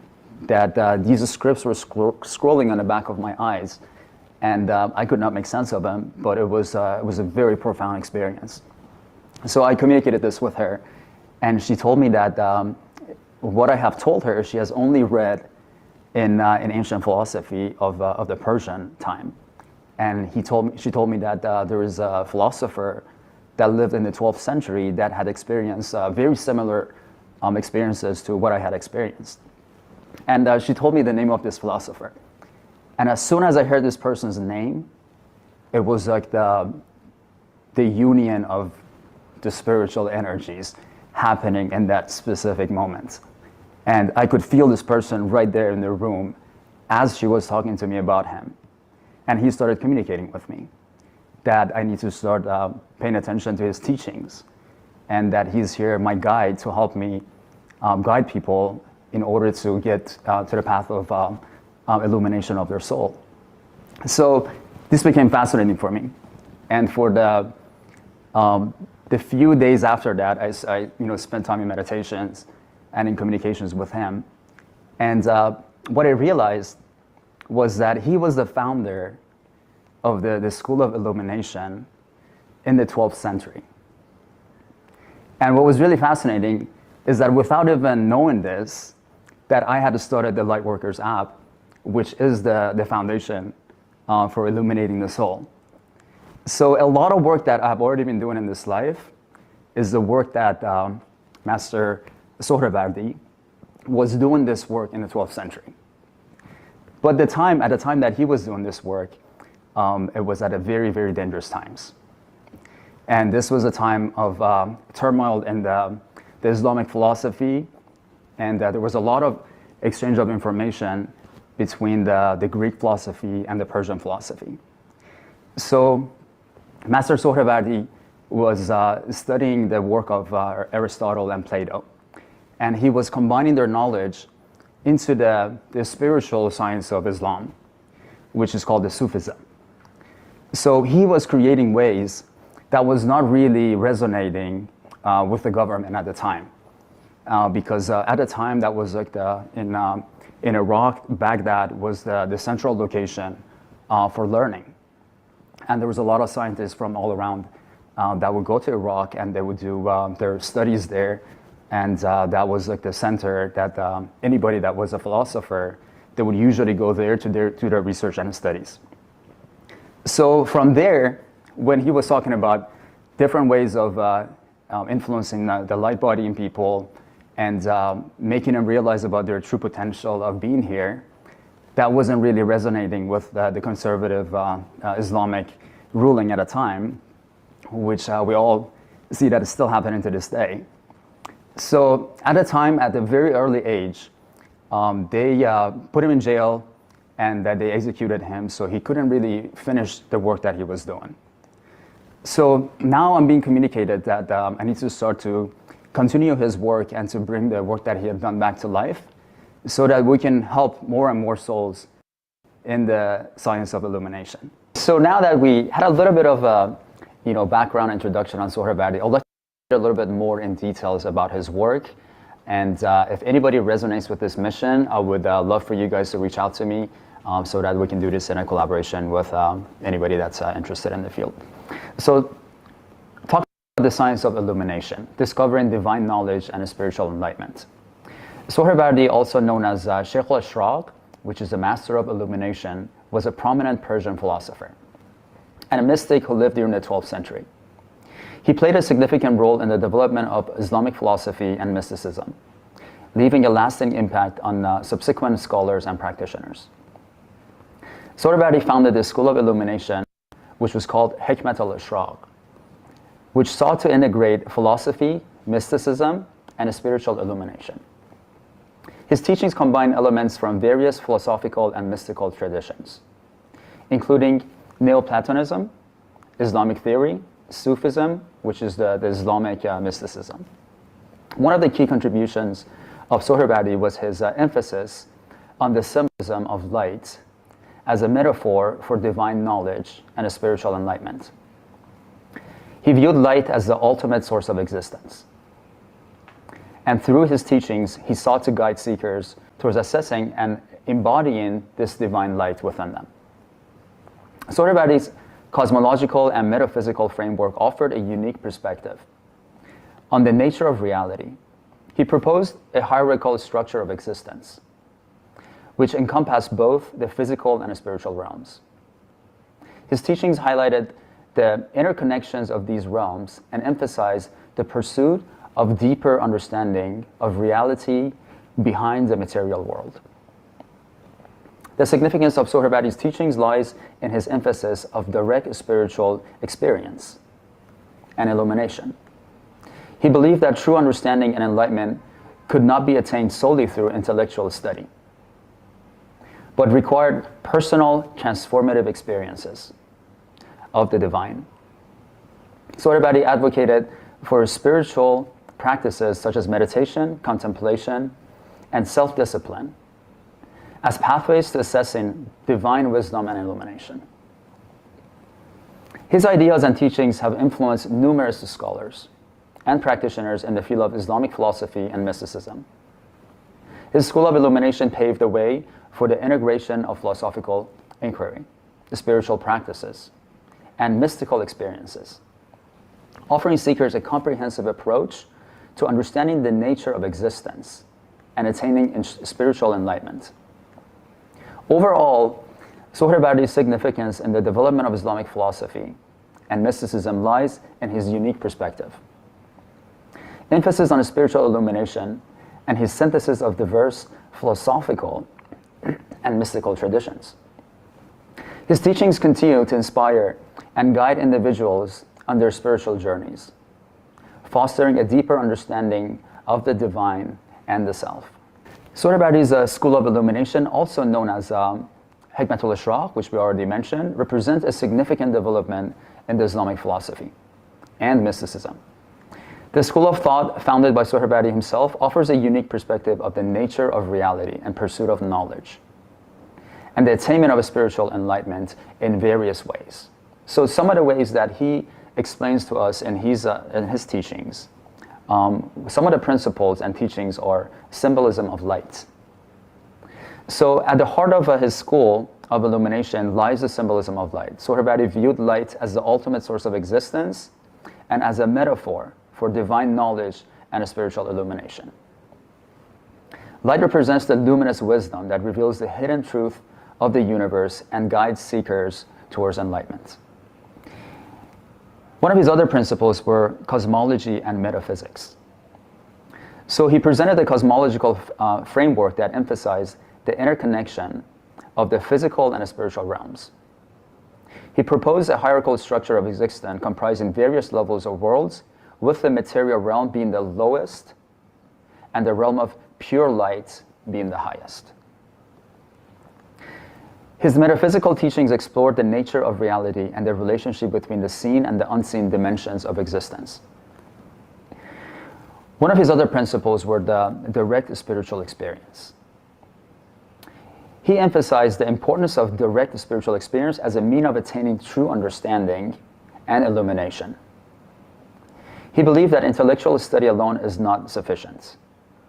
And he also talked about the integration of philosophy and mysticism. That in his school, he believed that there's a gap between philosophy and mysticism. And he integrates the elements from Neoplatonism, Islamic technology, and Sufism in order to make sense of something that at the time was not really too clear for a lot of people. And that was one of the major reasons that the government at the time had the issue with him, because that was not in resonance with the controlling teachings of theirs. So he also believed in ethical and moral values. He also believed that our ethics and morals of how we treat each other and the values that we have in life, that how they can actually empower us and they actually helped us in the journey of enlightenment. Another very powerful aspect that he points on is symbolism and allegory. So he believes that through the regular understanding of the sciences, through reading, through looking at different texts, there's very limited way of understanding the material. But what he believed was that through symbolism and through specific drawings of special situations, that we can bypass logic and the emotional and the psychological understanding of the situations, and we can look deeper into understanding of different highly involved aspects like spirituality through metaphors and through symbolism. So he would paint specific environments that would have a lot of meanings, would have a lot of political, spiritual meanings within them, and his students would study these teachings, because at the time they didn't have freedom of speech. So that's how they could transfer information and knowledge to each other without the spoken word. So these are some of the very, very powerful ways that he was able to influence people, and he had a very large following at the time with his students that would go through these methods, and they would reach their light body. So we call it today achieving the rainbow body, and how the different prophets would achieve their rainbow body, and how once they achieved that, then we could see this luminescence body, that they would have these glow of energy around them. So this is the teaching that we're talking about, of how every single one of us, by paying attention to our emotions, by paying attention to our actions, by paying attention to how we treat each other and our morals, that we have the opportunity of reaching the same heights. And that's what's going to be the focus of the School of Illumination. So if anybody's resonating with this information, which I'm sure there's going to be many of you here, I would love for you to be a part of this movement with me, so that we can make this a global movement. Thank you so much for your attention in this matter.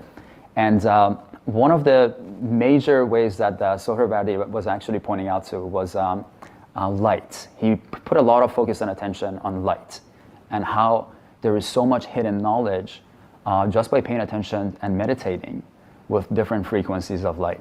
He believed that each frequency of light is a pathway to a hidden universe and to a hidden knowledge, that once we can attain and once we can achieve that frequency, then all of those knowledge and all of those hidden material will get unlocked for us, and we will directly have access to all of that hidden knowledge.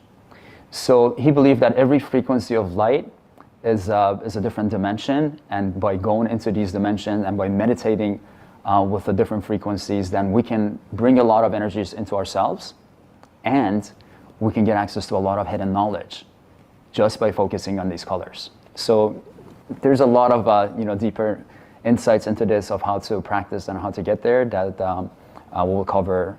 This, I'm sure, is going to be the part of the protocol in this School of Illumination. Getting away from the light, he would talk a lot about also the science of symbolism. So, he would talk about that, how the universe communicates with us in different geometrical patterns or in different numerical patterns. That's our way of communication with the universal energies and with the unseen realm. So there is a lot of teachings that how, instead of like watching the news or looking at negative information like that, that we have ways to communicate with our nature, with our environment, to be able to be in resonance with the information that's being shared within this realm. So these are all powerful ways that we can live our lives that completely takes you out of the physical realm and takes you into a whole new amazing world of spiritualism.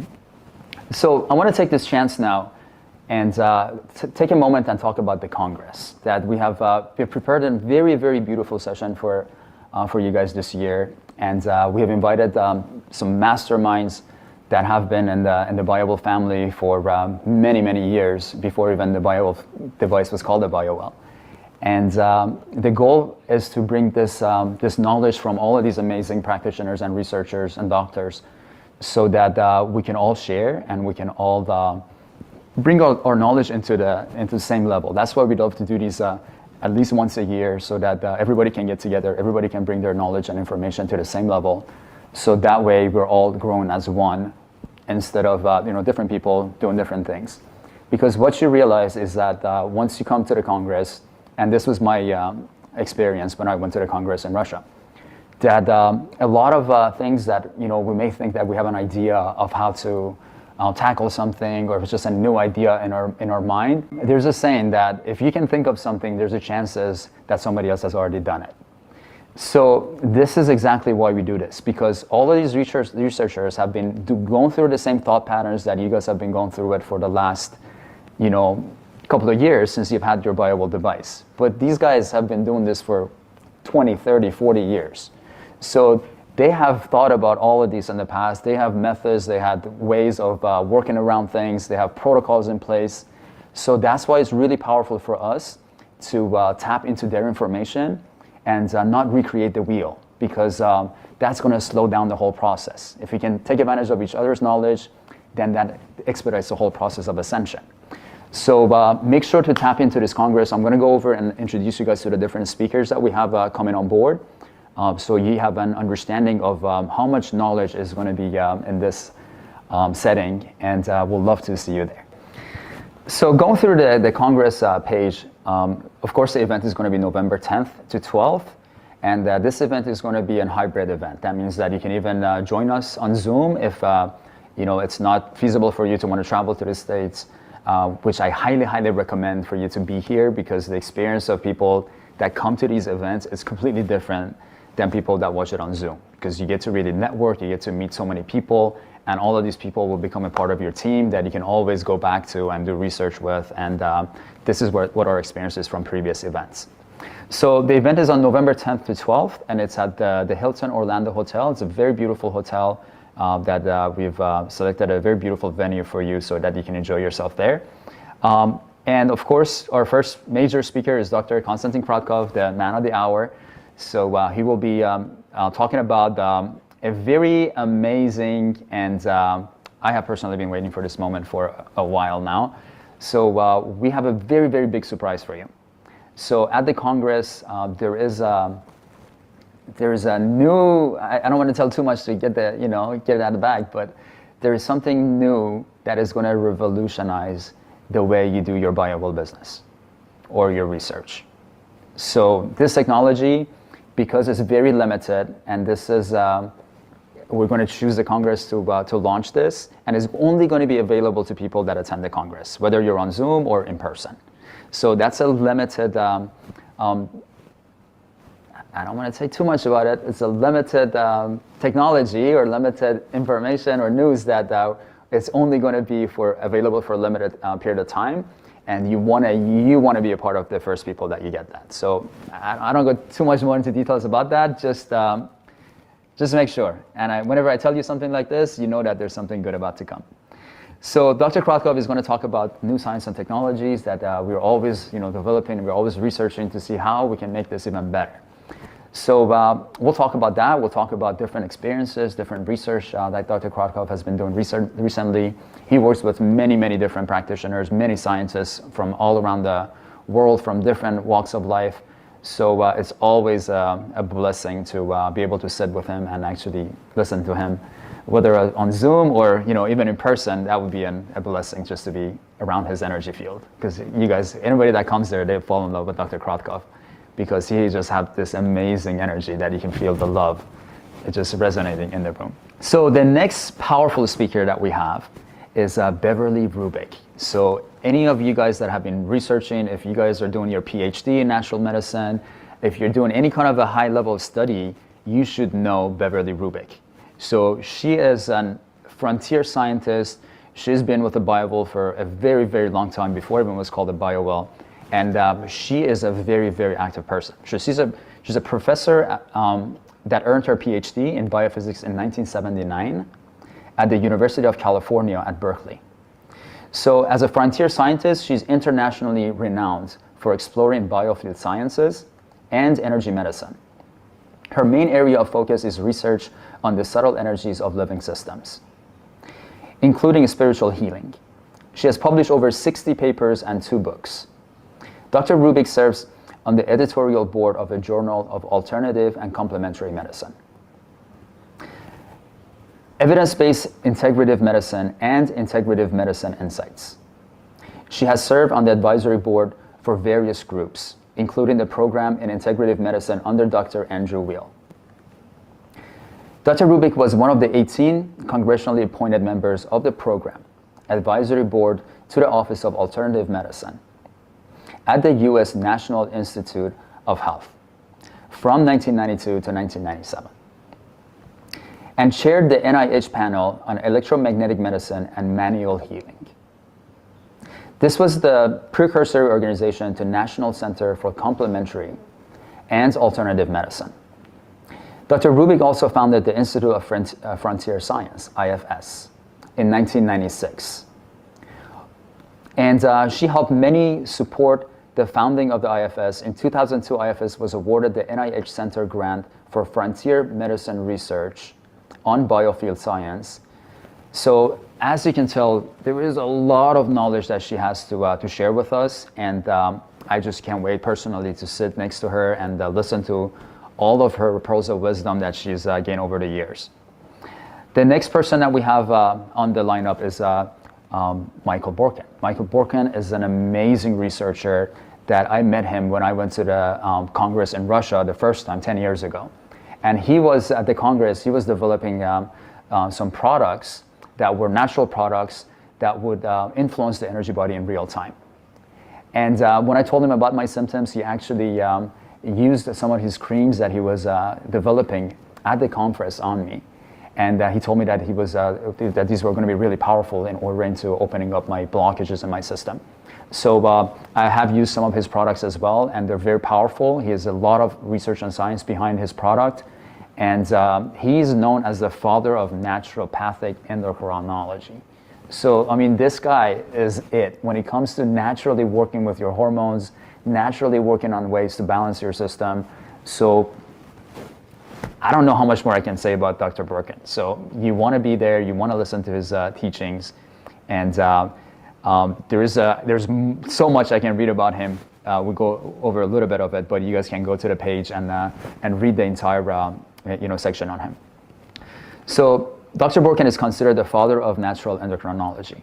He was responsible for establishing the Board of Specialty and authored the first National Board in Endocrinology for the American Naturopathic Medical Certification and Accreditation Board, which was done in Washington, D.C. in 1989. He began development of a transdermal delivery system designed to deliver hormones and nutraceuticals In 1996, he established Market Resource International to market these transdermal formulas to the medical community.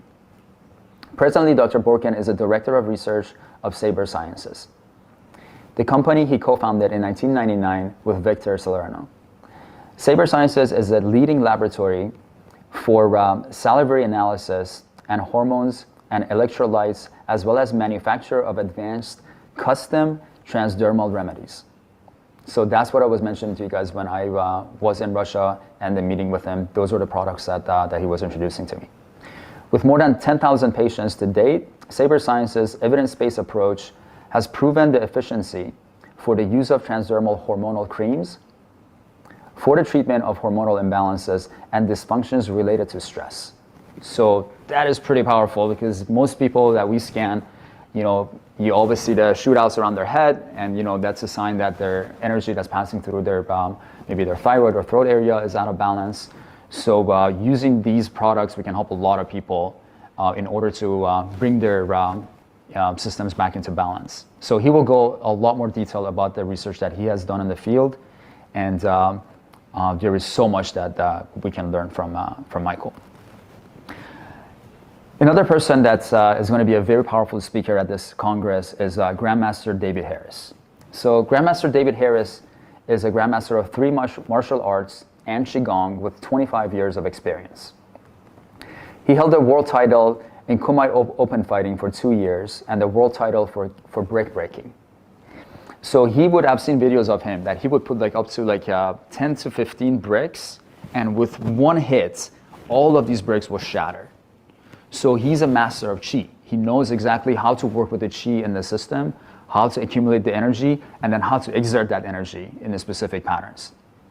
So I love Grandmaster David. He's an amazing, amazing person. He's a powerful healer, and I do research with him.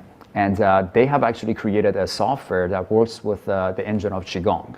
And we're using this software. We've done a lot of research with it, and we're getting powerful results for remote sessions. And we have created me being a software engineer, I've done a lot of work with their team, and we actually have created a bridge between the data from the BioWell into their system, so that this even gives us capabilities of with the right education and the right systems to be able to use remote systems as well. So definitely want to be listening to him, and he deals with all different types of issues, and he's a very, very active practitioner. So I'm very looking forward myself to learning about all the different sessions that he has been and what he has to share with us. He's preparing a very special conversation for the Congress. So he took all his learnings from martial arts and all his years of conflicting damage and working on that, and he came to a point of understanding that he doesn't want to hurt people anymore, and he wants to use his knowledge that he has for healing. And ever since, I've met numerous people that have had severe conditions that have gone to him. And with just movement of his hand and the movement of Qi, he's able to do wonders within the system. So I wanted to bring him personally to make sure we all can take advantage of his powerful knowledge. So he will be one of our very awesome speakers, and we're very blessed to have Grandmaster David join us. And the next speaker is, I wanted this event to be very holistic. We wanted to talk about the sciences, and at the same time, I wanted to have a nice, well-rounded picture of different practitioners that have been using this system and are very, very successful. So these are some practitioners that are making 7 figures using BioWell as one of the technologies, and of course, they use other modalities as well. So I wanted to bring some of these practitioners in and have them share their experience with you, so that you can learn how to take your BioWell practice and how to take your research to the next level, so that it can be not just a spiritual abundance for you, but a physical abundance as well, or a financial abundance as well. So Dr. Stacy is going to be our next speaker. She's a 7-figure earner that uses different holistic technologies and educates people on Zoom. And that's her full-time job, and she's a very, very powerful entrepreneur. So I wanted her to come and educate different practitioners that are going through the naturopathic sciences of how to take advantage of her research and her life journey so that she can educate you guys more into bringing more abundance financially to yourself.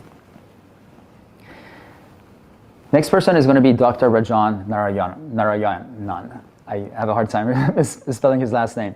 He's an amazing, amazing person. I just had a few meetings with their board in the last few days, and they have created 2 nonprofit organizations. So one of their nonprofit organizations is Measured Yoga Therapy, and one of it is the Foundation for Yoga. So what they focus on is they work with different yoga centers, and they have created an amazing system in integrating the ancient yoga knowledge with the current yoga studios.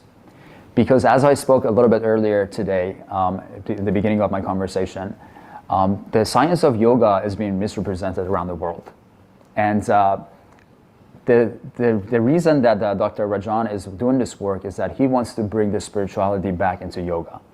Because yoga is so much more than just laying on a mat and stretching your body. There's a spiritual aspect to yoga. That once we're doing the yoga, we're connecting with our spirit, and we're doing the movements in the right way.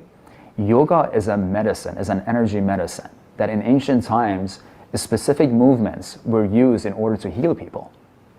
So now the foundation of Dr. Rajan is focusing on this, of creating practitioners, and I have just started to join their movement because I love what they're doing. And what we're doing in Central Florida now is creating a group of practitioners that can work with yoga studios. So this is going to be an amazing opportunity for anybody that attends a Congress that will be able to join our team and become a part of this measured yoga, and they can tap into that through their centers. And this is going to connect you to many holistic doctors, and these are like doctors out of India that have like the true science of Ayurvedic and yoga. So we're really bringing that, the original science back, so that more and more people can take advantage of that. So that's super exciting to have him with us at the conference. And if you guys are in the state of Florida or anywhere else that you work with yoga, you definitely want to be a part of this Congress, because this is going to open a whole new door for your practice in your studio. The next powerful speaker is David Schmidt. David Schmidt is a very powerful entrepreneur. He's operating a multi-billion-dollar company, and he's a founder of LifeWave. Following a long-term career in business and development, the CEO created the company to help customers tap into their own potential for physical revitalization and youthfulness. So David received his formal education in management, information systems, and biology at Pace University in Pleasantville, New York, and before moving on to a long career in anti-aging and regenerative science. So during his career and before he started LifeWave, he worked on numerous innovative designs, such as a new process for creating oxygen and hydrogen, as well as designing and prototype multi-fueled bladeless turbine power generation systems. So in the last Congress that I went, he actually brought a drone on stage, and he was educating people of how they're using a clean technology to fly drones that will clean the air as they're flying. So he's that kind of a person with that kind of a mentality. He's a very out-of-the-box thinker and very powerful entrepreneur. So he's going to share information about how they use BioWell as a device, as a research instrument, in order to do a lot of researchers using their technologies. And many BioWell researchers in the past have worked with their company, and there's a lot of clinical research that I have seen on their website that's related to BioWell. So the next person that this topic is very dear to my heart. I mean, all these topics are dear to my heart, as you guys all know. I'm super excited about every single one of them. The next person is going to be Carol Cominer. So Carol is an amazing soul, and she spent the last 20 years of her research to work with animals.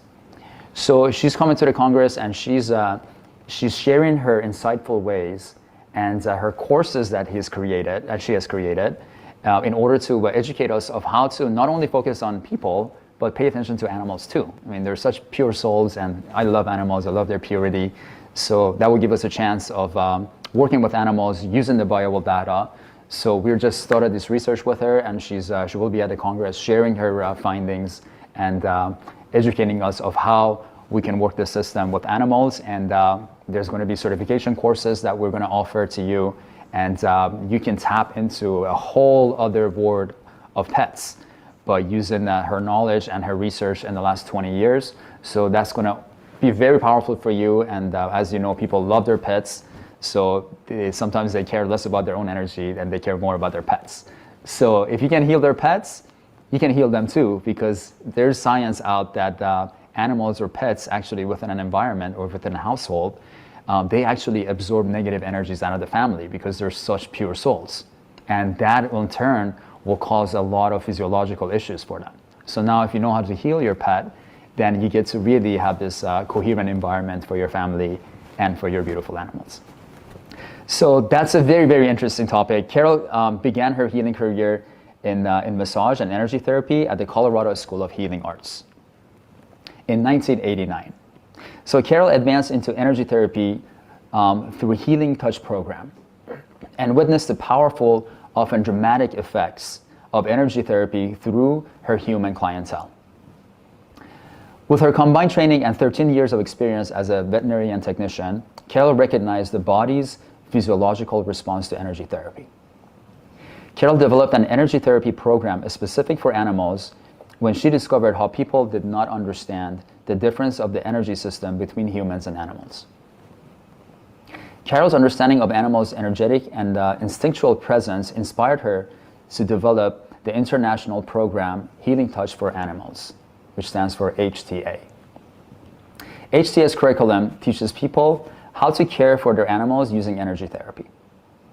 Course content includes basic anatomy, the use of essential oils, sound therapy, and energetic understandings of animals' instincts. Healing Touch for Animals students can become certified and advance their knowledge and understanding through advanced proficiency courses. So Carol's vision is to have a global team of HTA students providing a cooperative model that brings holistic healthcare with traditional veterinarian medicine. To her delight, students are working with veterinarians, trainers, shelters, personal clients, and family pets to include with all species as the awareness of HTA continues to grow. So Carol, they do a lot of attention, they pay a lot of attention on pets, but I've actually seen some cases of wild animals that she has worked with as well. So that's going to be super, super interesting to learn about her methodology and how she's using the science of biophotonics and biofield to help these beautiful creatures.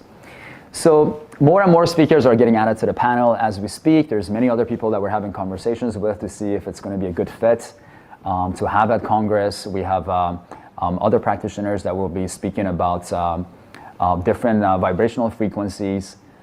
We have a practitioner from Centropics that will educate you guys on the science of Centropics and the EMF technologies of how we can incorporate that within our practices. So there's going to be many, many amazing researchers there to share their information with you. So make sure that you join our Congress in November in Orlando, Florida. If you can fly in, that'd be amazing. Highly, highly recommend it. Third day is going to be a surprise workshop. I'm not going to tell you all the sound healers and the vibrational healers and the Kundalini yoga masters that are going to be there. I didn't say that, but some surprises are going to be coming your way. So make sure to come in person, and that way you're really going to enjoy it. But if you can't come in person, you're going to really enjoy the information that's being shared. You just won't have that physical touch. So thank you again for your attention. I know this was a little bit of a lengthy conversation, but I appreciate your attention, and I love every single one of you guys for what you do, and I applaud you for the work that you have done in this field. And more and more people are waking up to understand about biophotonics and their biofields, and it is our global collaboration and work together that is it's got this understanding to come to humanity. So thank you from the bottom of my heart for your attention, and I look forward to seeing you guys at the Orlando Congress, November 10th to 12th, 2023. Namaste.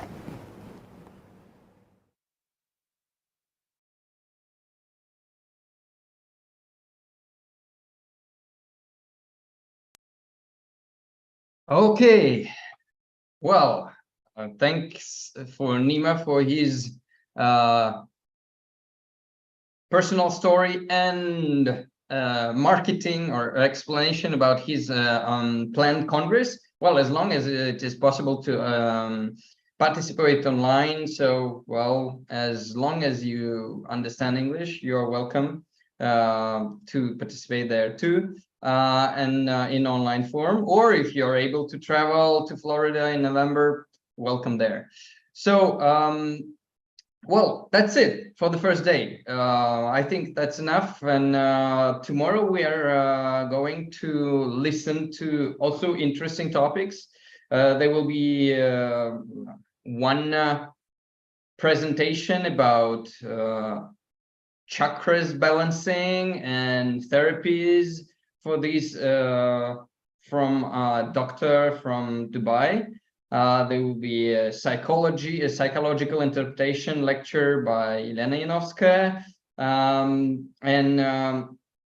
There will be, I hope, there will be a lecture about significance of nutrition and lifestyle by our Mexican specialist, Yannick Ruiz. There will be a lecture by Dr. Roberto Contreras from Honduras about integrative medicine. And well, Guru Raj will speak about the meridians interpretation, again, practical parts, practical stuff. And Dr. Neto Pignataro will talk about his experience in BioWell in 10 years. And within 10 years, and maybe also tell us a little bit more about the planned Congress in Brazil.